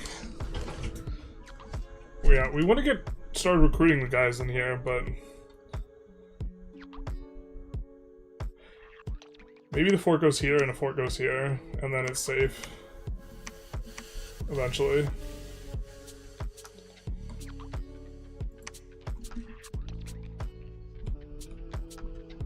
These guys are uber slow to recruit.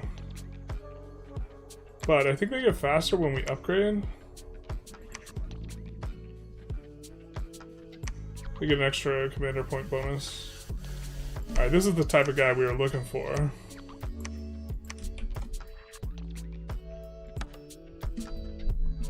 Actually, now that we have this, it's no longer the type of guy we're looking for.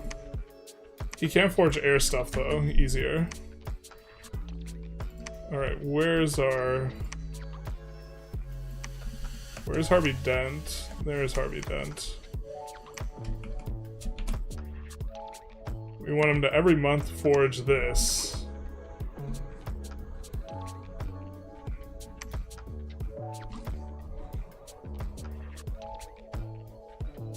Plus 11 research.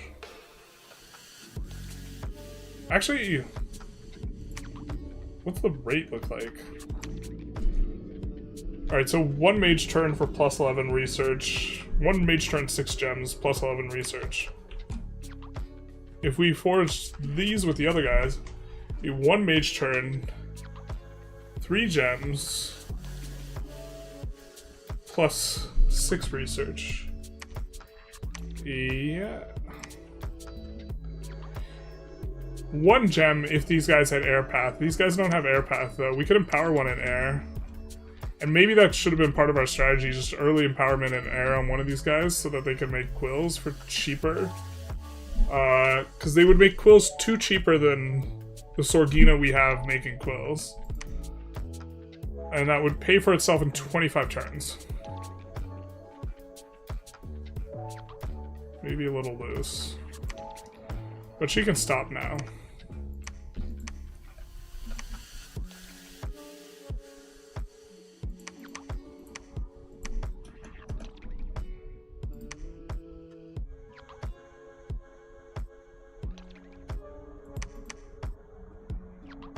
Yeah, I think us having this guy make homunculuses makes sense.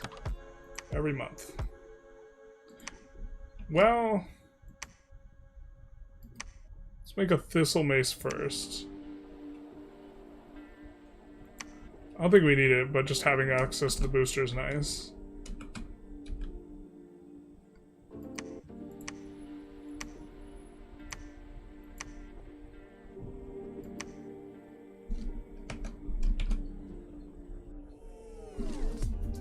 Is migration between countries in the same market EU5 broken? The AI doesn't like to have open borders. They won't let in pops from another country unless they have open borders. I think slaves are a little bit different though. You need like slave demand to shuffle the pops around, I believe. There's Frostbrand for us.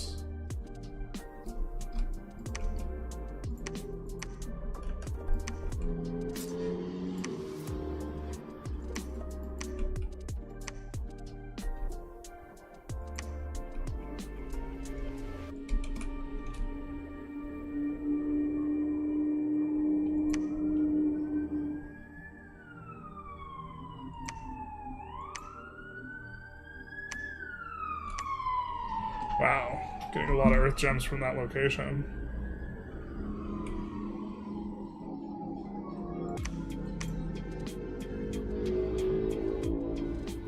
Oh, I mean, we can almost certainly take this out. Get a little bit more income.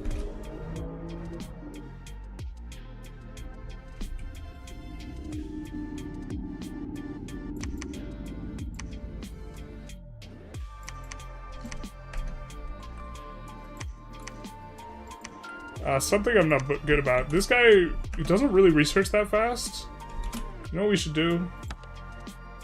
We should just be summoning Clockwork Wars or Clockwork Soldiers every month. I kind of like Clockwork Soldiers a little bit better. I was just getting ready for this fight with Jibaba. I think we're gonna have one in-army thug.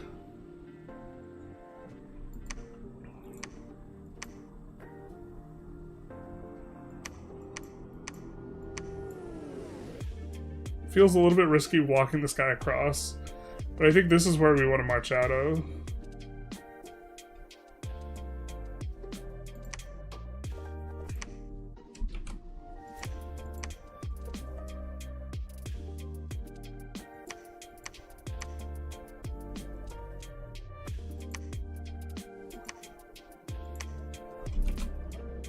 Earth Boots. Horn of Valor.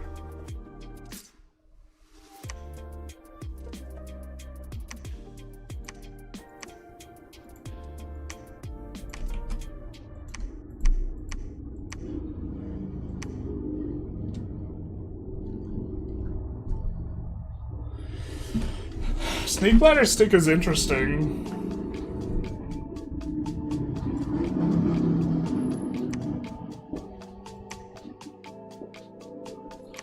We do have inherent resistance to poison. Don't have to worry about poisoning our guys very much.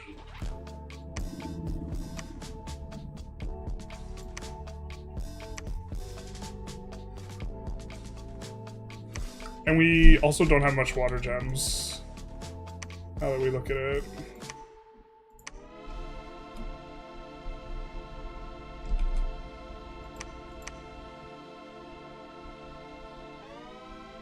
Unfortunately, we don't have anyone that's water 3. We could run around searching with her to try and uncover the water 1 locations, or the water 2 locations. I'm not sure that's worth her turns. We just have no water gem income. She could maybe search where she's at. And maybe search down here, and then search here because this hasn't gotten hit yet. And then come here, search here, and then just stay there.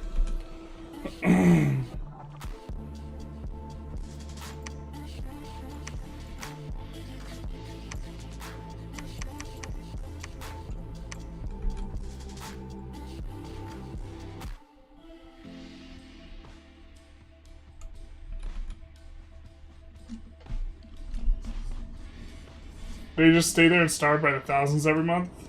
Both me and that country have open borders, and the slave turns peasants once they get there. Did you try flipping to them? It seems that cross-border migration is counted as pop growth, So if it goes to a core location, the pop gets flipped to the primary culture. So pops actually migrated this would convert slaves to primary culture easily. Can you show your bless, please? Yeah. Not that one. Apologies.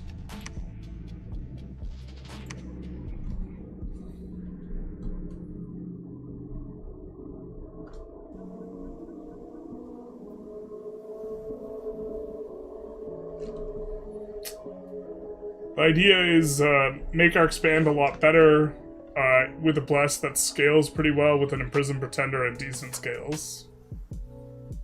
And specifically, we want our bless to scale well on our thugs.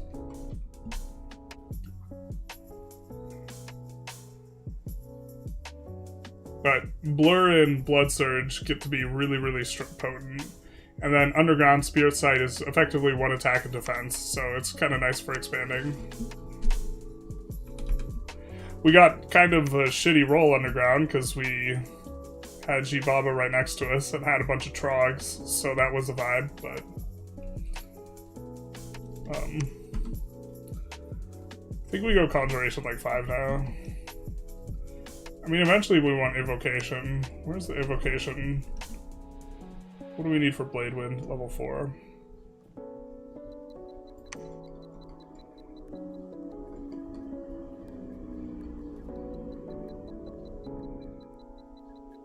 I think Blade Wind will actually do pretty well against G-Baba. Getting anything we want from this?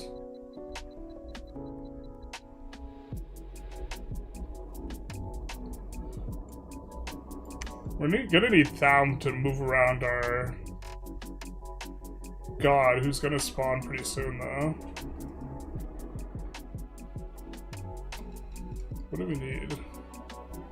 Thaum 4.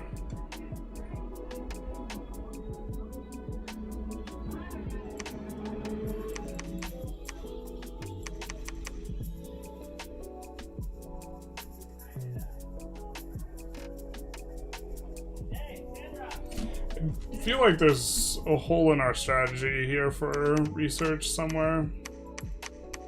It's gonna have stuff to do without the Thaum, though.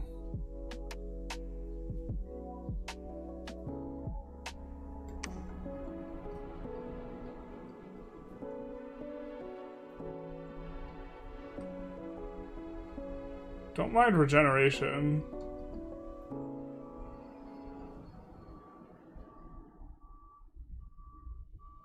Regen 5 is kind of a vibe, but...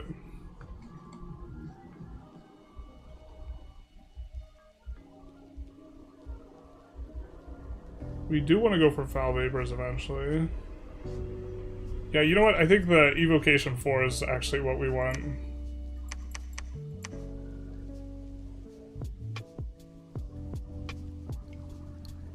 I think Alteration 5 also has some goodies for us.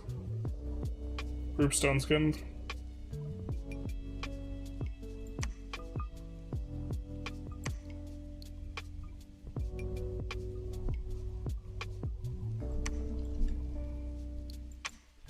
But we're planning on taking a bunch of guys who are Earth 2+ in against G-Baba. Looks like G-Baba does take the throne here as well.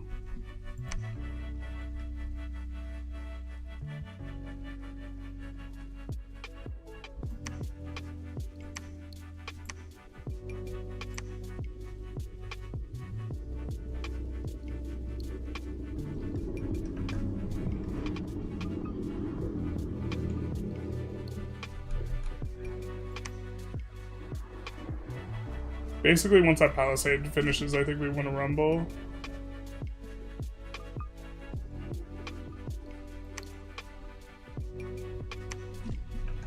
Nice.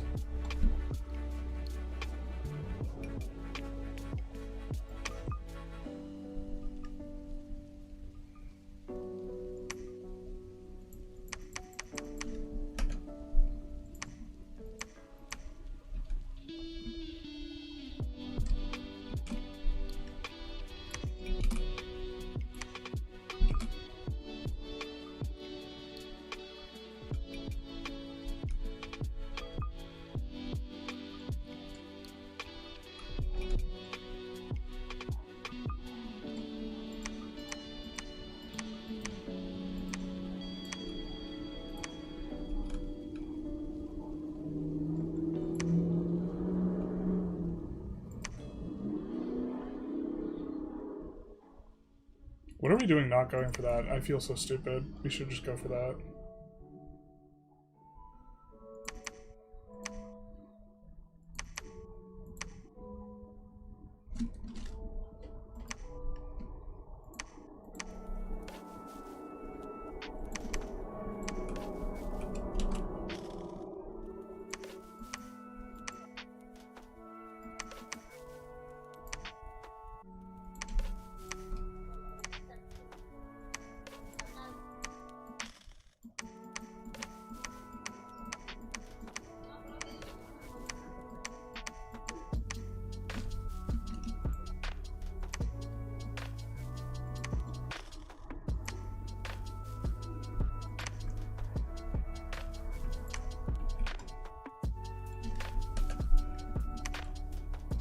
There's a lab there, and I don't think we get dropped in on. So let's go grab that throne, I guess. Well, we're not going to get the throne, but we'll be able to... Oh, we'll be able to cry, because holding it will be weird. Well, we have an alliance with that one guy, so maybe it won't be weird. Maybe it won't be awkward. Famous last words. Let's blood hunt.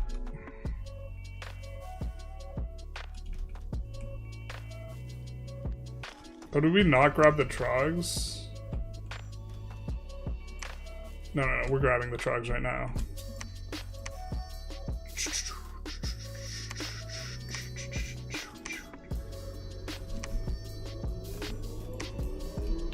This guy...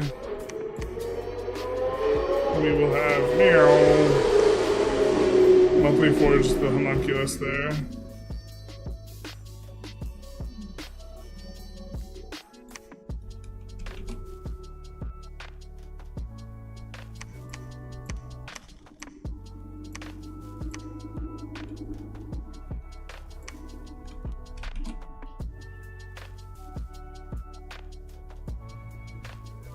God, I wish we had more air. Things to do with air gems. That felt good. Do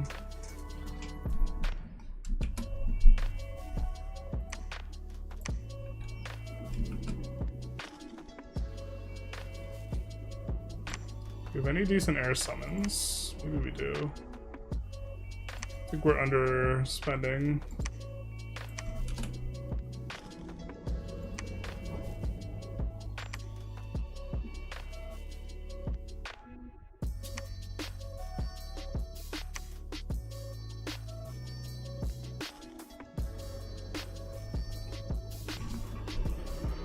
Oh no, we don't have anything to do that I like.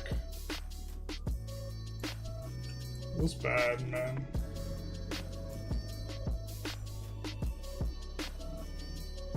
Yamsy, thank you for the follow. Are you new to this game? Have you played any MP? I'm planning to. I haven't played any currently.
Have him become a prophet.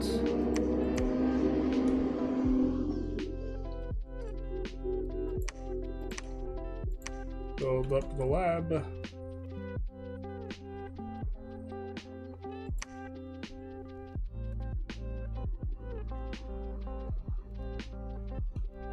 We're planning on using her to do some stuff. Alright, we can give this guy a forging hammer and see what he can forge reasonably.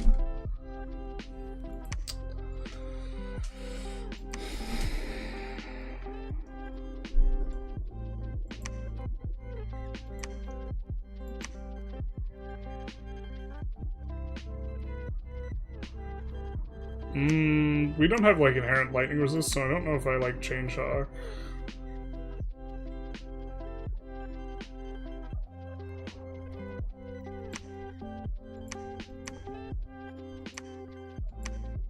What are the requirements on this?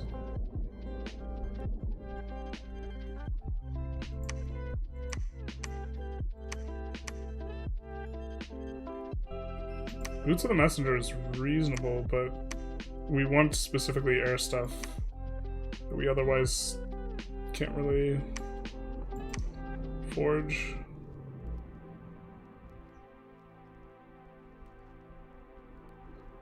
Dancing Weapon doing magic damage is maybe kind of decent against Ubar.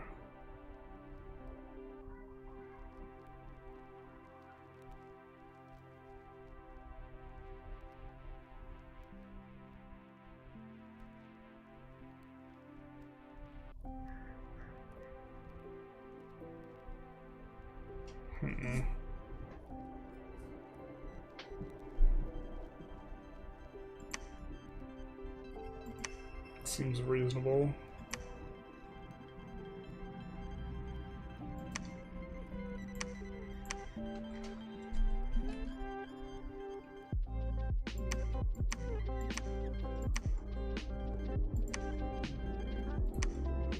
You know what, we like also should have taken way more of this like dirt.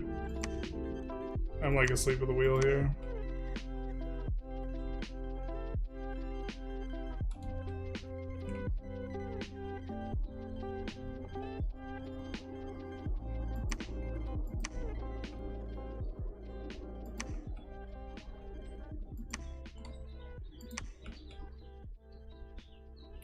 We need more guys to ferry around troops. They're really cheap. But yeah, I messaged last night on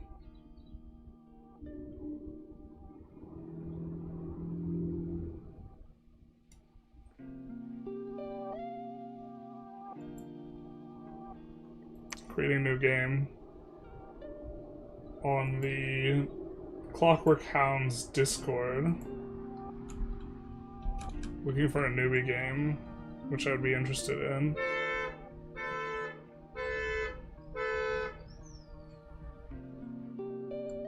What turn is it? Turn 32.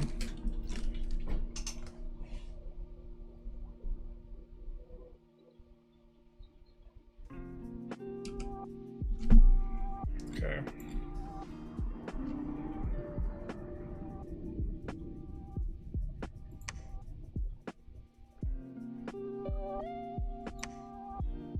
Nice.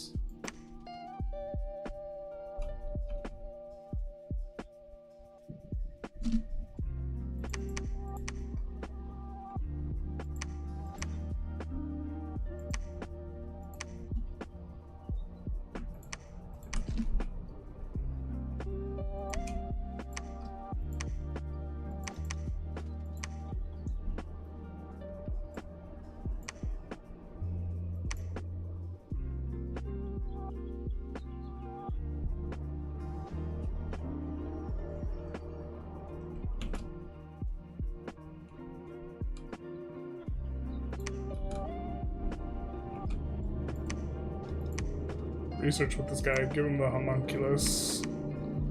Oh, he's got 14 research points.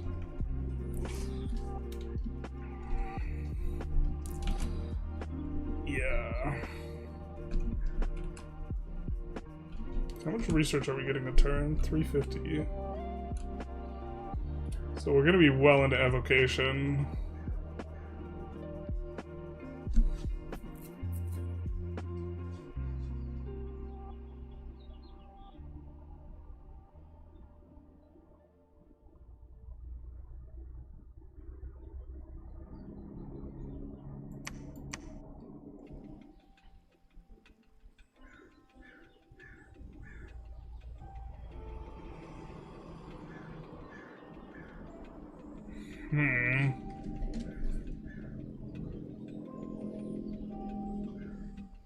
Thinking of going for like level 6 on this.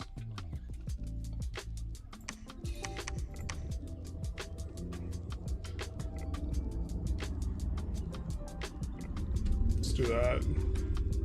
We also maybe want to research blood earlier than we otherwise would.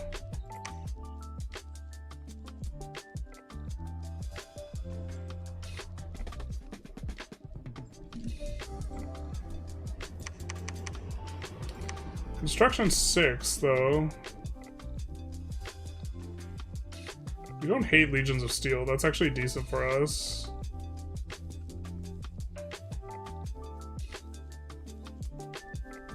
As is Forge of the Ancients. We're into that.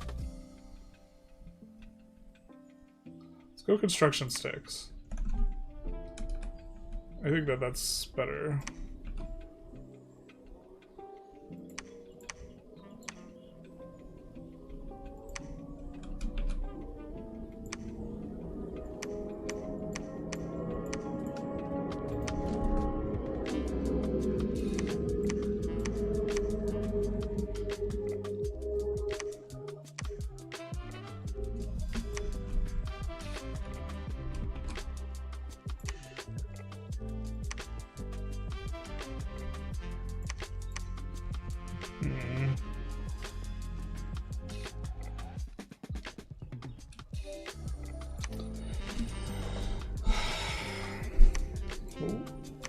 We're not fighting Ubar yet.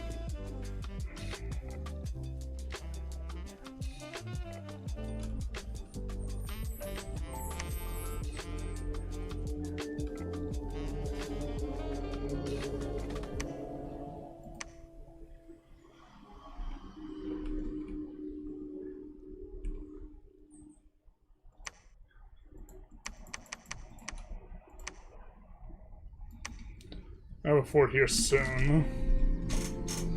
I think we finished here. Yeah, so we could do this, repeat the recruitment. Those guys will eventually be able to make communions.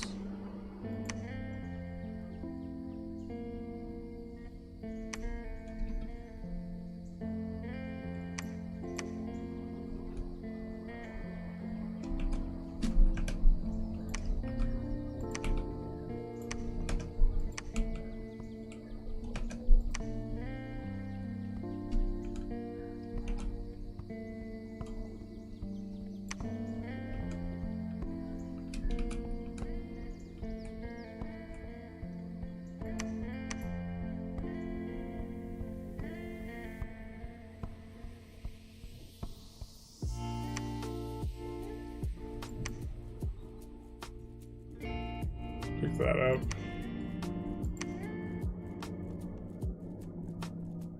Don't we have, yeah.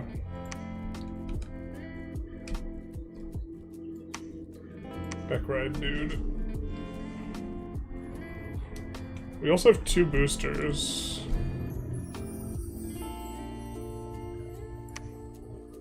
Oop, didn't want to do that.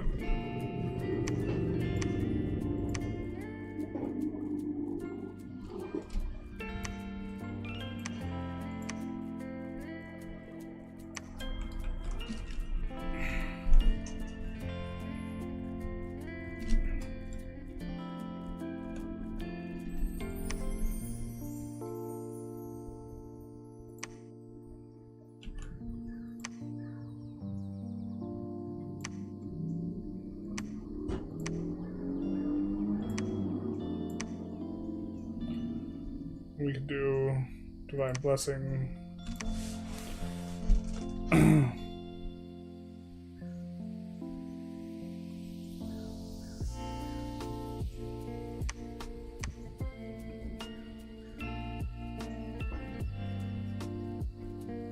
I think then...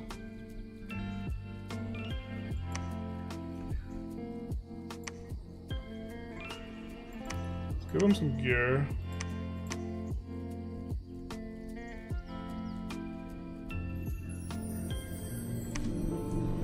As our profit.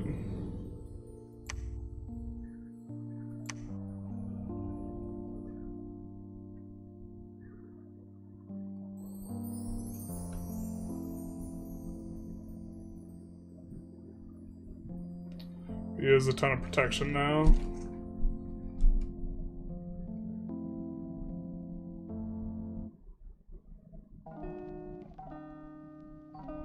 I think a combination of having these guys spirit sight plus a ton of gore helmets and the salt is enough to maybe fight Ubar. I don't really know. Just seems like a lot of tools.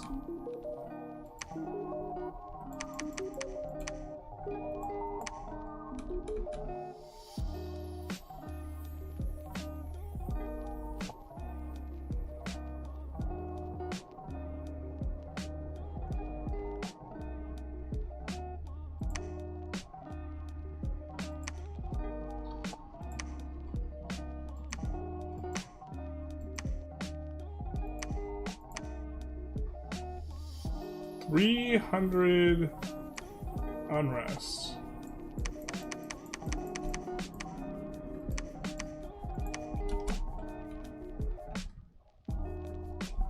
Interesting.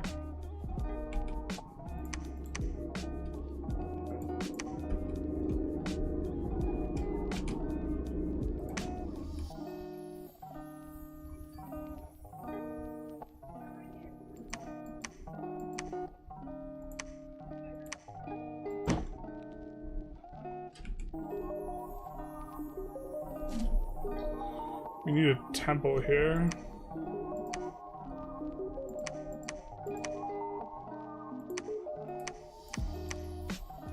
Should have sent that guy north. Didn't think that through enough.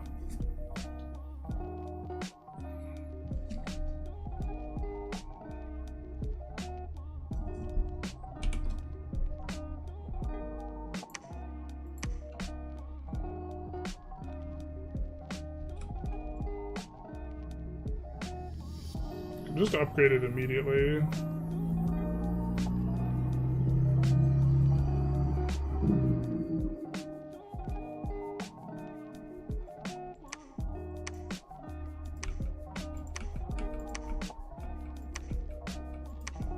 I don't think we have any Amazon Priestess.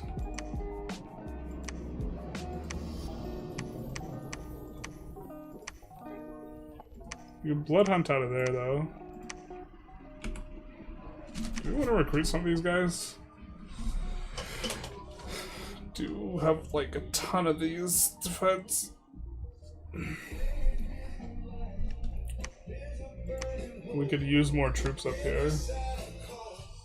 Oh no, not the music that's gonna break my whatamajig. Oh, we lose bad events if we're up at 11, right? Breakpoint. Okay.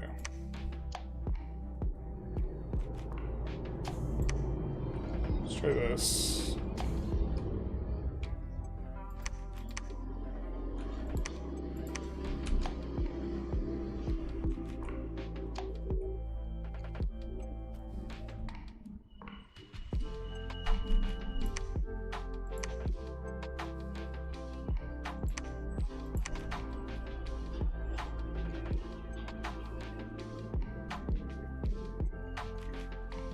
How much fatigue is this? 60.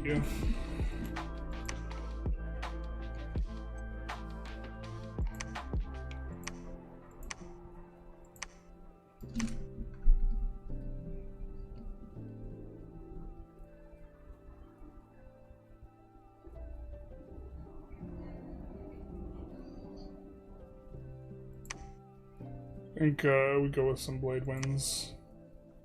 Actually, this guy can personal stone skin, right? Or maybe stone skins. This is a lot less fatigue. So personal stone or iron skin. There we go. And then he could stone skin the squad. Specifically, the Myru warriors kind of would be interested in stone skinning.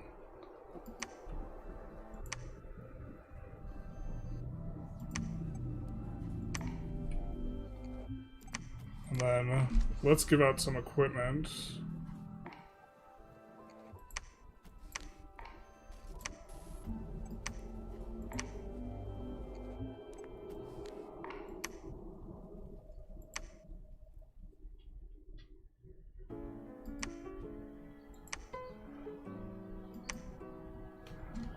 Reinvigoration 3 is vibe.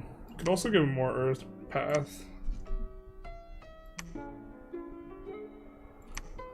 Script really. I don't think a script is too expensive on the fatigue.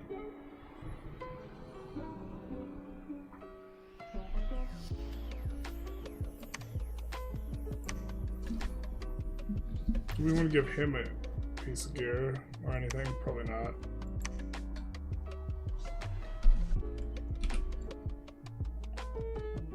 We do want this guy on advanced and cast spells, yeah.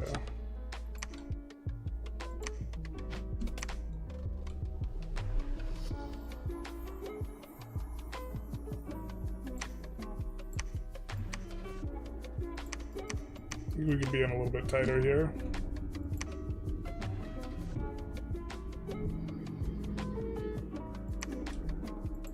Do we have... no. I think that we can make a third unit without decreasing the morale. Alright.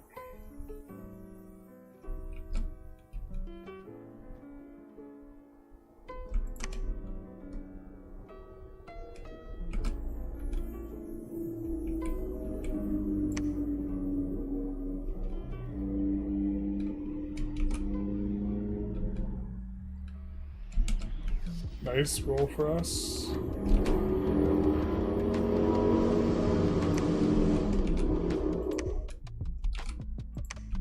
I think we want some of those bracers. We'll circle back to our god.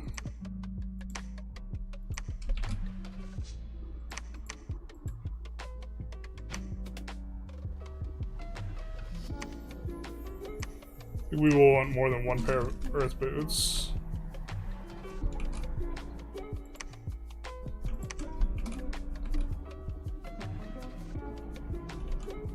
I think you can find sites on your main thing.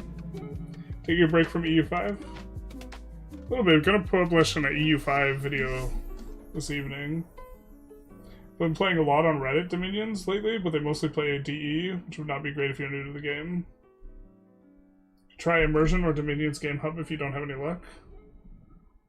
Danzig Trident and Storm Spool pretty good on thugs. Yeah, it looked pretty solid. Adding an extra attack.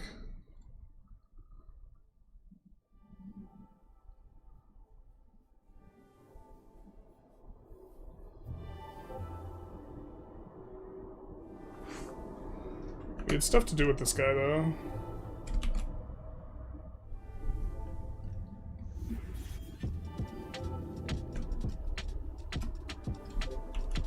We could do astral probing, but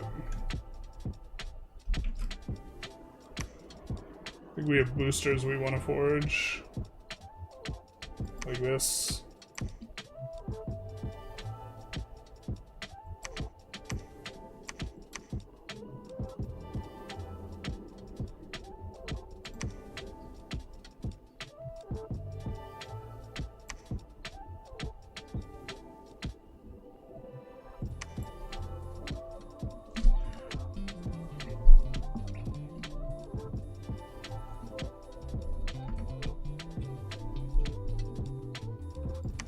What is...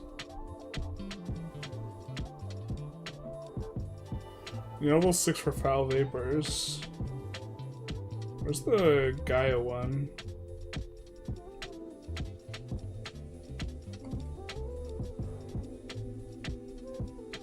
It is an enchantment, right? Maybe it's not.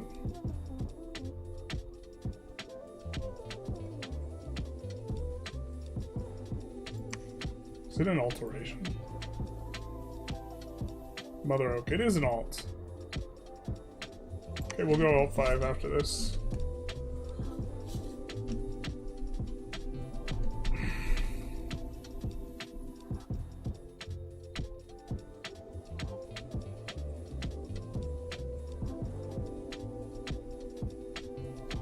Yeah, so 2 big enchantment spells.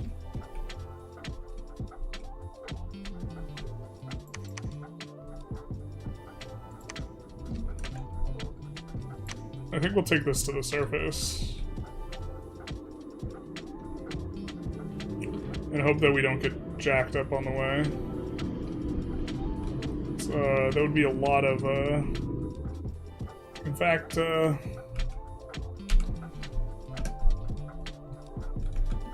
we don't want to get all those guys jacked up.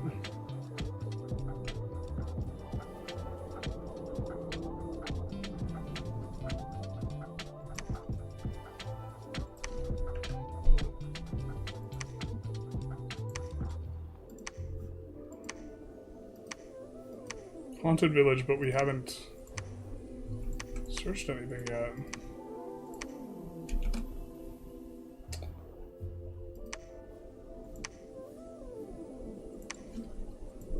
I don't think we have another good booster here, but now we could start searching for Astral too. Out and about. Let's see how that battle went.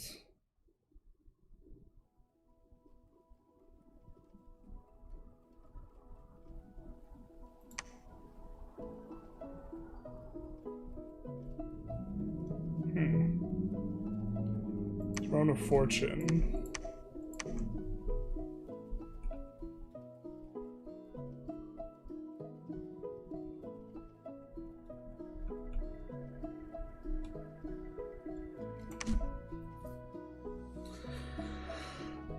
Into that.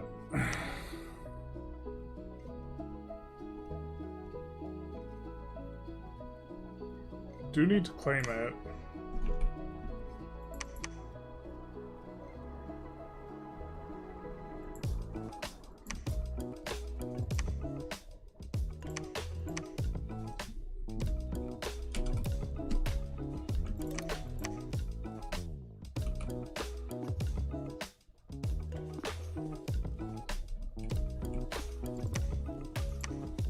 A good way to get there. So you can transfer some of his troops over.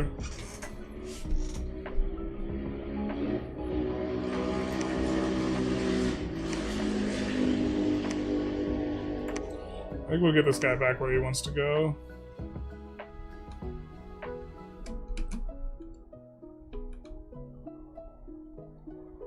He's been very,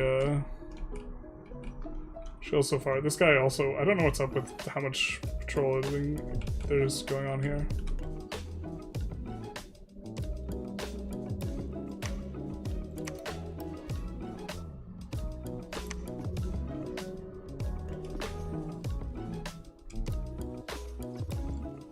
This guy is coming this way. Oh, do we boots and messenger? Is that enough? It is. Saving a mage turn. Hell yeah.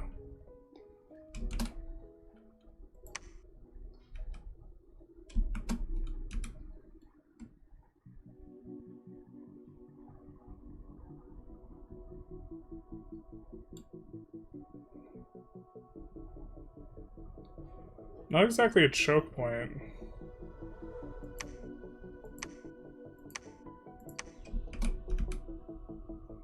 It's just gonna give us more income.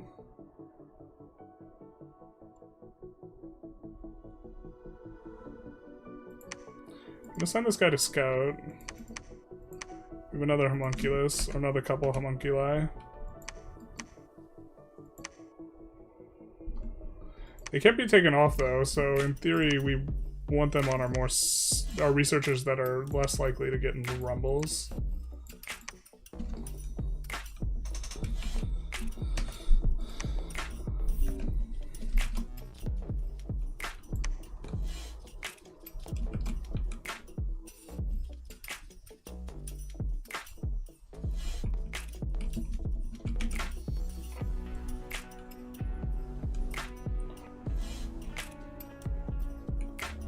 The AI's just shuffling troops around.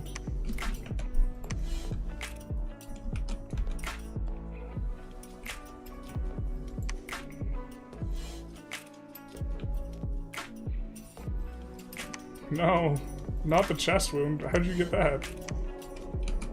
Because he's older? Ugh.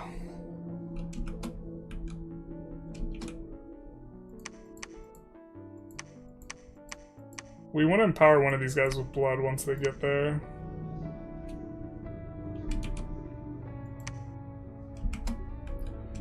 think we'll just research with some of these guys. Looking to get the things we want for Unga Bunga. The boosters and such.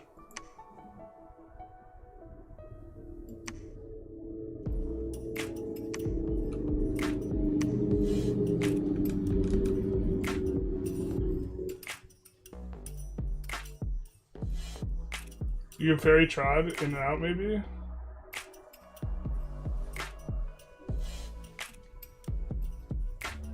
I think we can cast fairy trod without too much trouble. I forget which path it is.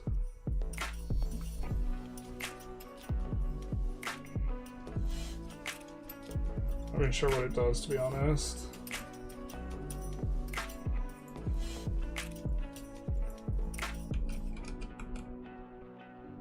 Enchantment 5.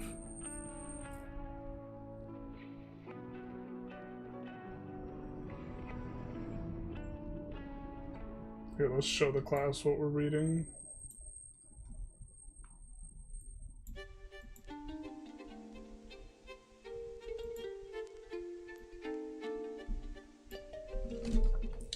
Find a fairy trod. Army follows a strange path. Fairylands will finally arrive at distant forest.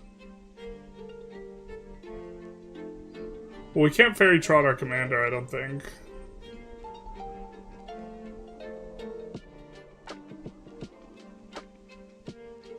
%, if there's no neighboring forests.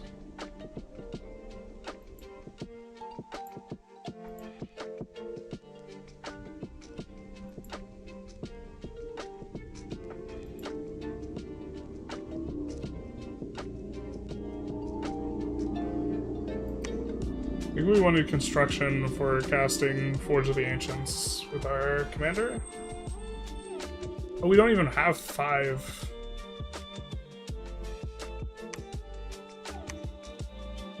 But we can get 5.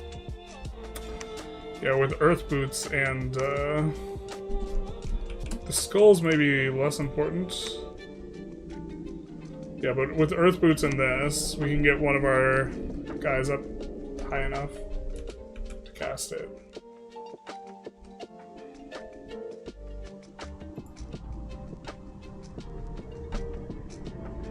Oh, can make a bloodstone for the god? Yeah, that's true too.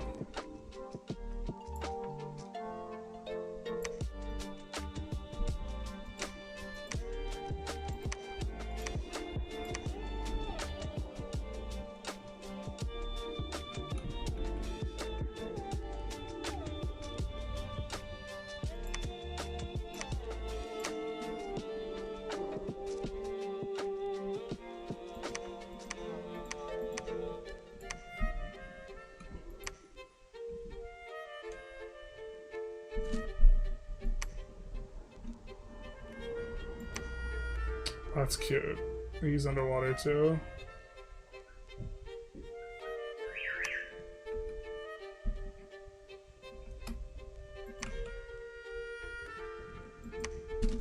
It's curious in multiplayer to try these out as a stealthy raid squad, considering we are recruiting a bunch of these guys anyways.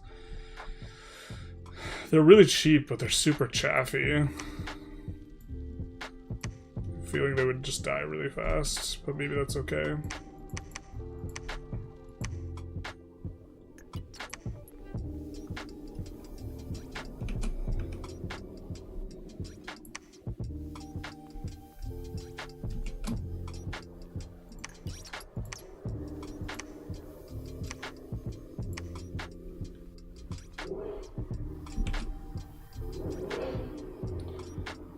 We will make bloodstone.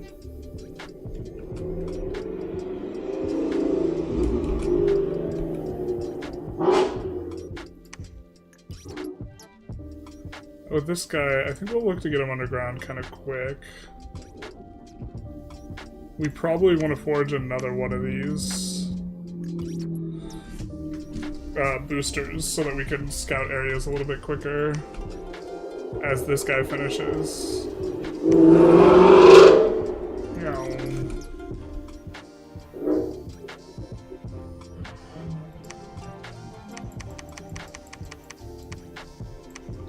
Let's do that. I don't think we're going to commit too much to trying to defend this. Cave of the Pale Ones. But also not build a temple or whatever there.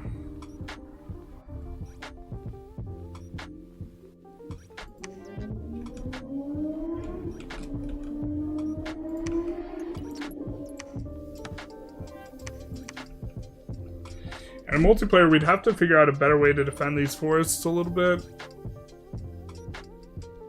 Or script this ahead of time. I'm not anticipating him attacking us in the forest.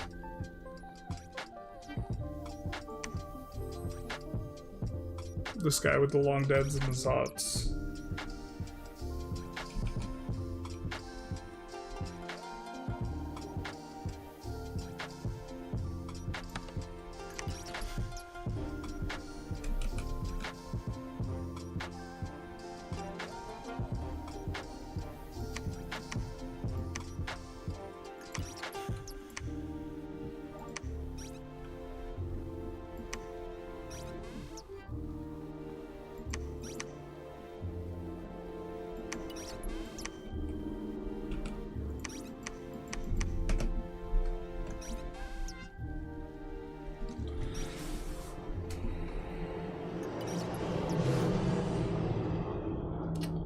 Also make Alma for these guys so they could search it. Glam 3. Yeah, so there's a lot for the Ungabugna stick to do.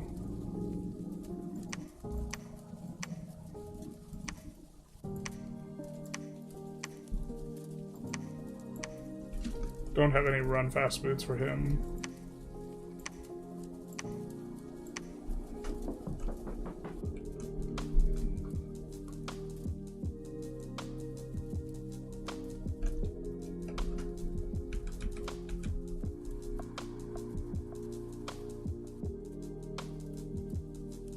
Cars really get mad at your build shining. They always do.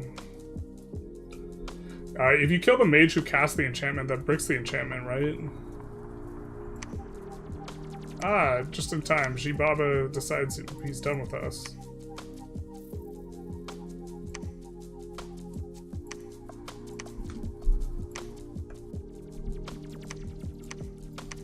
First we Unga, then we Bunga.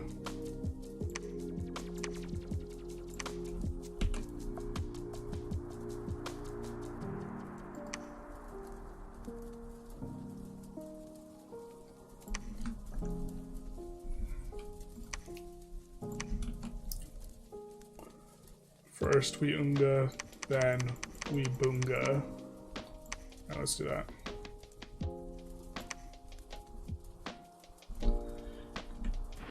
Looks like they nabbed our territory there.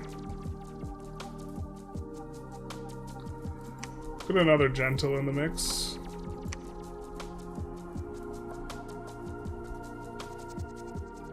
Get these guys linked up.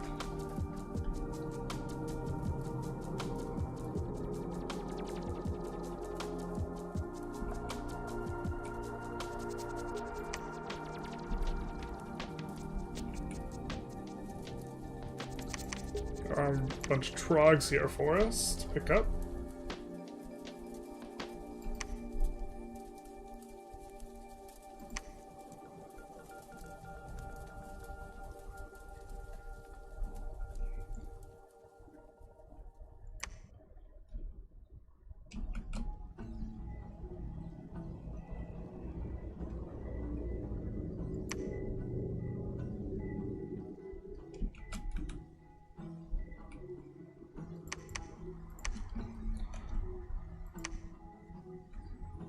Picking up reinforcements.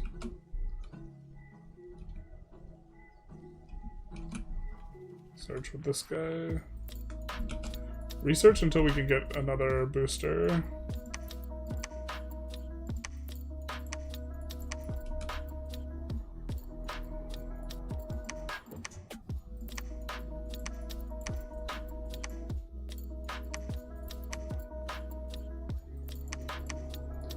Scout around a little.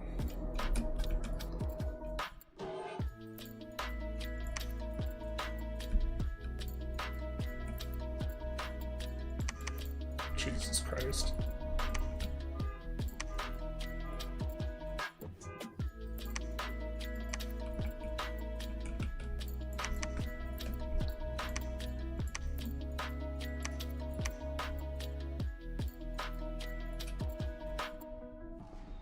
think we're gonna look to take that up above.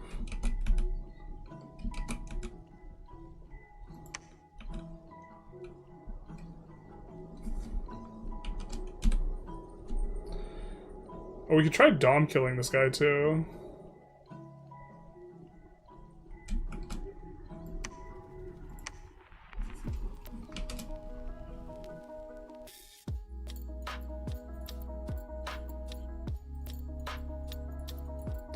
We want to put those boots back.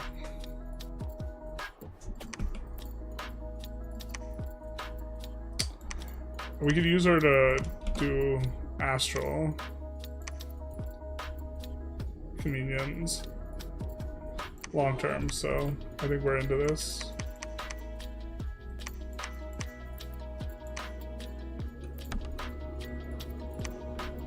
Well, is another chance for these.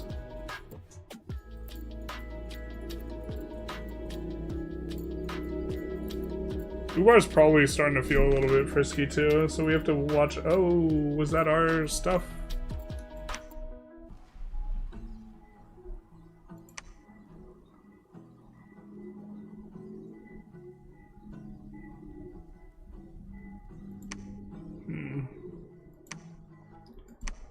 Alright. Okay. We need a fort here, and we need to get ready to fight Ubar. Which we are kind of not. Actually...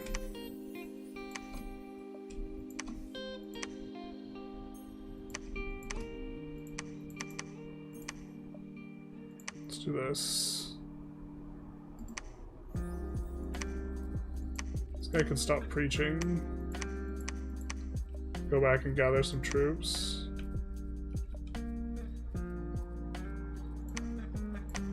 Let's march this guy to safety. And realize Ubar and us was having vibes.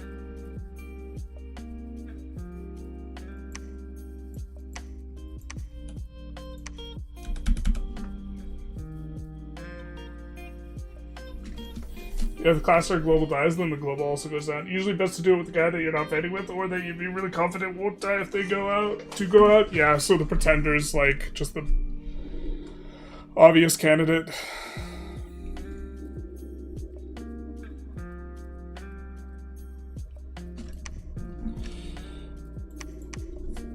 I think this is what we want now.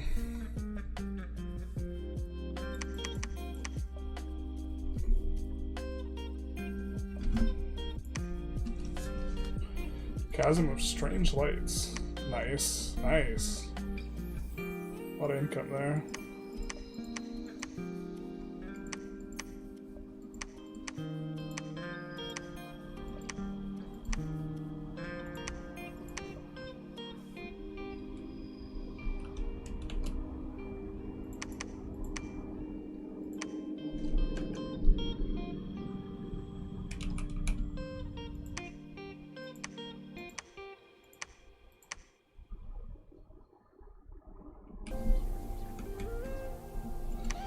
Alright.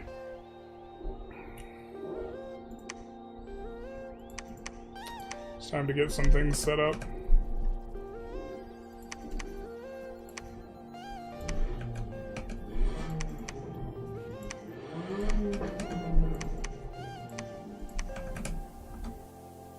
$600 research. I think that's good. Is this a lot of research? Ticker is not that ticky though.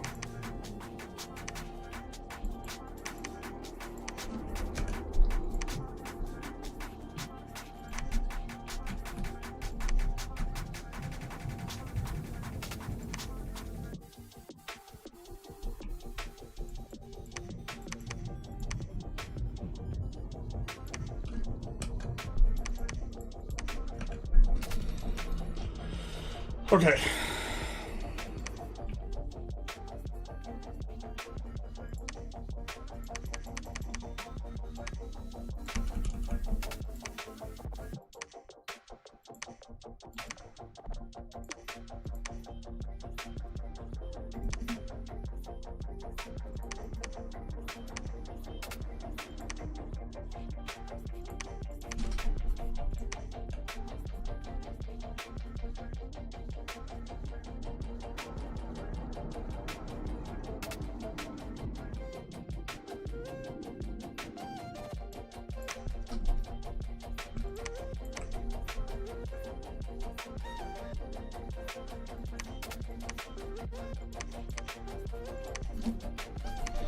The Ubar equipment is coming out now.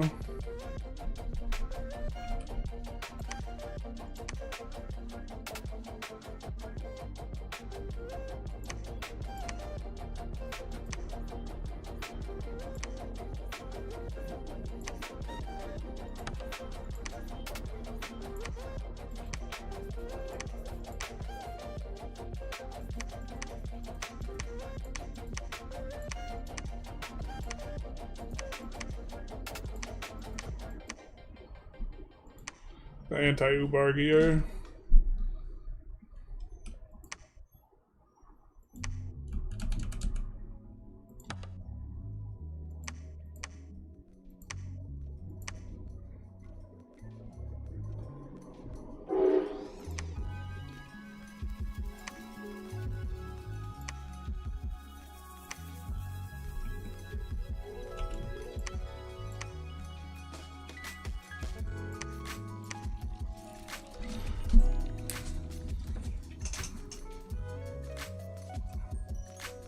We can cast a bunch of Iron Skin, I think.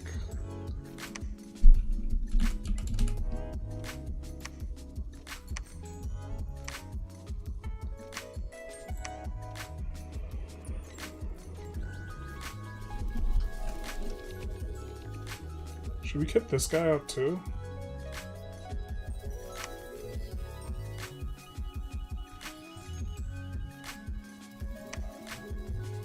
Why doesn't we give this guy a shield? Yeah, he loses his salt attack. Oh, hold up.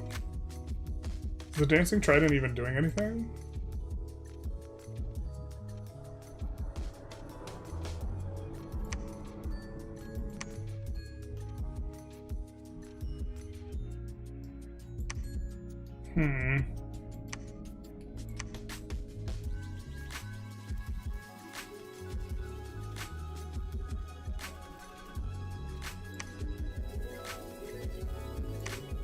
We add this. We lose an attack. So I guess it's just this.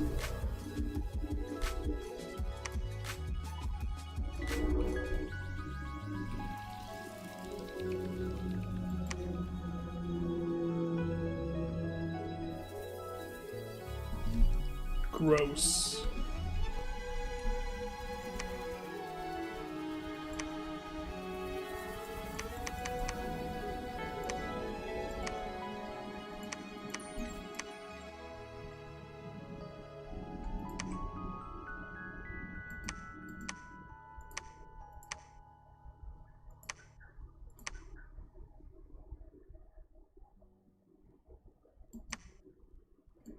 Unfortunately, we lose the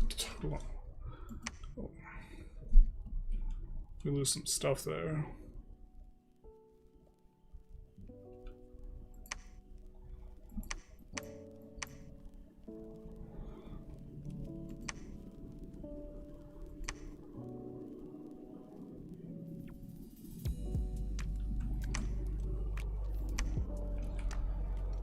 All right.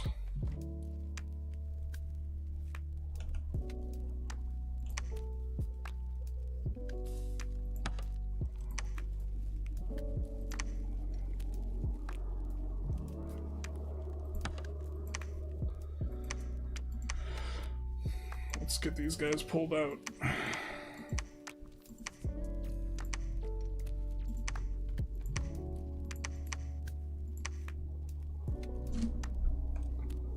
Is the Dancing Trident gonna give us anything?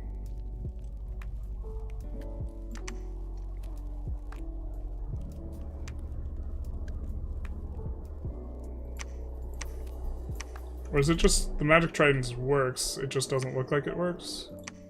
Is that what's going on here? Just doesn't show up in our attacks no matter what?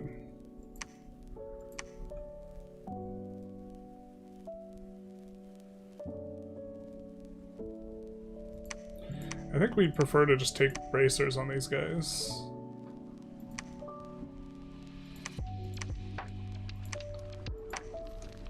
And then these guys use the magic trident and bracers.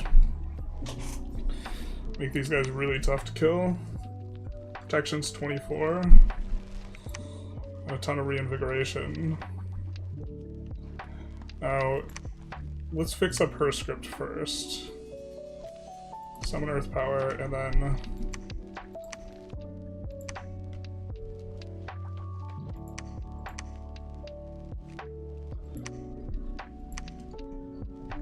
let's grab her some stuff. She doesn't have a helmet. Wish we had a helmet other than the gore one.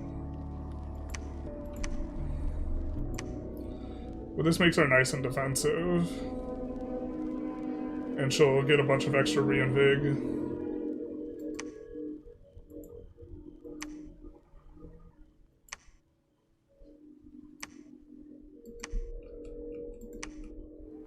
One of these a priest. I think we could use a couple more priests, maybe.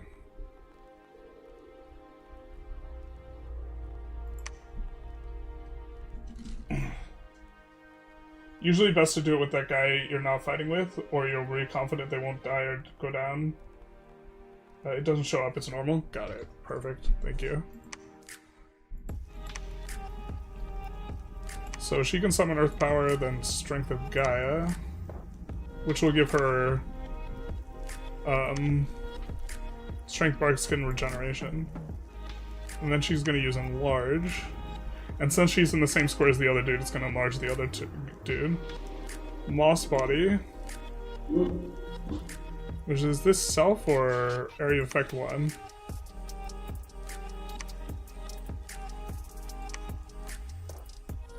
We don't have access to quickness, too.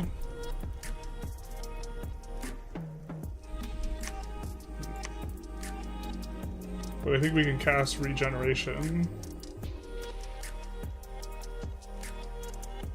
We don't have regen yet, it's enchantment.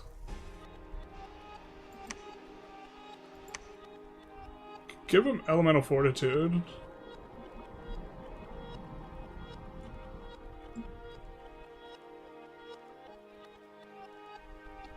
Yeah, I think I like that.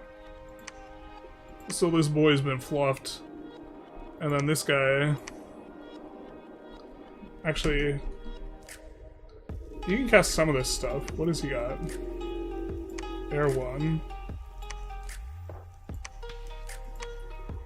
We specifically can't cast...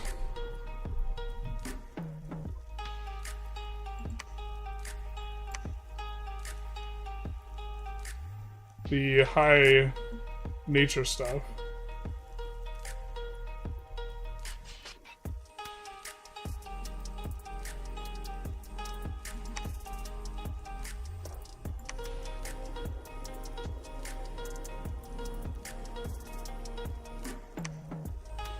I guess we'll do this. Maybe it gets him, maybe it doesn't.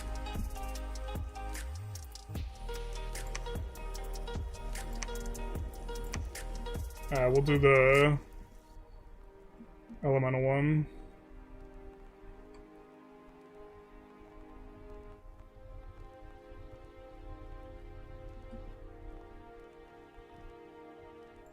Less stuff for the less fatigue for the other guy to get. He's gonna also summon Earth Power.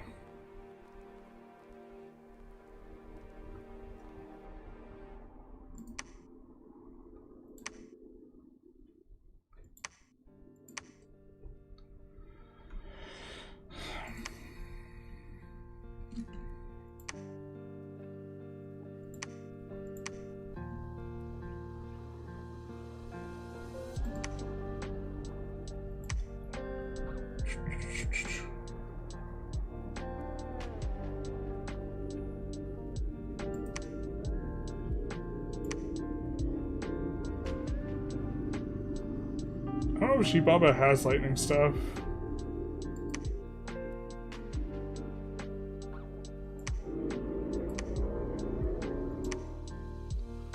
I think we put temper armors. Let's put temper armors, a little bit less fatigue generation here. On that. And he'll just attack.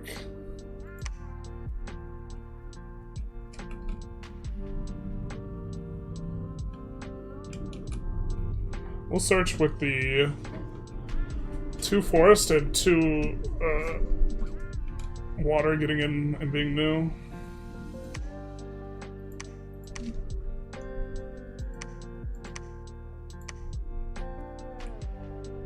And then this guy.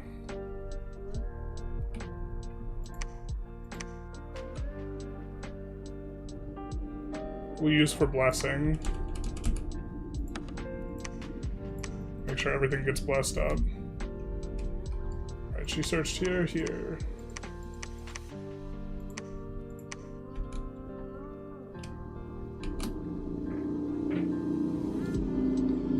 I think we might try and don't kill Jibaba here rather than kill.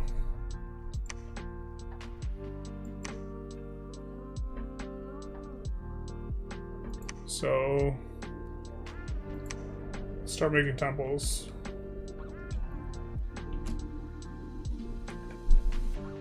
And then these guys get to forge stuff for way cheaper now. And they get to act 1 tier higher. Which actually means the water guy gets to make one of these. Okay, just kidding, he doesn't. I think that'll cost us like only like 9 gems. Can we... I forget if transmuting takes a turn. I don't think it does.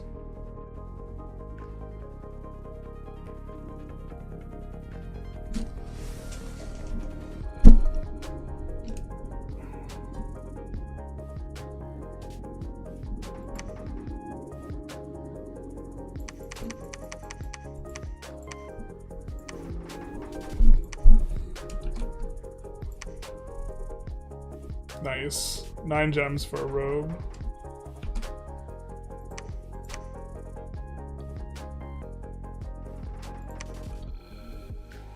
Let's make this first.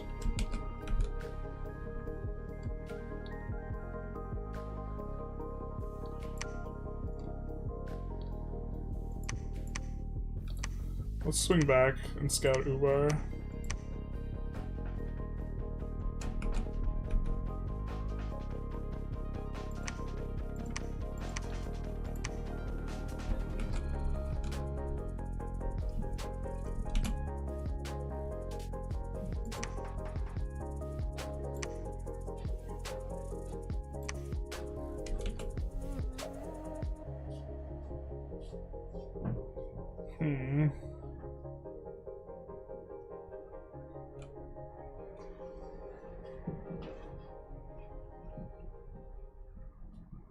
Can't make a crusher. Would love to make a crusher. Can make a crusher with earth boots.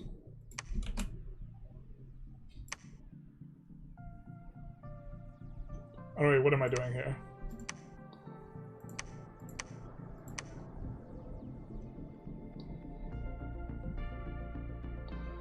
This guy's trying to break out.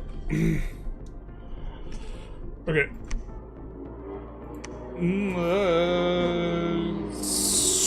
I wish we had more equipment. Alright. What's this even?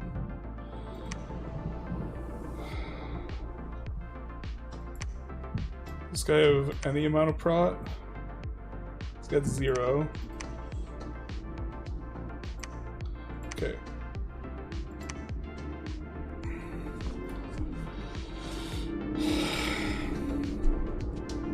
Just want to make sure that guy survives.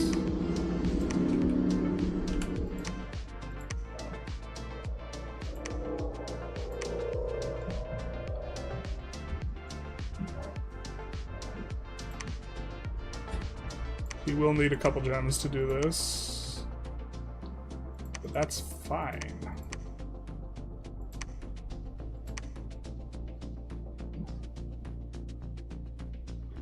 After that, personal iron skin.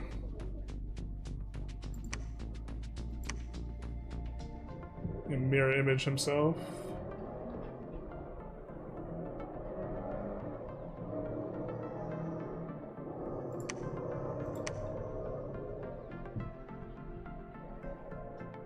And then our guys have true sight. So I guess we'll just have them just cast spells. And break the siege here. Search on this one. Don't think we have to worry about the bats.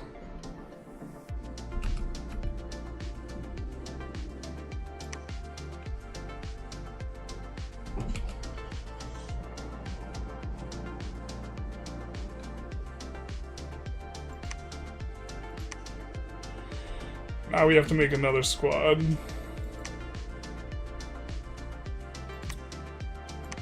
Or get everything all together.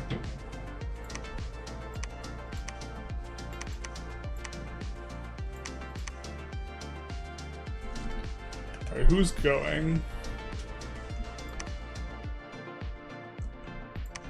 Oh, we don't have equipment for these idiots.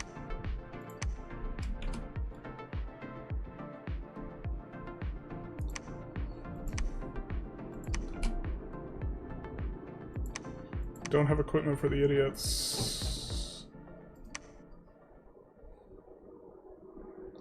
I think we make this for real cheap now at this point.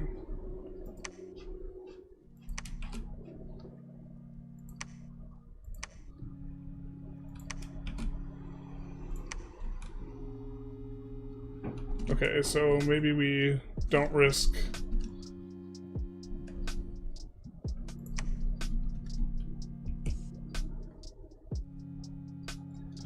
we're gonna risk one of these guys. Just look to keep him in back. You give him a helmet and a shield though.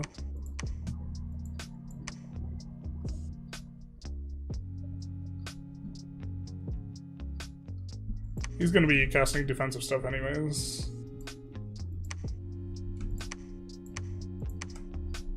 Alright, this is the squad.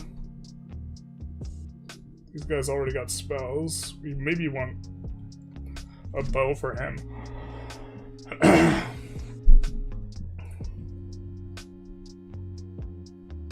If you click on a province, if you click Y on a province, it'll show everything that'll be in that province the next turn. Okay.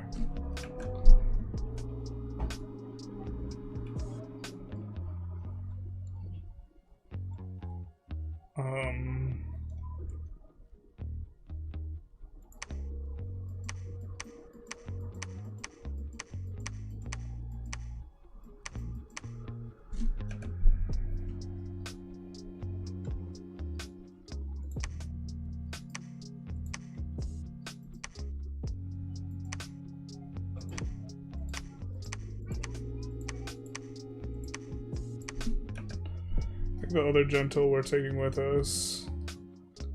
Yeah, let's put him slightly in back, so if they have some sort of attack rear shenanigans, they go for him. But it's going to summon Earth Power.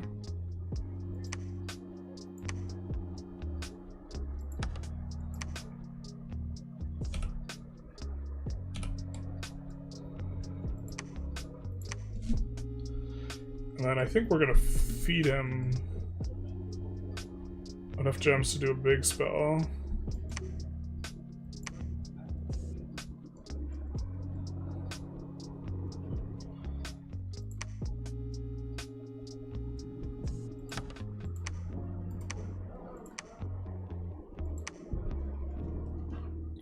We only need one gem for it this time.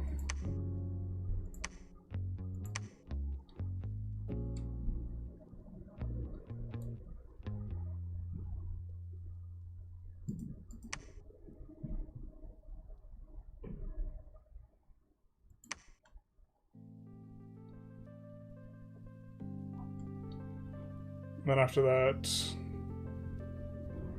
Lost Body.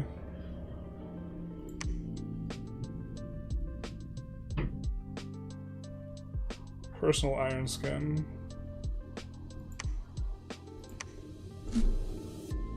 liquid body any good?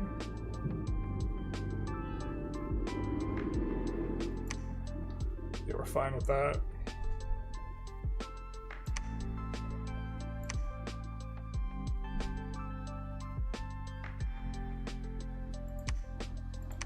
These guys, summon earth power.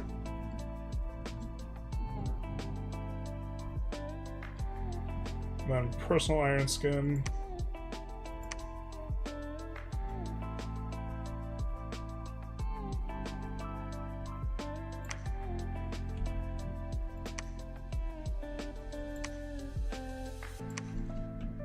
And we'll copy that.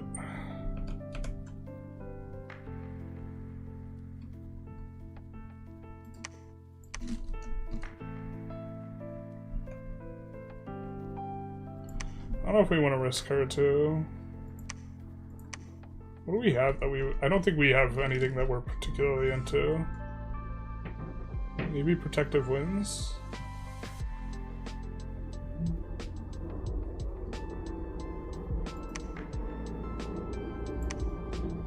Uh-oh.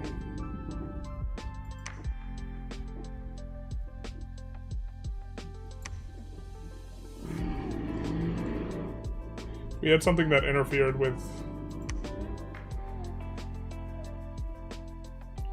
fires, that would be useful. No, we'll leave her where she's at.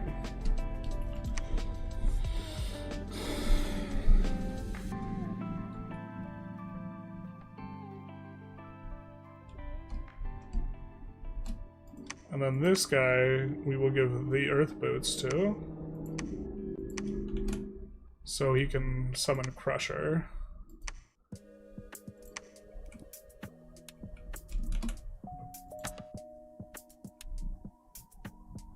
Actually, we don't have income to summon like infinite Crushers, so we gotta be a little bit careful with it. And he will be refilling.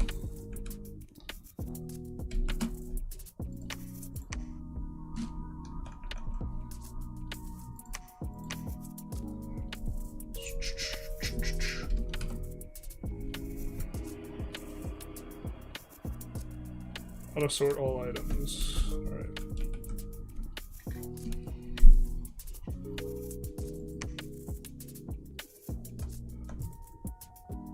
Maybe we can use that.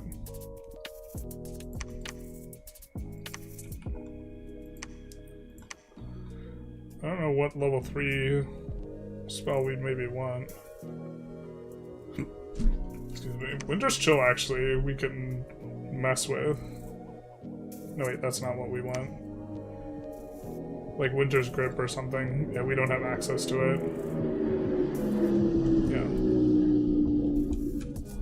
That'll be turn. Hopefully this goes well. We have 2 decent-sized battles.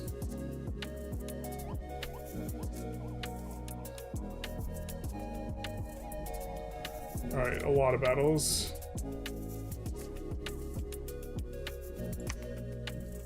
Alright, we have all those kind of set up. Let's see what magic site we found. Dreamwood Enchanter. What's this?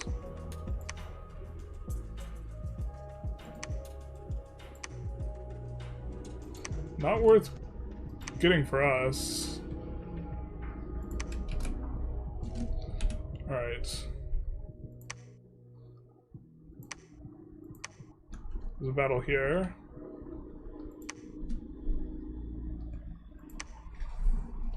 Want to see how these guys do. These guys on the outside that we have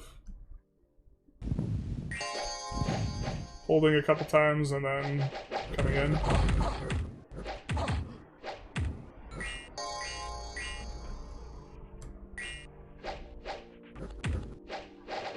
Twilight probably is going to help us out a lot here.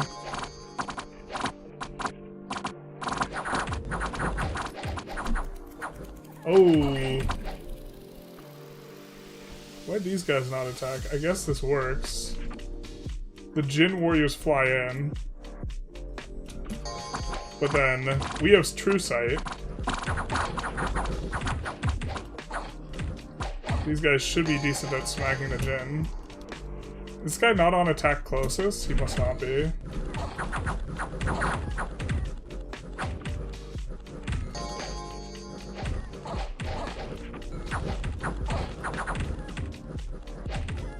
I guess having True Sight actually kind of pretty nice here. We're getting through the other troops.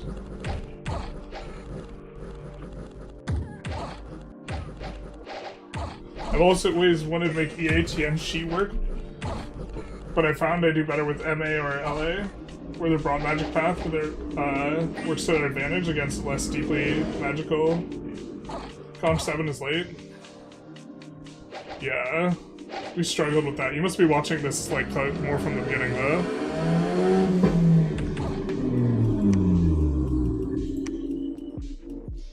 Alright, what was the damage?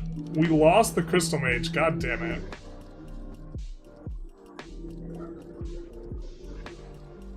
Okay, we lost some Myru warriors. And we kill a bunch of Ubaran soldiers. And we kill some Jin warriors too. So those were the spooky guys, basically.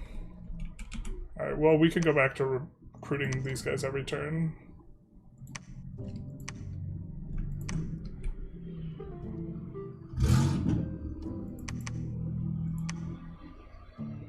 Oh.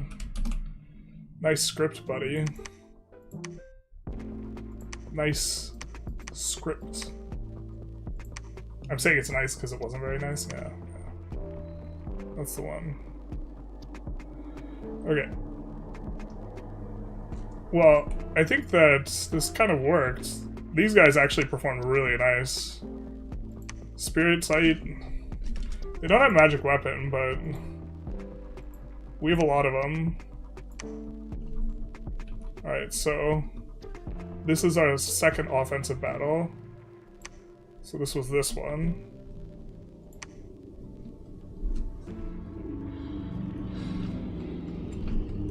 Not cap only, recruit anywhere mages. Oh yeah, that's true too.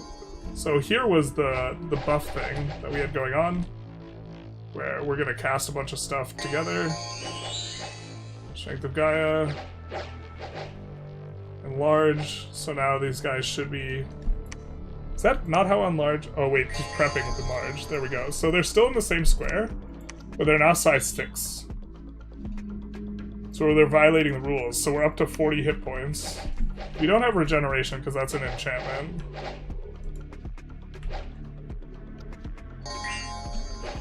Moss body. So this guy ends up getting just an ungodly amount of stuff. Resistant to everything.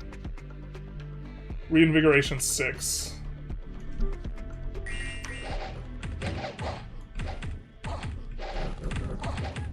Although, you know, there's not much there for us to fight, so there's that.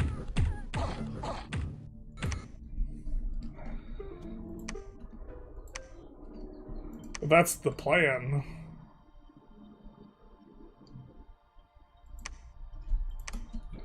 So this is now a squad. And get to do some of that. This guy can go somewhere else.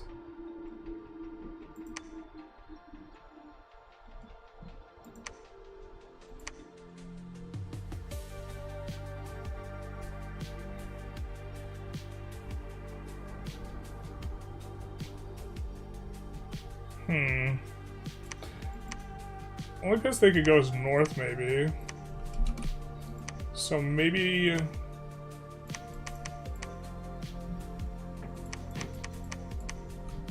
we do that. That's gonna help to get the unrest down anyways, so we actually generate income from that location.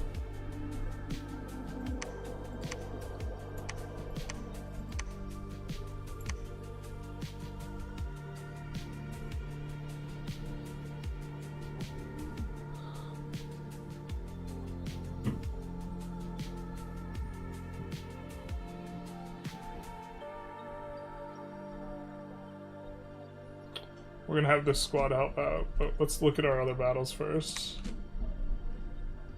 Okay, that's just them taking out.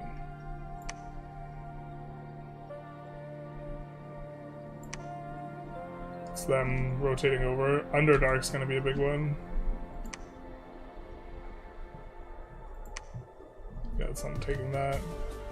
What are they sporting though? Cave Drake.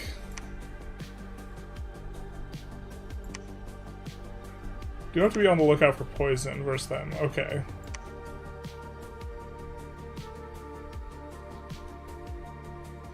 This wasn't our business.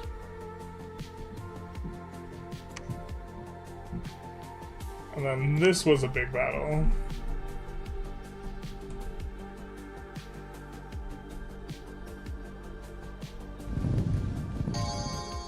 These guys are fire resistant, so the heat aura isn't too bad for them. They're hoping to play into an asymmetry there, where the heat aura is more annoying for the enemy. But we cast Legions of Steel, so we spend a gem on this, and they drop in. So chaos time. But yeah, we don't like that these guys are way that they're vulnerable. But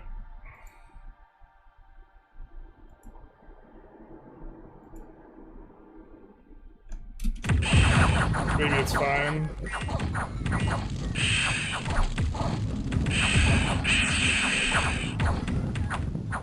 Those things are really squish.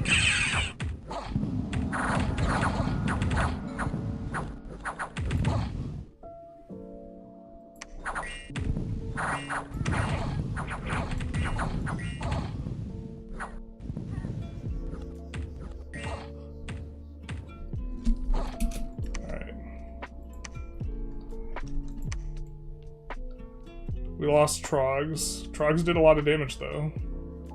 Lost some Clockwork Soldiers. They also did a lot of damage. Didn't lose any guards. The Shamans did alright.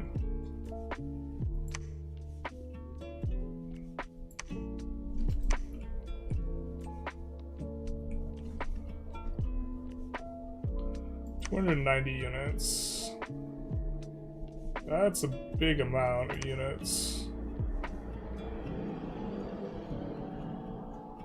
That's a big number.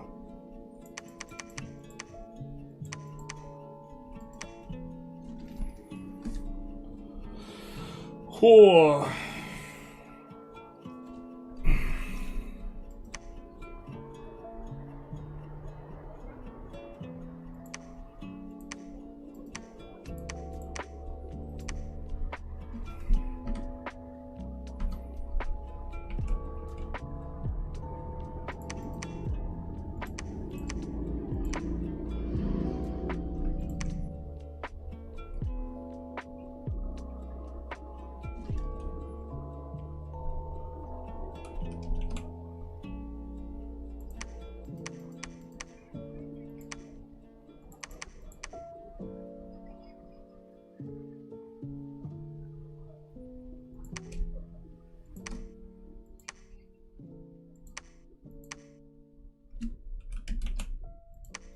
Actually put this guy... That should actually attract most of the guys dropping in.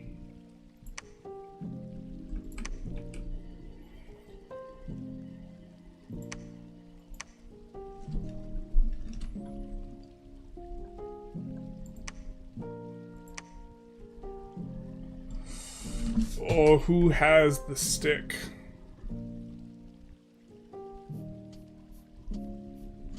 Who has the magic booster?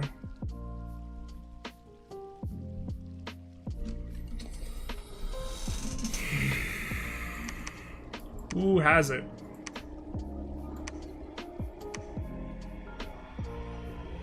Trying to remember. It's this bitch. She has it.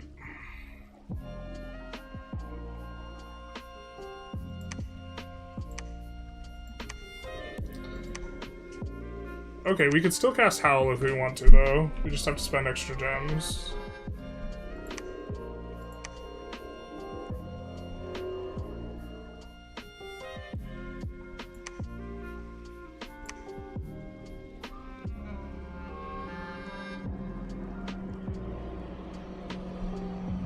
I think that's probably fine anyways.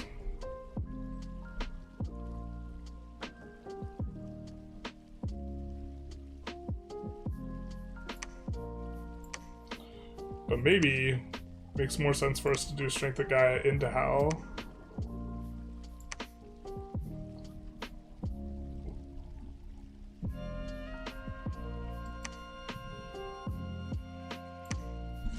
Do we have a way to grab more poison resistance? No, we don't. Oh, just... we need more... yeah.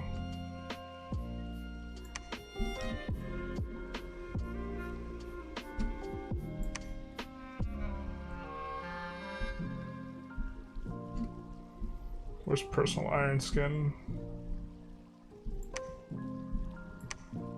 Okay, for this you're gonna need some earth gems.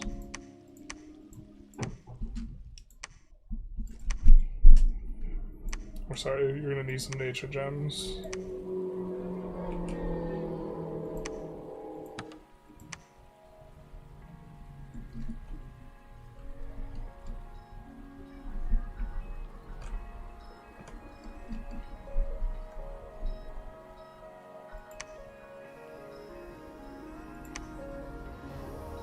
And then I think we want, actually, a few more guys just casting a bunch of blesses. Because we have a lot of troops going into this.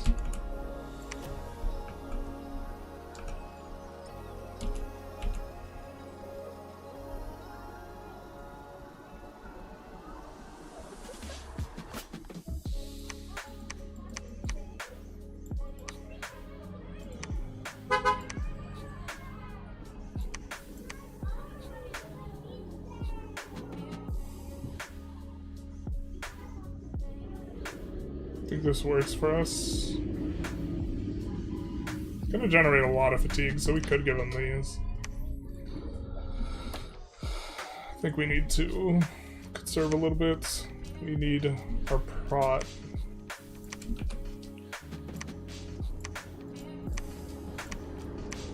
More of these.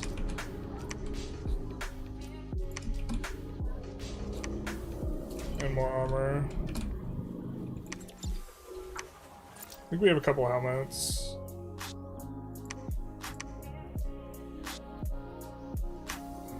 Oh, we need an outlet for other gem types, actually.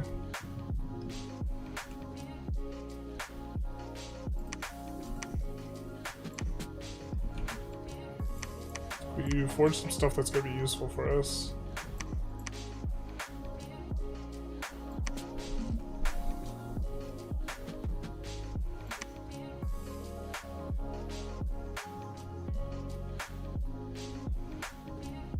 That seems okay. It seems really expensive on the gems, though.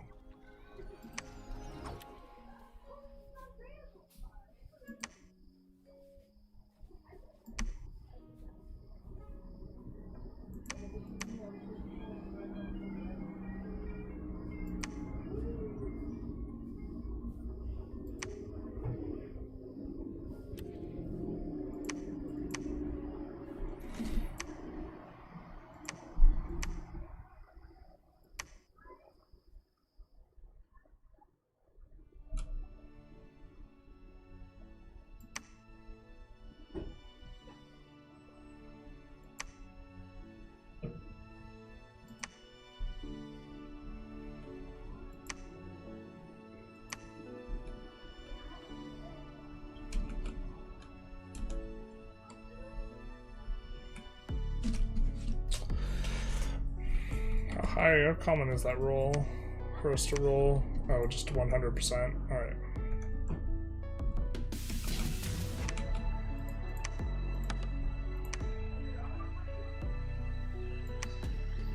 Don't have a commune thing that we can do with these guys that makes sense just yet.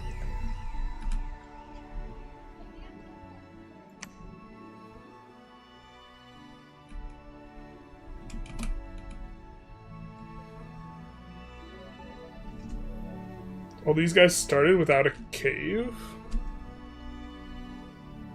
Yikes. Wow, what a weird-ass map, man.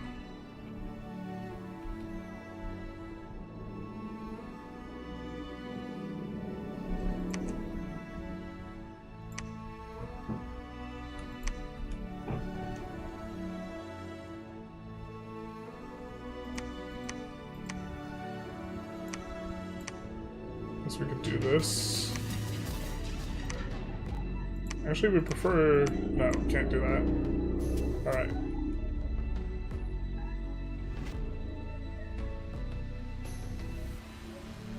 What do we want to build here? Temple, I think, right? We'll start preaching with some of these guys, too.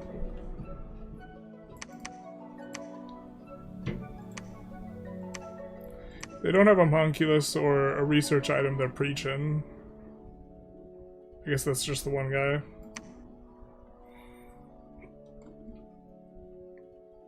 Because this guy doesn't have a lot of dominion left. Especially as we take out some of these forts.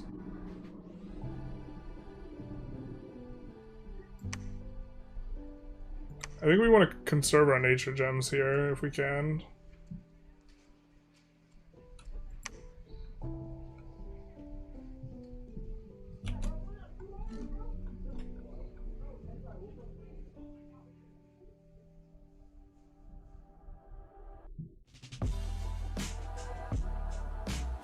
Yeah, we would like to be able to cast Mother Oak. Especially, I don't think anyone else is going to be able to cast that easily.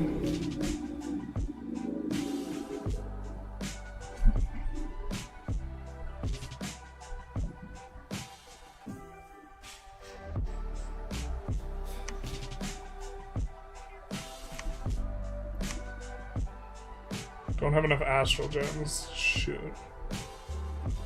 Yeah, we just have a ton of air gems, but not very good outlets.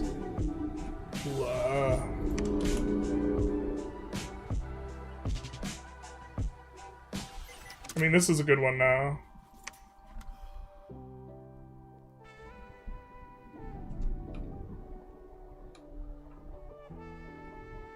We can't teleport yet.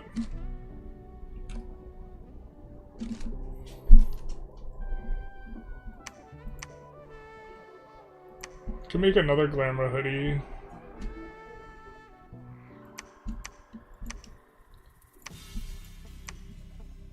I guess we just make another death booster, and that's probably good. Or I don't know the other equipment all that well. There's probably something in here that's reasonable.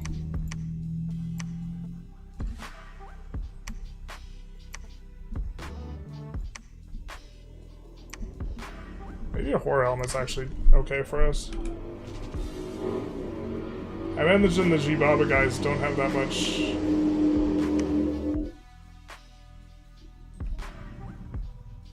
The Zots or whatever they're called don't have a tremendous amount of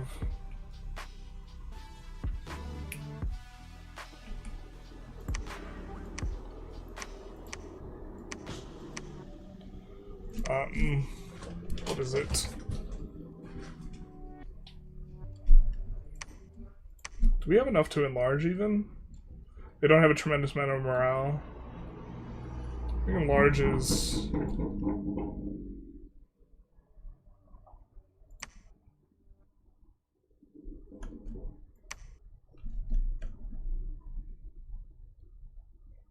Okay.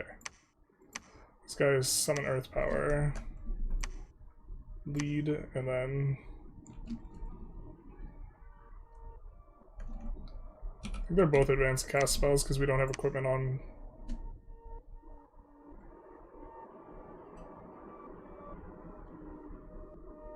Oh, she can cast enlarge, hell yeah. Enlarge, moss body.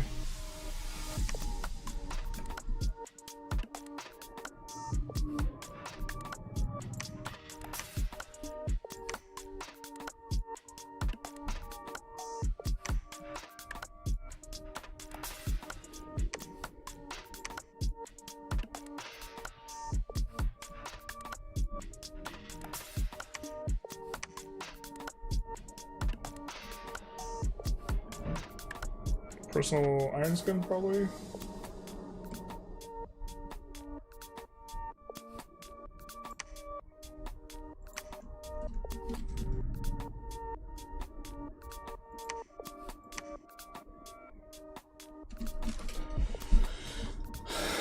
And then I think we could just Iron Skin, or let's personal Iron Skin with him.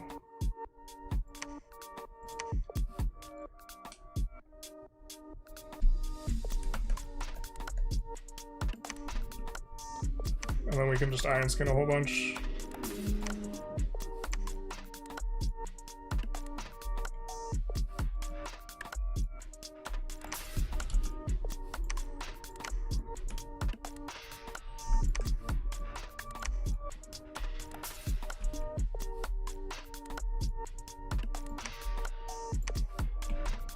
One issue is this guy needs gems. This guy has legions of steel.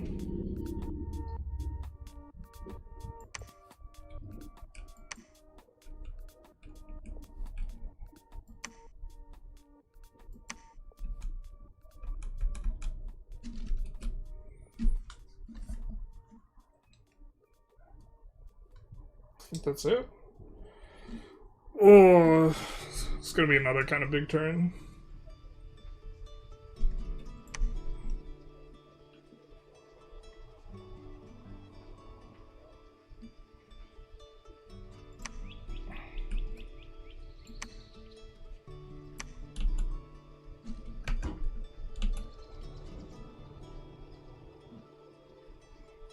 What do they have? It's actually just a shitload of long deads. Shouldn't be actually too hard. Okay. I mean, it's a big turn, but this shouldn't be.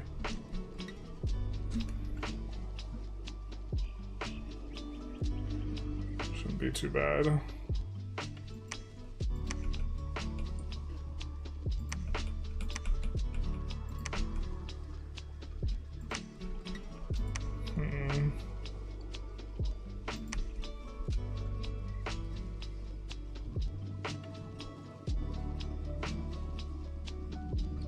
Alright.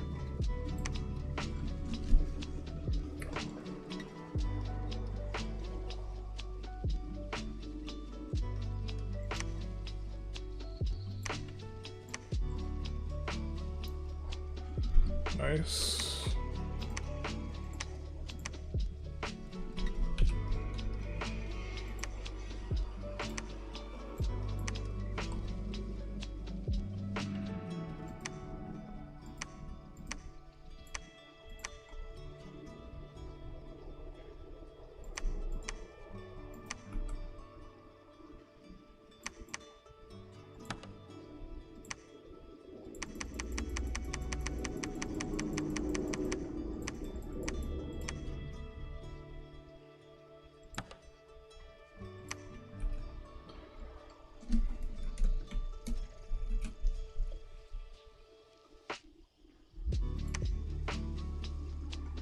Got quite a bit of unrest here. We'll just zip back this way.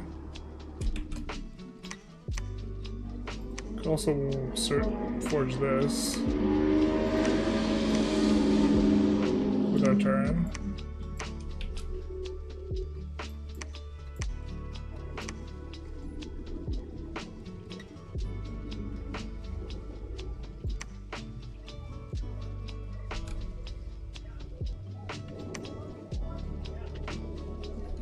Alright, let's go on to considering these battles. So we had a battle here.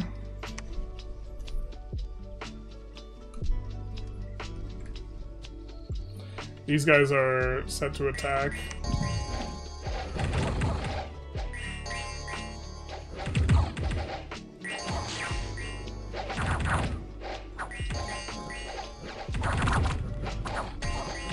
These guys are kind of not attacking the direction we want. These guys might die. Well, these guys attack the backline. Defend the backline. These guys maybe just have too much prot to get through. They're not very fatigued.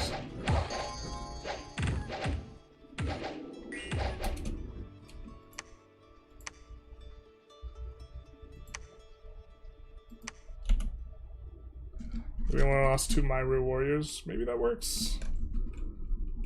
These guys set to attack closest. I don't think they are. So let's change.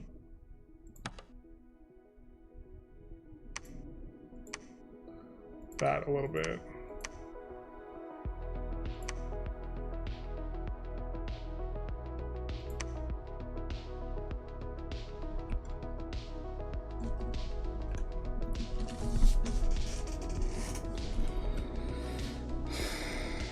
And then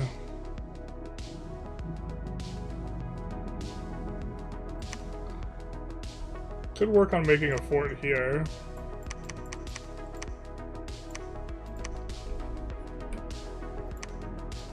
I think we want to try and squeeze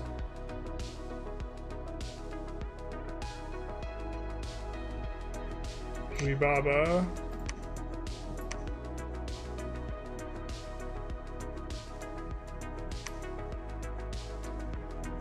So I think we do this. That's not breaking through anytime soon. Get a battle here. Is it a big one? No, just lost some Myri warriors. And then this is probably the big battle. So we buff everyone. We're gonna have guys dropping back, but the Trogs are actually, I think, gonna be insanely good for dealing with these flyers that are just gonna drop into the back lines. Some of these are sacreds. I don't even know what their bless is. I should be a little bit better about that. But okay, you guys start moving. When are they gonna drop in? They drop in. And the Crushers in particular in the back.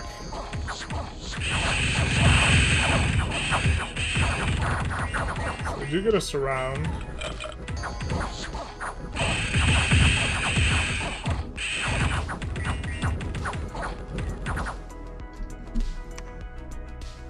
Beast Bat. I think this is a summon. Slow weapons. Yikes.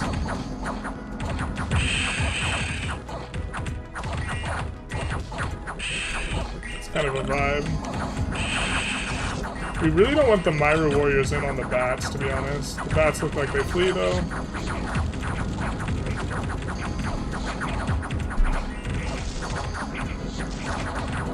I do like our Blade Wind at clearing out the stuff.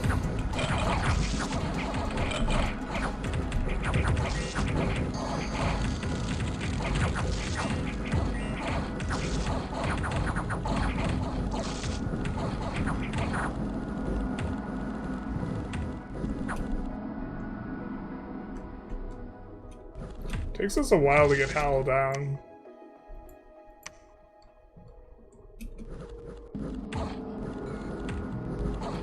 This battle's over. We lost 2 Beckride Shamans.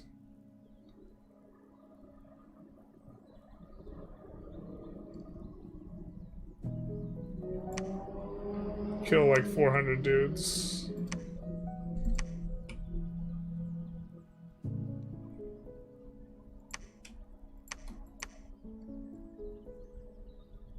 Where's the Crusher? How did the Crusher die? Bro. What? Oh, there it is.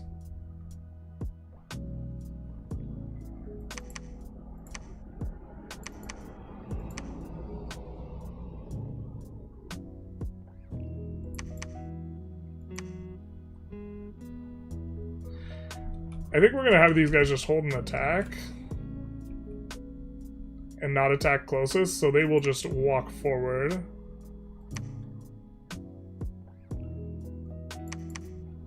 And then we'll have these guys hold an attack.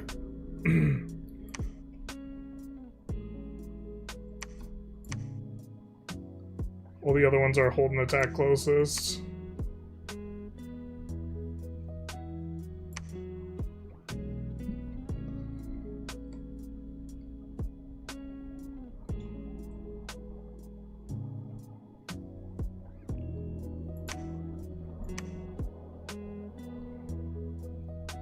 And then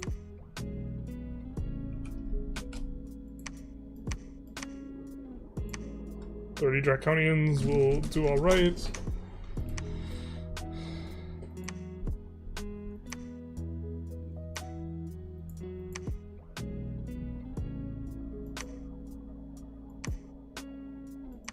Trying to conserve the gems. I don't know if we need Howl every time. Let's give these guys their prot bracers though.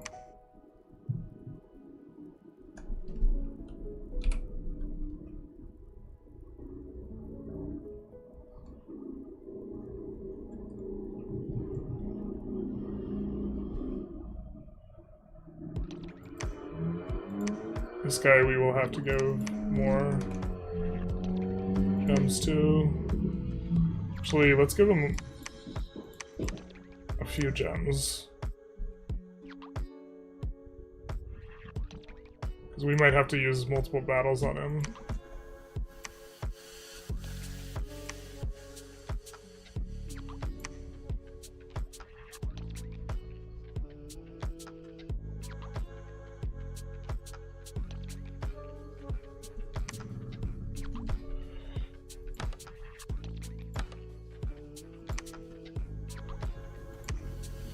Change this guy's gear up a little bit.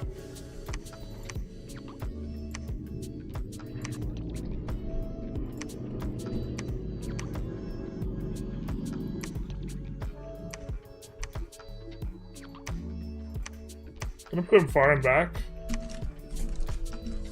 And he's geared out to be able to handle these guys, I think. We have a lot of prot, a lot of defense.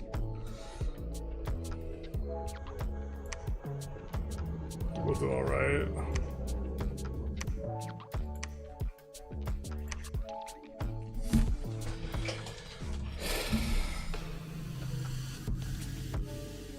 And then this will AoE them down.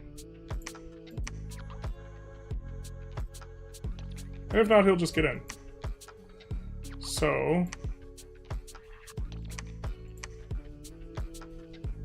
Personal Iron Skin, Lost Body. Let's have him quicken self too then.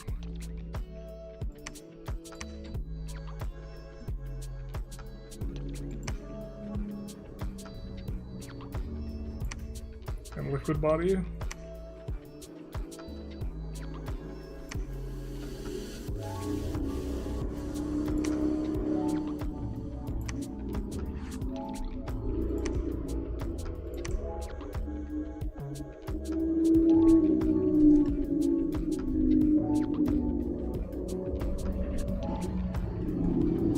Tender with us. So now we start going for the forts. Or the temples, rather.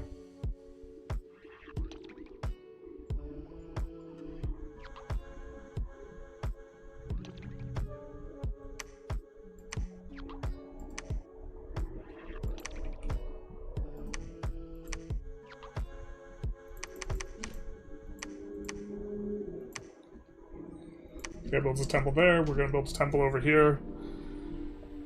We don't have to kill all their units. We just need to take out enough temples.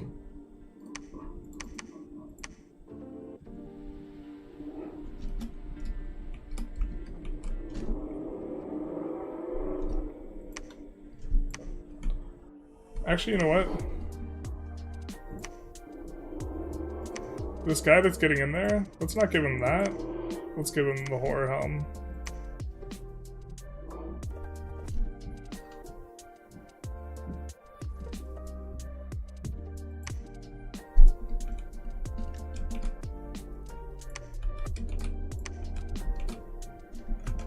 Whoa, whoa, whoa. You, sir, need a permit for that.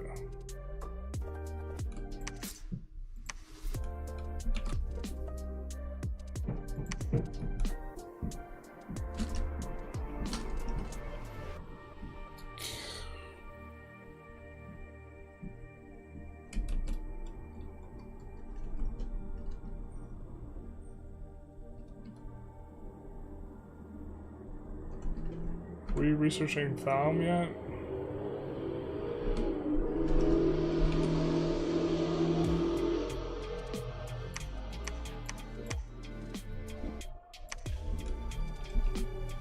Don't feel very good.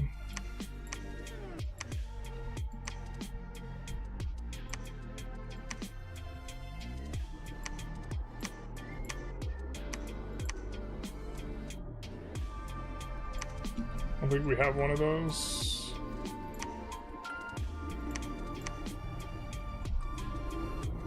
We can get to water 3.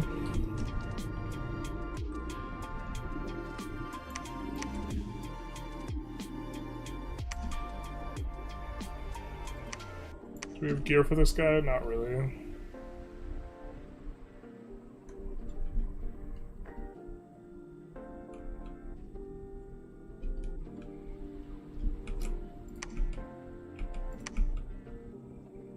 Kind of works that we're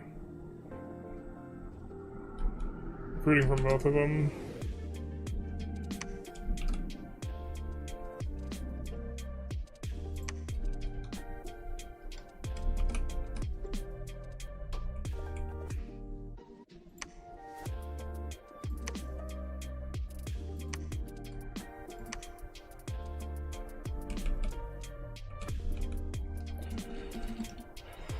Alright, we already searched.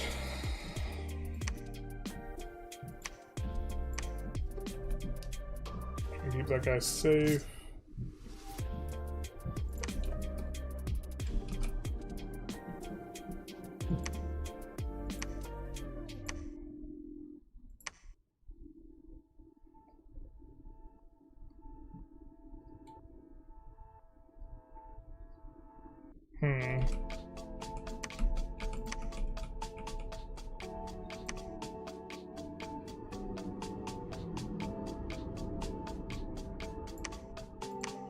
Could be using her to search stuff. Astral 1. And work our way up this way. And then build some stuff there. I think we could blood hunt with this guy.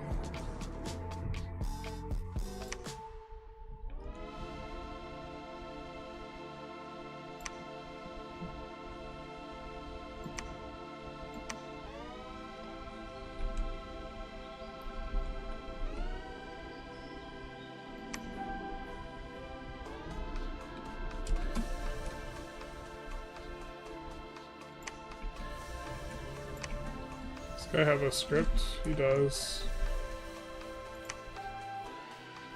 We maybe don't need more than 3 of those guys, though. This guy will just summon more allies. I mean, we could summon another Draconian guy, I guess.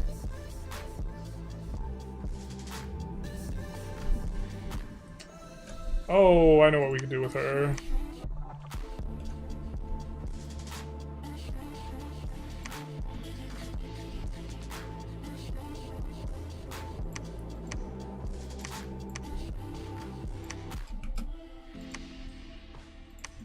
We have +1 on our forging.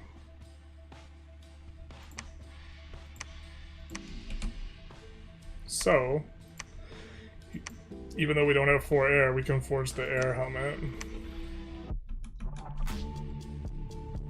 How's it going? Going pretty good. How about you, John? Probably going to be wrapping up the stream soon. Have been going a hot minute.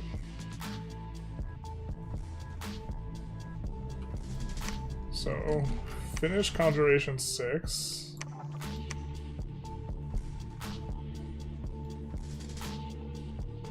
So the ideas here is the Unseelie Prince summon and Lamia Queen. Lamia Queen, it's also nice that we are already set up with our deaths to be able to summon them, but we don't have much... We don't have much astral or...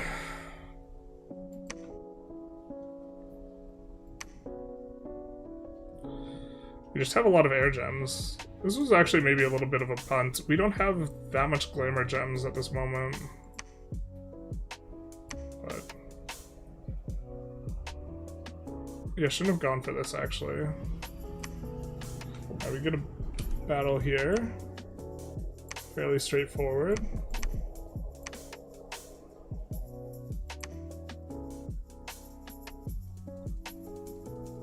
But now the Jababa guy is cleaned out. There's a lab here. Can't recruit until we get other stuff. But let's go search and then preach. So anyone who can't search is gonna preach. And we can apply pressure now. Caverns of Ganek.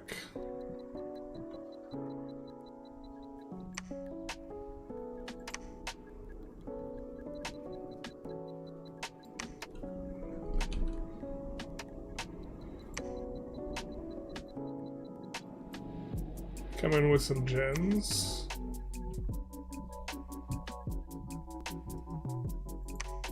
Our walls are damaged here, so they actually can get taken out. So we...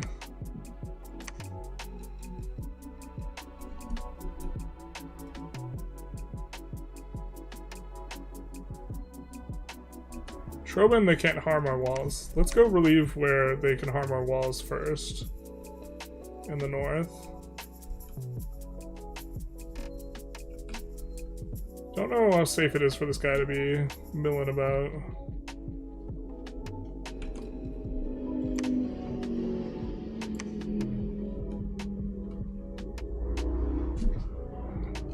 We have a plan for these guys.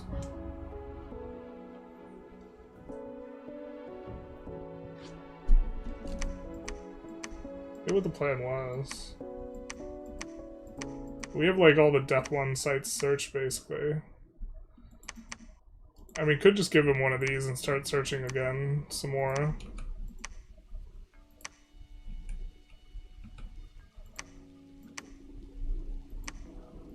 My understanding is the difference between 1 and 2 is not the biggest.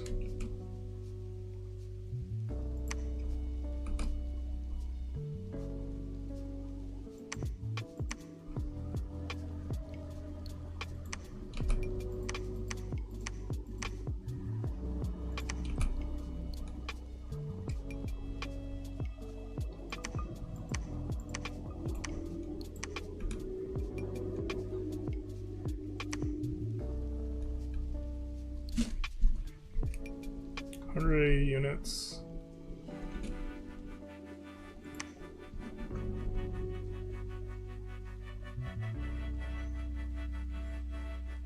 Take out 45 units. Not the biggest.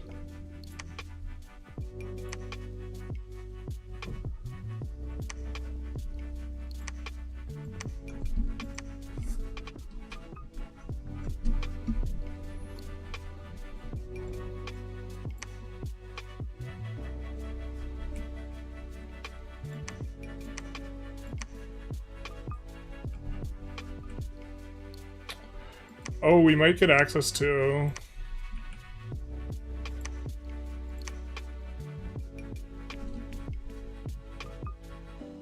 Oh, we don't have the level 6 doesn't have this. Level 7 is the like really good conjuration level where you get the elementals, which I think we're gonna use in battles a lot.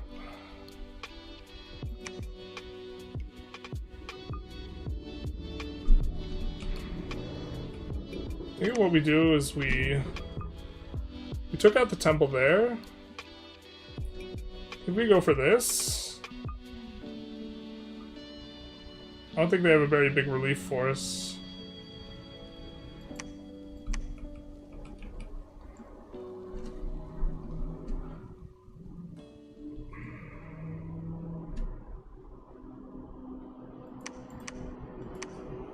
Could give this guy earth boots and have him summon crushers.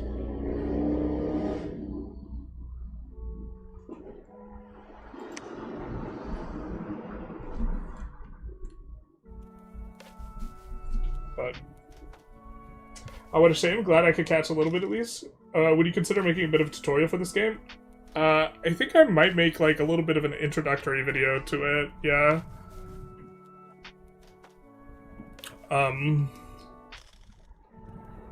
I think there's like a lot of interesting moving parts going on, but there's like several different simultaneous scaffolds for infrastructure.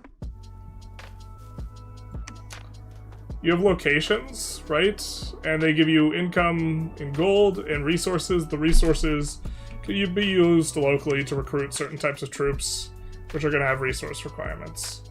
And so that's one layer. And then also on the places, there's going to be sites that you can search for, and they will give you gem economy. So you will get gem economy as well from locations. So fundamentally you want that. But then the secondary layer is going to be your mages, which research stuff. So research is permanent. Like once you research something, you have it. And this unlocks a whole bunch of spells. And they get way, way stronger. And then on top of that, you have your actual mage infrastructure itself, which is you have a bunch of mages that you've recruited. And they can do stuff, they can cast spells, and the time it takes to recruit them is generally long. And so, how many people are horror marked?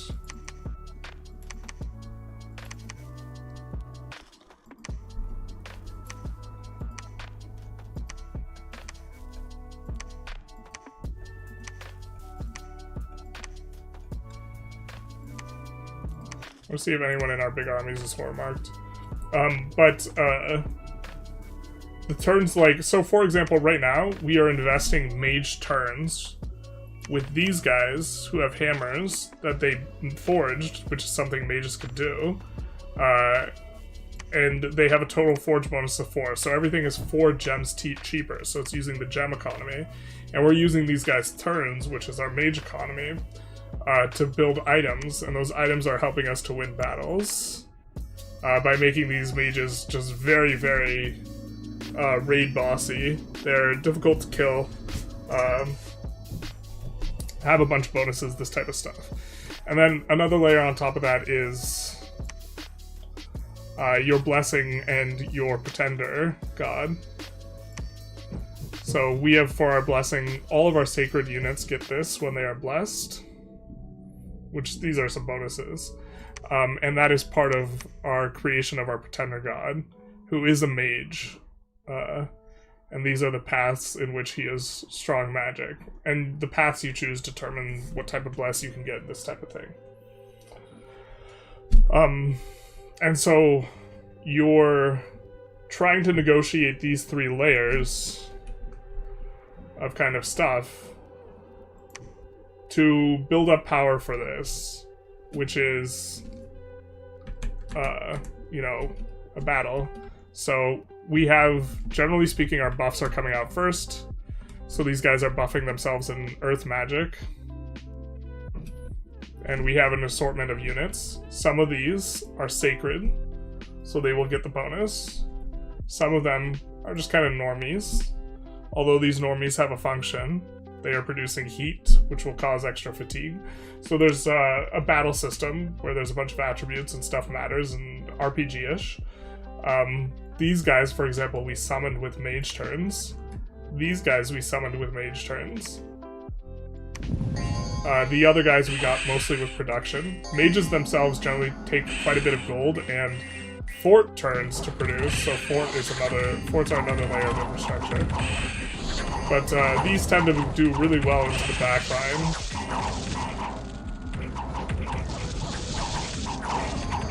The Draconians tend to die pretty quick too, but they're killing squishy mages of the enemy. So you see this guy, mage, it's got some gems for casting stuff in the spells.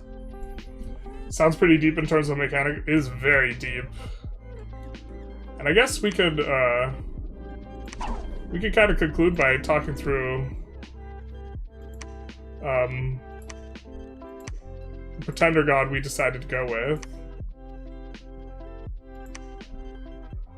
Or just briefly talking, because a lot of people who are in the stream now are not the people at the start of the stream. What we have an advantage in is we're pretty good at these paths of magic.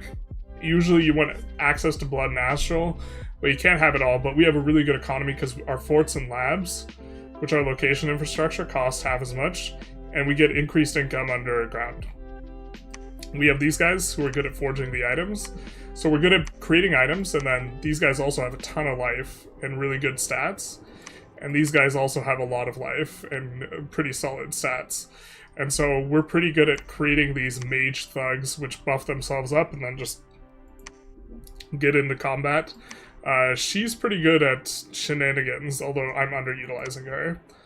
And then we chose this as our pretender because it would give us access to kind of going for a lot of different things. And I think we went for...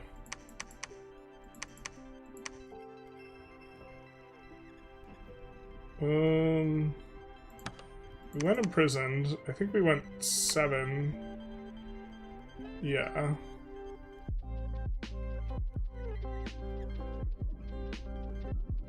Maybe we didn't.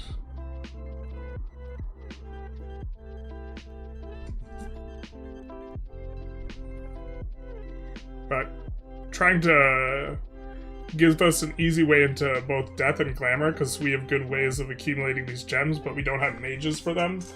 And so he'll be able to summon death and glamour mages. But pretender design is a whole nother thing, because you could choose all these chassis, and the top ones are static guys who have high dominion and generally easy time accessing multiple magic paths. These guys are really, really good in combat, the Dominion 3 guys, and scale incredibly well because they can carry items. They have all these item slots, and so they can become just complete raid bosses. Dominion 2, basically, for the most part, mostly good in combat, but only at the very start of the game because they don't have a lot of item slots, but tend to have a lot of really good stats. And these are like mortal, eeny-teeny men, like 9 life versus 220 life. And these are good for having a lot of magic paths, but they themselves as units are really vulnerable. I might have to rewind the stream to remember exactly what we did. I think that our bless, we have spirit sights. Did we cut? I think we might have cut this for blood. Yeah. This is what we had. We had Spirit Sight, Blood Surge, Strong Blood, then I think a bunch of Reinvigoration, or Reinvigoration...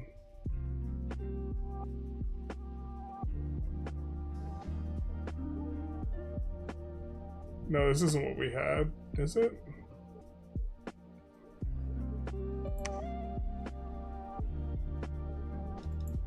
I think we did have Blood Surge, so this might have been what we had.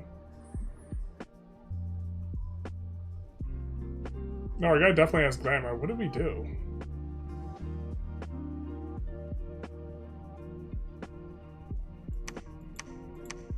Did we do this? We did this.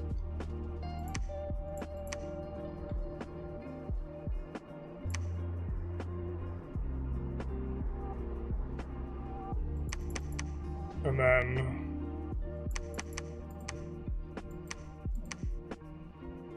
yeah, I think this was our build.